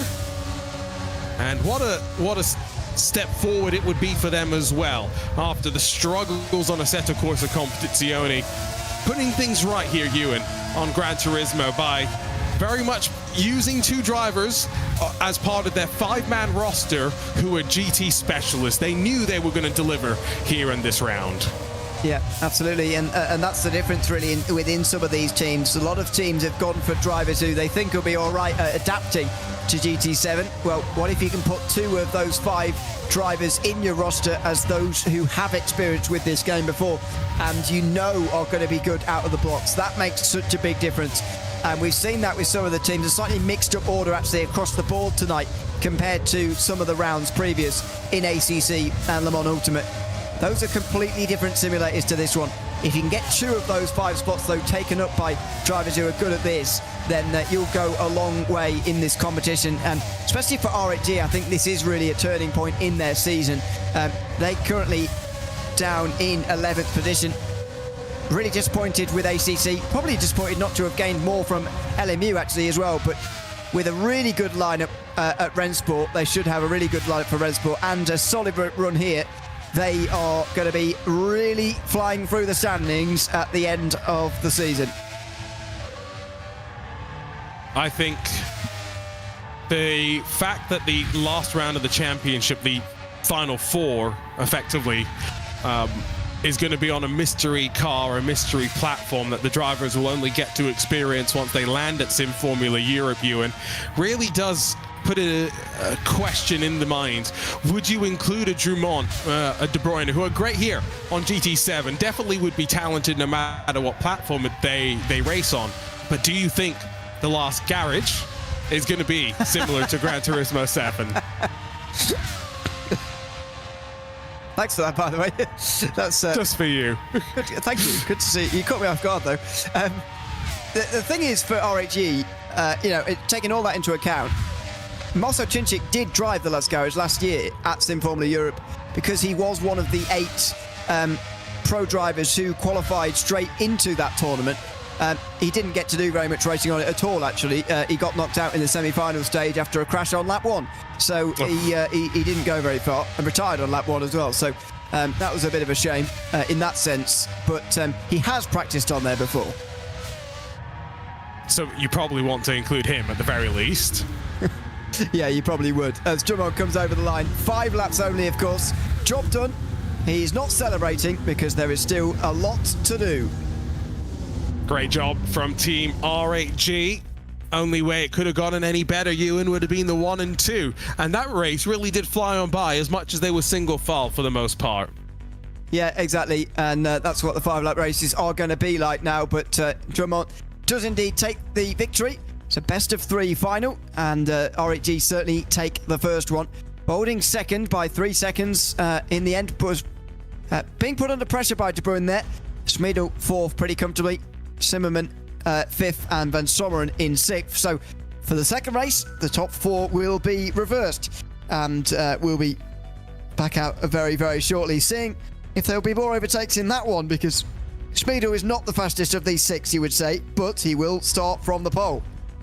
I just got a message from Will Chadwick saying that Schmidl is the fastest non-GT7 driver, which, to be fair, has made a decent case for that so far tonight. Wouldn't you agree? Yeah, absolutely, I agree.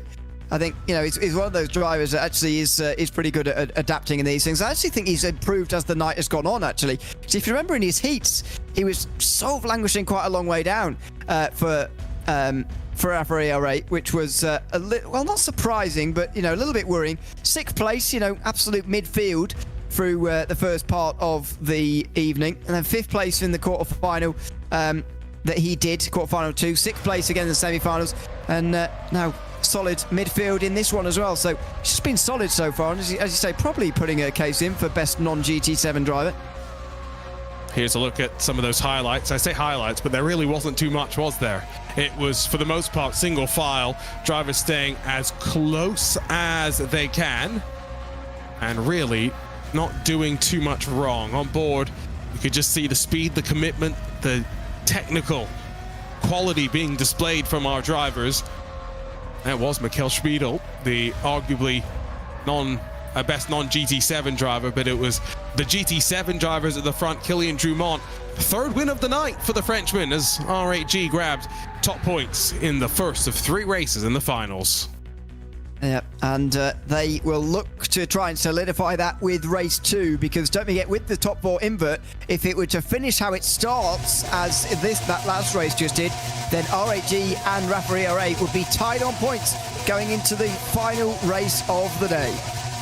What are we expecting here? I think Schmidl is going to really cause something interesting. Balding around the outside to the first couple of corners. It's what we'll have to keep our eyes on, with 5 more laps thrown onto the board. second of 3 races, a slightly different format, but a fun format to say the least. Single file, they scamper off into turn 1. Drumont pops out of line. Is he going to be close enough to commit? No, but already Balding looks to the inside of De Bruyne, who goes wide, opens the door, and here he comes. And Zimmerman on Drummond as well. It's not a good start for RHG at all. Here goes Balding on the outside of De Bruyne, and he can't do it just for the moment. He needs to be aggressive here. Balding needs to make overtakes, which will be one of the first we've seen from him tonight. Zimmerman now putting the pressure on Drummond as well, who's going left and right, trying to cut off the Dutchman. Here he goes down the inside, contact, and he's going to get it, is he? In towards turn 6, there's still contact. Drummond goes wide, and there goes Van Summeren into 5th position. This is exactly what both ERA and Referox were hoping for, to put RHG on the back foot. Drumont, though, by no means is going to just lie down and let this overcome him. He tries to make the move as Zimmerman has a big slip and slide coming off the corner, trying to put the power down through the rear wheels and through the right-hand hairpin. Oh, a bit of contact. Drumont's into the wall hard, bounces off, and here comes Zimmerman to take advantage. This is worst-case scenario for RHG.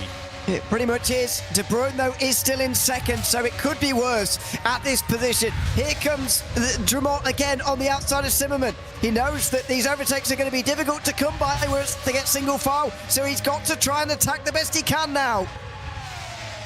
Close, but not just yet for Kilian Drummond. Front of the field, Schmiedel holds on as we close out this first lap. Surely not a passing opportunity, the final corner, not enough of a heavy braking zone. Zimmerman will hold on, and maybe the biggest thing he can do here is hold Drummond back, make sure that RHG score as little points as possible for the remainder of this race. Well, at the moment, they'd have 8 added to their score, which will put them on 12. I've just seen, yeah, it would go the way of Rafa ERA. We're just having the points updated at the moment. It would go to Rafa ERA by 2 points at the moment, but don't forget, 1 overtake by De Bruyne on Schmiedel, and he ties it up. It's very, very fine margins, and I do like this way that the way the format has adjusted to the platform and how much excitement it brings onto this unique Green Gate Bridge. As down into the braking zone of 7 they go. To be fair, that kind of looks like IndyCar when they ran that Nashville street circuit. Kind of looks like that bridge now that I think about it. I don't remember that street circuit, to be honest with you. It's probably for the best. Okay, I won't go back looking for it then. It's yeah, it's unusual, as I say, to have it on a racetrack. And of course, the bridge it's named after, or we've named it after, would of course be a mightily long straight if that was a racetrack. Well, you know, it goes by pretty quickly. Maybe at this speed. Yeah, exactly. This is some commitment as well. For the time being, though, look at the gap. Dirty air does seem to be a factor, but let's, again, not discredit the race leader, who will close lap 2 now with a significant margin back to the chasing RHG come. Magic Schmiedel indeed. Yeah, he's doing very, very well. Here's Michal Schmiedel. He's up against some drivers who have got a lot more experience on this sim than he has, but showing himself to be able to just adapt the best he can. I think he's putting his case in, if Rafa ERA make it, he's putting his case in to be sent to the last garage and try and I'm doing what you do now, to try and figure out what's going on there with a limited practice session. As I mentioned before, last year's Sim Formula Europe event, just to give you some context, each set of drivers, I think, was given 45 minutes from memory in the practice session before the qualifying and a semi-final race. So if it's some similar format to that, then you really get an idea for the limited practice they're going to have on those sims and on that simulator before the competition itself. And I assume the sims themselves to be provided by our friends over at Nitro Concepts, so big shout out to them. I'm really looking forward to seeing Sim Formula Europe. I know you've had the chance to go for a couple of occasions now, but this will be my first time going, and I've already been told that the hotel where I'm guessing we'll all be staying is going to be the party zone, which I don't know if that's a good or a bad thing with sim racers. That's not where I'm going to be. You're going as far away from us as possible. Good idea. Probably for the best, yeah. It's one of the only events you can turn up to and not bring up the average height, actually. Oh, that's a good... Yes, I'm going to feel right at home. Yeah, you are, yeah. Finally speak to some people on eye level, that'd be nice. I do some interviews at eye level as well. On to the fourth lap of the race. Schmiedel still under pressure, but by no means looking in the mirrors through the corners. Balding settled into third for the time being as well. Is there anything from race control about the start? Well, not that I can see. No, I think it was all okay. You know, it's bound to be a little bit of contact on the start, but in the end, I feel like Zimmerman and Drummond came off just as bad with each other, actually. And so I don't think anything's really going to come of that. I think Stan Drummond is still in 6th place. What he's got to focus on, I think, is a fast lap here. Try and set the fastest lap at the end, because don't forget, race 3 is set by the, I think, the best lap of each driver in this race. I think you're right. And at what point, therefore, does he just drop off the back and get some clean air? Or does he try and play the draft to try and grab an even faster time? There's a couple of ways of thinking about it, but regardless. So, 1 lap left to go. It will be a good victory for Schmiedel at the front, but because of this unique format, 3 teams of 2, we've got that third and final race to come, and it is really going to be dictated by the grid order, I feel. Track position is so crucial, Ewan, and so we are a lap and a bit away from finding out exactly how they'll have to order themselves up. Yeah, so just watch for, if I was Zimmerman here, I would have made a lot more of that out that final corner, getting a good run out of there and getting onto the straight here for a good last lap, and same for Van Sommeren as well. I know they are a little bit adrift at the moment, the Refrox team, and they've got a big uphill challenge because they've got 20 points at the moment, double what Rafa ERA have had. And I don't think they can actually win from here. They could get second, but Van Sommeren loses out to Drummond. And suddenly, R8G now are 1 point closer to Rafa ERA. It's just 1 point now. But really, it's going to come down to that third race now. Because if Drummond's pegged at the back, it's going to be difficult for him to move his way forward. So that's how it was after the first race. So 2 points to the good with R8G. Schmiedel and Balding are doing, well, basically the best that they can. 4 more points to be added, as it's slightly closed up at the front, but is it too little, too late? Well, I don't know. It's quite close. Maybe Drummond hasn't got a good enough run out of turn 8 this time. I really thought he had a chance there, actually. Schmiedel was coming under a little bit of pressure towards the end of this race, but it looks like he survived it. And what a great drive. What a driver Mio Schmiedel is, really. Underrated, certainly. And he looks like he's going to win this. We had Enzo Benito consistently be our MVP in the first edition of the ERL across all the sims, all the cars, able to figure it out. Well, in this most unique of situations, the first console appearance for the Esports Racing League powered by Nitro Concepts, Schmiedel has done it on Gran Turismo 7. ERA by EMM grabbed the win in the second of 3 races, and are now 1 step away from being a winner for the first time in the ERL. Well, they are absolutely delighted with that. Well, Schmiedel is anyway. You can see the delight for him. He celebrates victory, and that is a fantastic win as well for Rafa ERA. They will go into this final race with the lead of this championship, or this final, I should say, this mini championship. Now, this next screen is going to be very important, isn't it? What lap times has everybody got? Who's got the best ones? Well, Zimmerman has got the best, as expected, and it's good as well. Oh, it's very close. Schmiedel's got the second best, ahead of De Bruyne, then Balding, then Drummond, then Van Sommeren. So they're all behind Zimmerman, who, by the way, is driving for Refrox, and they cannot even gain second from here. No, but what that really does mean is Drummond further back than I thought. There was a first bit of contact, second bit of contact, third bit of contact. Drummond just getting a little bit bullied there in the fight with Zimmerman. And then eventually, as Zimmerman just trying to get the power down as they work their way over the top of the crest. That's where it almost went wrong, but just held on. De Bruyne putting the pressure on slightly further up through the field, but yeah, again, hard to discount the level we have seen from Schmiedel here today at what has been a quite interesting Circuit de Sainte-Croix. Not much passing by any means, but at the front you have seen the level of these drivers, barely making any mistakes. Yeah, absolutely. And that's been the attraction of these races on GT7. I mean, despite the fact some guys are really getting used to this, they are not making mistakes, and that is the remarkable thing, really. Going to see a fantastic final race, I feel, even though it has been a bit single file in the 2 final races so far. Rafa, ERA and R8G know that this is their last chance to get a round win. Maybe they'll believe, I think certainly for Rafa ERA, they might believe this is their only chance to win a round. So they're going to absolutely go for this. Schmiedel, so confirmation, Schmiedel will start second, Bolding will start fourth. They will both be in front of the R8G drivers who will start third and fifth, both needing to make overtakes in this third race rather.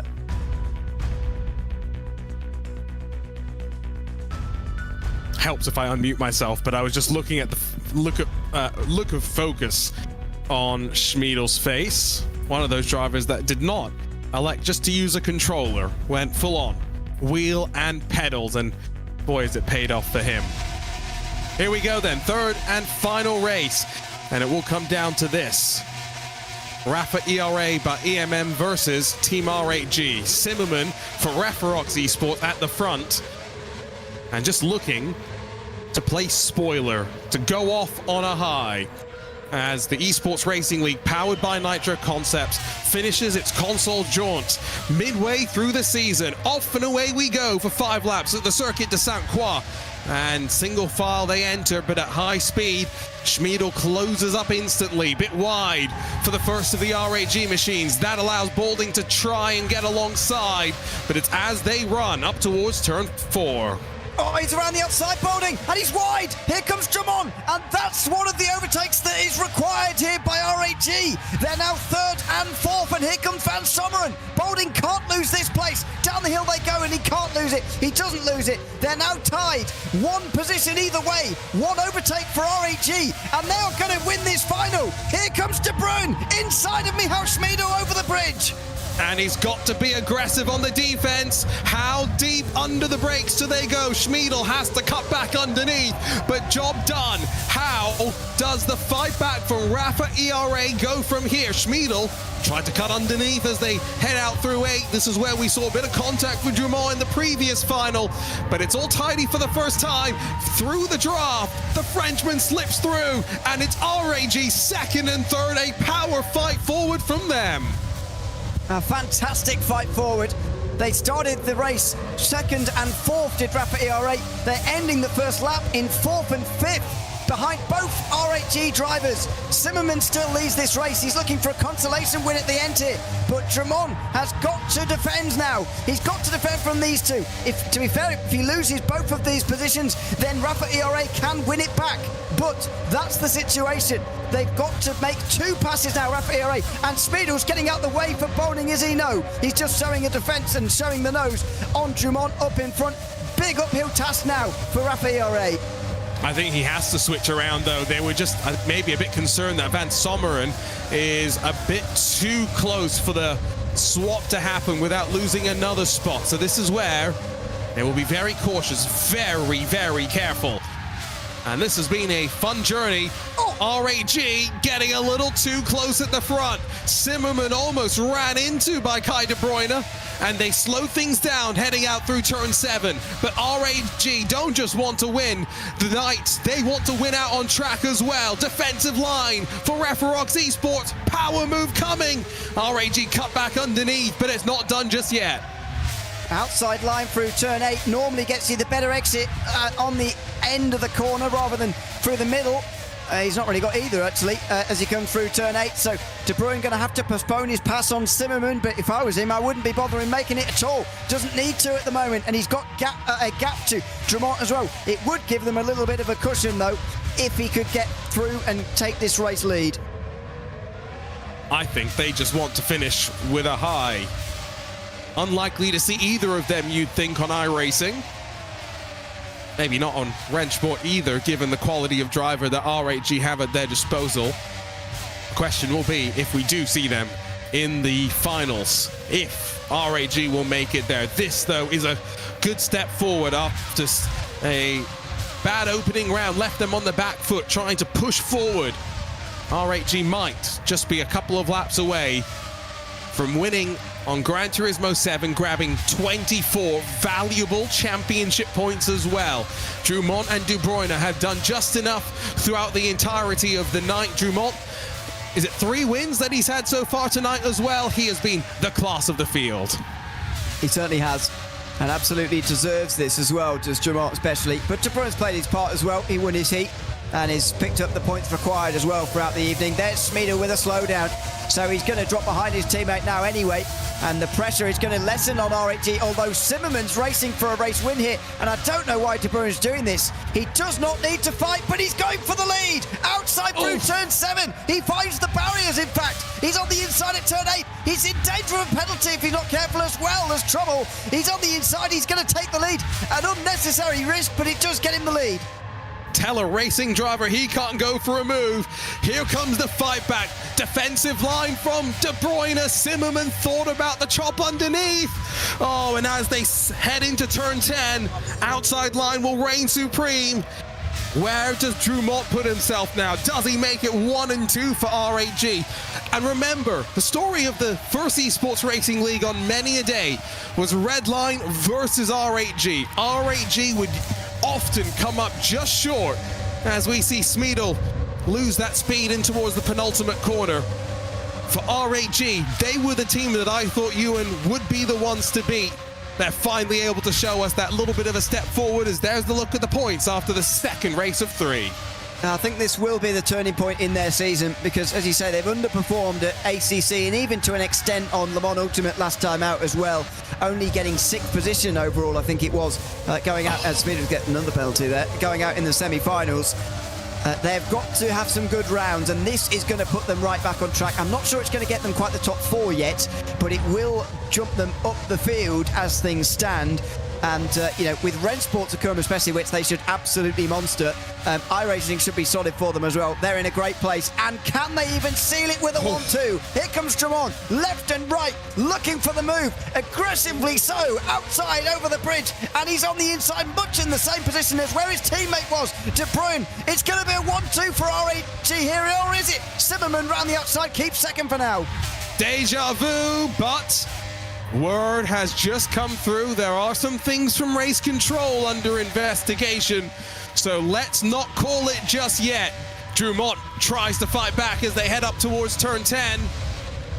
All this as your race leader breaks away at the very front of the field.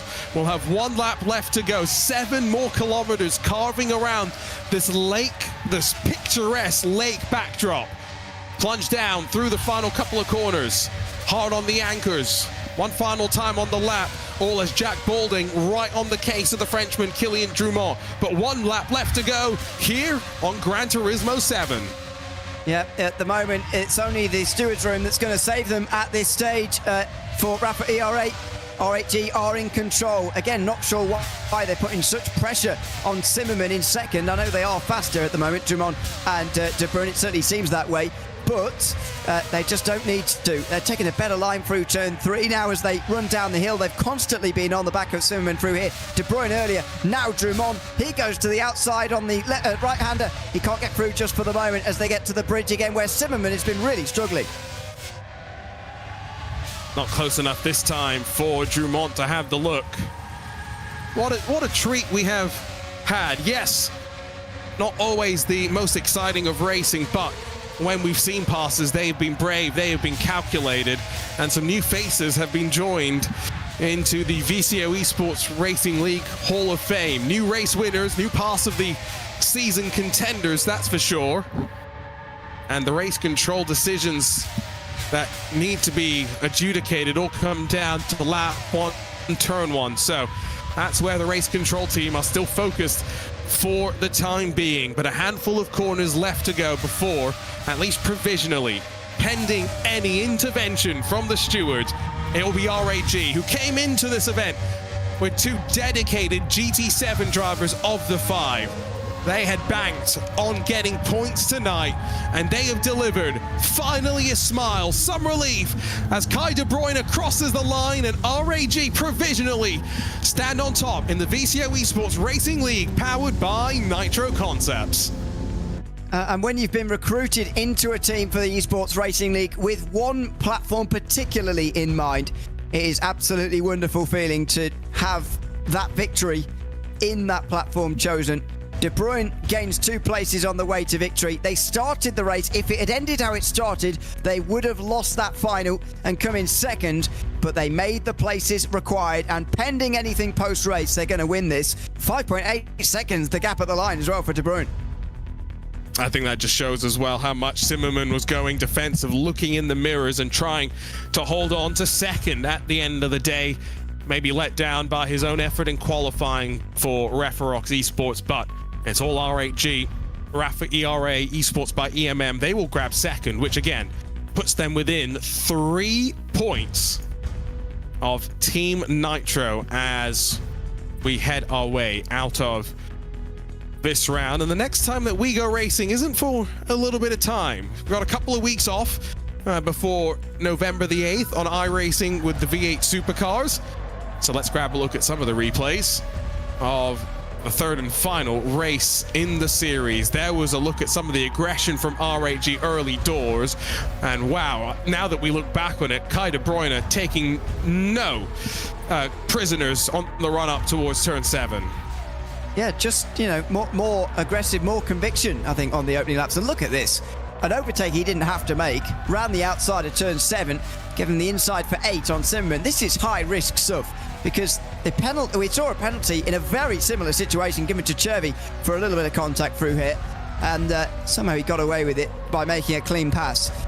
De Bruyne crosses the line as the victor, and yeah, as I say, I think he just entered that race with a little bit more conviction and you know, at a stronger start. And you know, that was, for me, that was yeah, very, I mean, I've only seen it once now in full motion, and the race controller going to look at everything in slow motion, but I think, yeah, that was a great start to the race and a great win. Well, let's have a quick chat with Kai De Bruyne after exhilarating 3 final races. Wait for race control to make their decisions final, but provisionally Team R8G on top. How do you feel about how the evening played out? Oh man, yeah. At the moment it feels very good. Of course I have to wait for the final results, but man, it feels very good. Yeah. How was that final race for you? You knew that if the race had ended how you'd all started on the grid, then it wouldn't have been enough for R8G, that you wouldn't have had enough points. So what mindset did you go into that race with? How did you attack those opening laps? Man, we had to gain a position for sure, especially against the guys from Rafa, I think. But I saw Floris, for example, Floris Zimmerman like slowing down at some points, so I knew, like, yeah, man, I have to go for it, and then it worked out. I guess I'm curious. Oftentimes, you know, Gran Turismo World Series, it races GT cars and things like that. You do get some cars with high speed, high downforce as well, but how does this compare to some of the machines you're more traditionally competing in? So honestly, what I'm mostly competing is like the Red Bull competition car. It's like also a pretty high downforce car. I would say it's like downforce wise, it's basically almost the same, but like mechanical grip of these cars from these old F1 cars are next to none, I would say. So yeah, today was very tricky with the car, especially.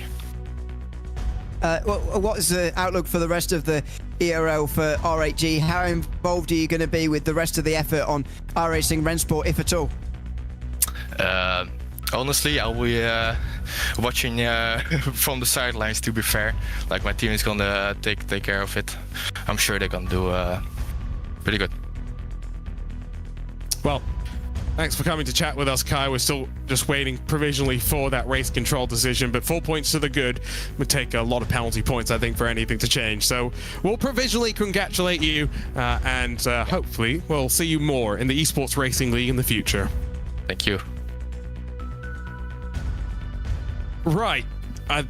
Just looking down at the Discord and seeing that a whole bunch of other drivers are trying to come and chat to us, hopefully, as well. But Ewan, we can quickly start to wrap up some thoughts and look forward as well. Gran Turismo 7, Esports Racing League, in the books now, and R8G provisionally, like we say, on top. Yeah, and I thoroughly enjoyed it. I've got to say, I'm constantly an advocate in, especially the sort of the high level esports, of sort of the unknown, really, because so many things in sim racing can be so knowable compared to real world motorsport. You get all the track time in the world at no extra expense.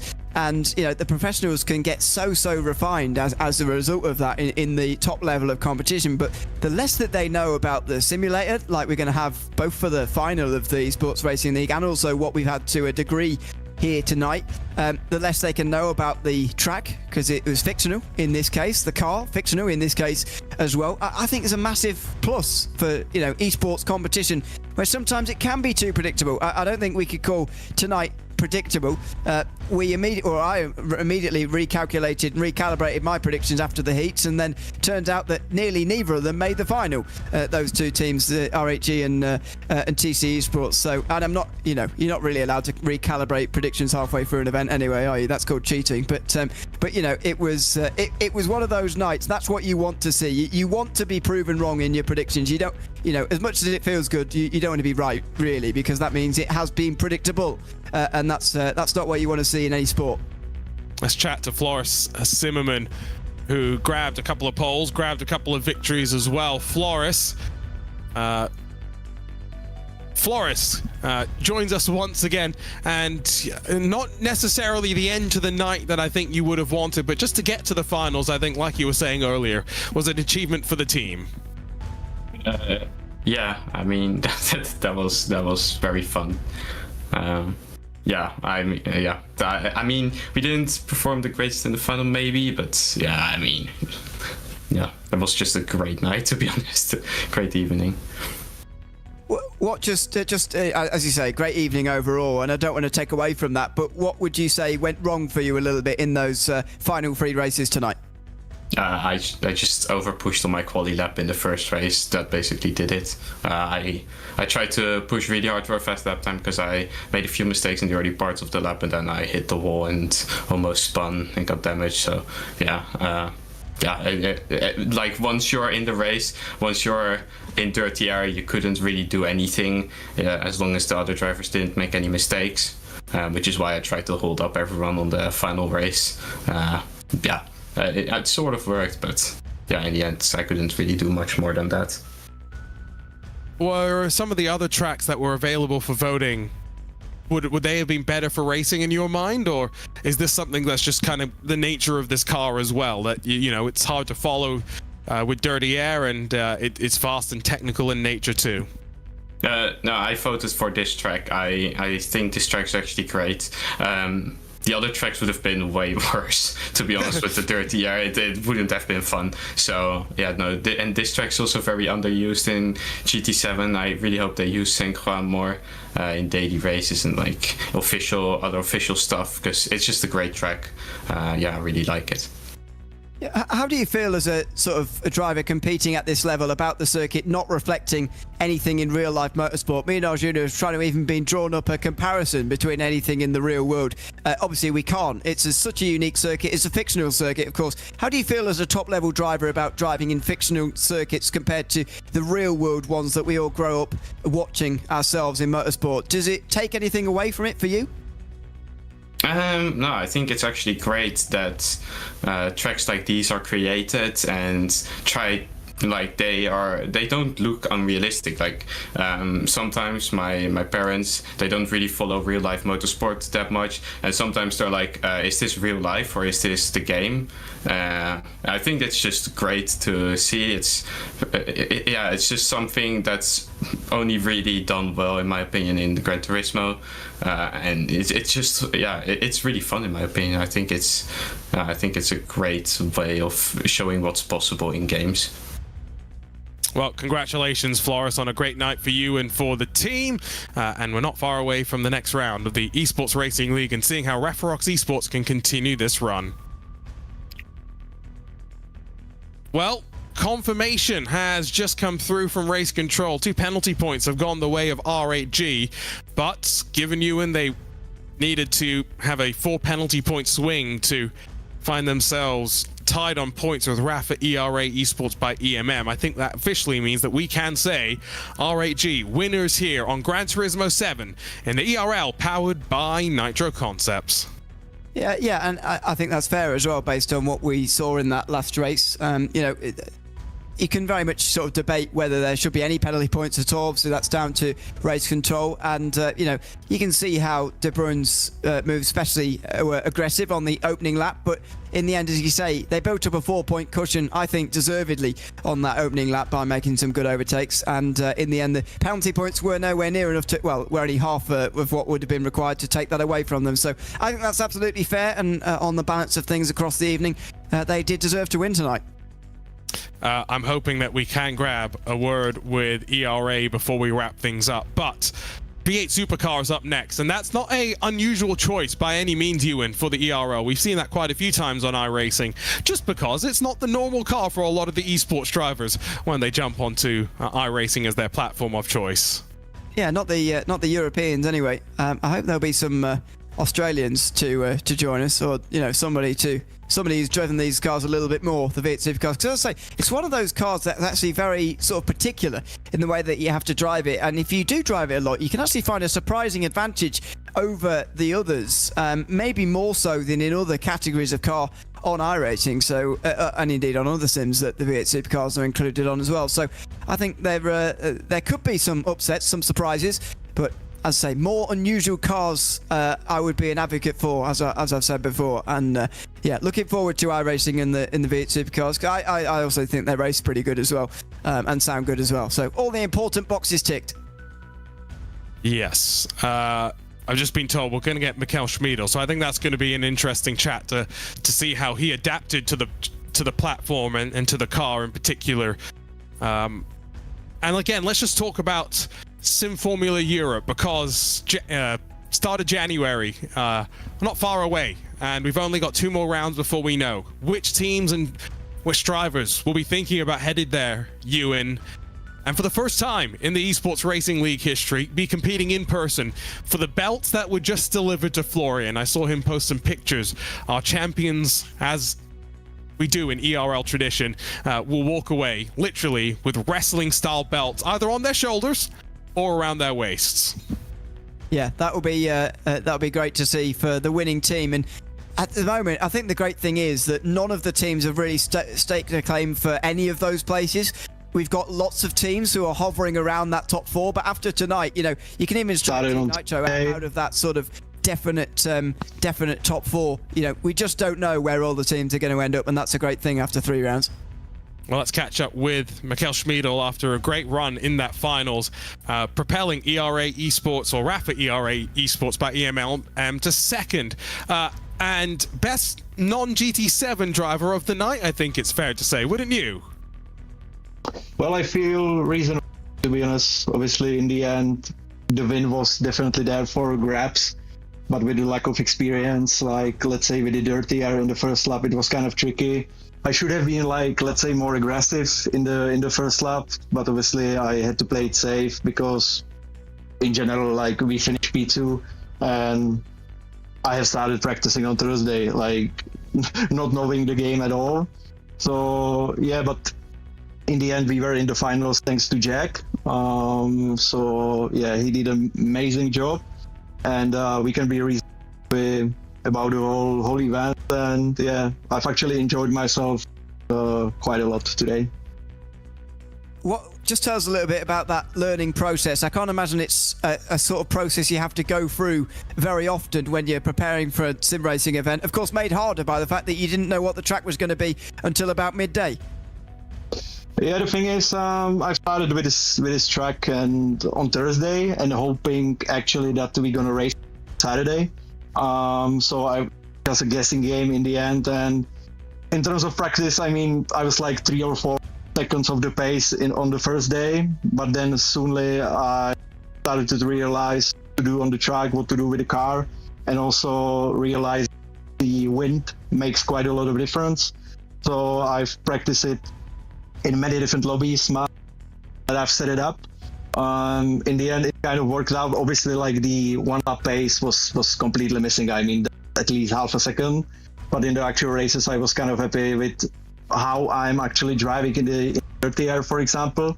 So that was good. And yeah, regarding the practice, to be honest, I did like 3,000 kilometers. So in the end, like that's quite a lot. Well, lots of practice in not much time. Congratulations, it showed. Mikhail, and we'll see you hopefully more for the rest of the Esports Racing League. Thank you very much. You're gonna see me on Rensport. Well, there we go. We're already finding out what platform we'll see these drivers next on. There's a confirmation, although before penalty points, so 2 penalty points added to R8G means they go to 17, Rafa ERA to hold on 19, and then Referox 29, which again, let's not forget you, and just for them to get to the finals, they'll be thrilled with that. Yeah, absolutely, and that's what they've been saying to us in the last few moments, that they're pleased just to get to the final, and absolutely why not as well. The top 3 in any of these events, I think, is absolutely fantastic for especially a team of that size. Got to look at some of the teams they're coming up against. R8G, as you said before, have been challenging Redline in the past of the Esports Racing League. It's an unbelievable achievement for them to be anywhere near. Let's quickly have a quick chat with Ivo van Sommeren, who was part of the Referox crew. Ivo, congratulations on a great day. How are you feeling about how Referox... Yes, thank you very much. Yeah, didn't expect to reach even the quarterfinals, so let alone the final itself. So I'm very pleased with the result we achieved. Just tell us a little bit, Ivo, about your experience on Gran Turismo 7 and a little bit more about your expectations. You say you were unexpected to even get to the quarterfinals, but you must have had some confidence in the team as a whole that you were going to go far tonight. Yeah, I played Gran Turismo a lot in the early days, let's say. But yeah, I'm quite new to the world of esports, so that's why I didn't expect this result. Well, congratulations, Ivo. We'll see you hopefully more for the rest of the Esports Racing League. Yes, all right. Thank you. And let's quickly have a chat with Jurgen van Bergen as well, team manager for Referox Esports. Hello, gentlemen. Good evening. Yes. How was that? I heard you had something you wanted to share with us. Well, there's 2 things I want to share. First of all, I don't know if you have Evo already on the stream already, but mega congrats to this guy. I mean, I met Evo at a physical sim racing event in a small town or city in Roosendaal, Netherlands. And the interesting thing is that Evo beat Jarno Opmeer and Colin Spork at a hot lap competition. And I saw this guy and I was like, I need to have a chat with you and I'm going to sign you to my new racing team. So Evo has now been part of our team and you see the results today. I would say that in the first event at Assetto Corsa Competizione, he had a bit of a difficult start, but today he showed that I think he would be part of the top ends of the sim racing scene. Second bit,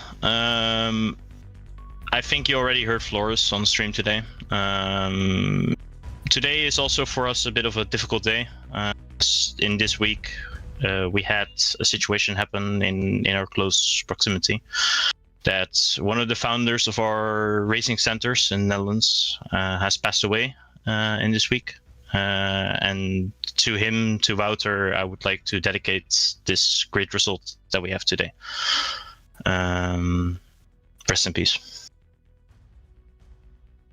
Jurgen van Bergen joins us there from Referox Esports. Let's wrap things up before we close out the night with Killian Drummond at R8G. Ewan O'Leary's got him first.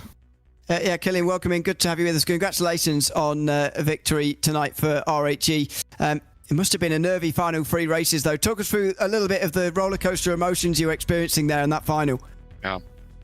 Yeah, it was crazy because on the quarterfinals, the first one going is Catch the Brown, my teammates, and the head of the qualifying say, okay, I did not a good lap, so he started like P9 or P8, so it was not good for us, of course. And then the start of the race, he's spinning, so he was P11 at the end of the race, and I know I have full pressure because this moment I need to do my maximum and do P1 for qualifying the teams for the semi-finals. So it was really stressful.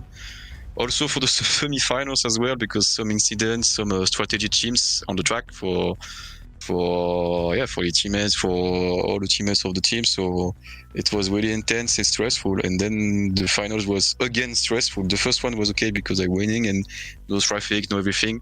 So that's fine for me. The second one it was also stressful because I have some incident with Flores. And then the last one was just almost perfect because Cage did an amazing job for grow up to the P1.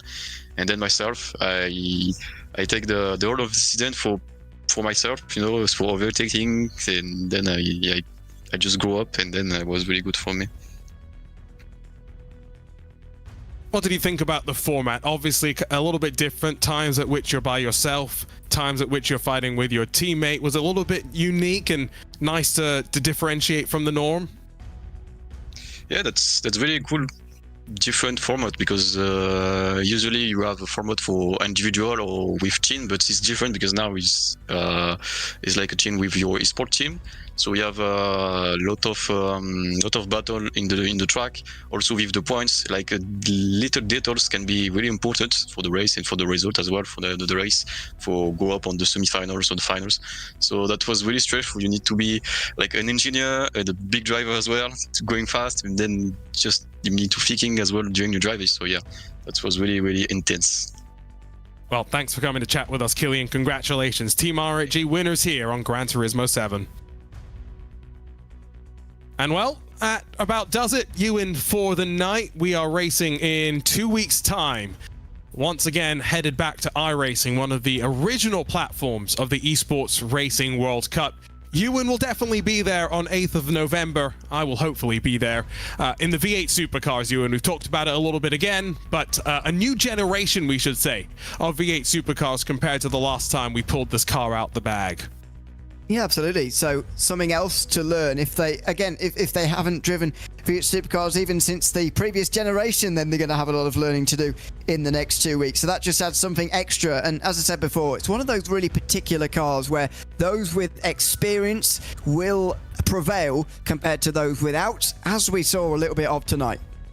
Well, that's all in the future for the time being. Here's a quick look at the provisional points where it's gotten ultra close. RHG have fought their way back up into the top 4, and remember, 4 to advance. The Sim Formula Europe, TC now the first team on the outside looking in, while Virtus, they've dropped out. Visceral dropped out as well. All to come on the road to Sim Formula Europe. Arjuna Kankipati, Ewan O'Leary saying goodbye.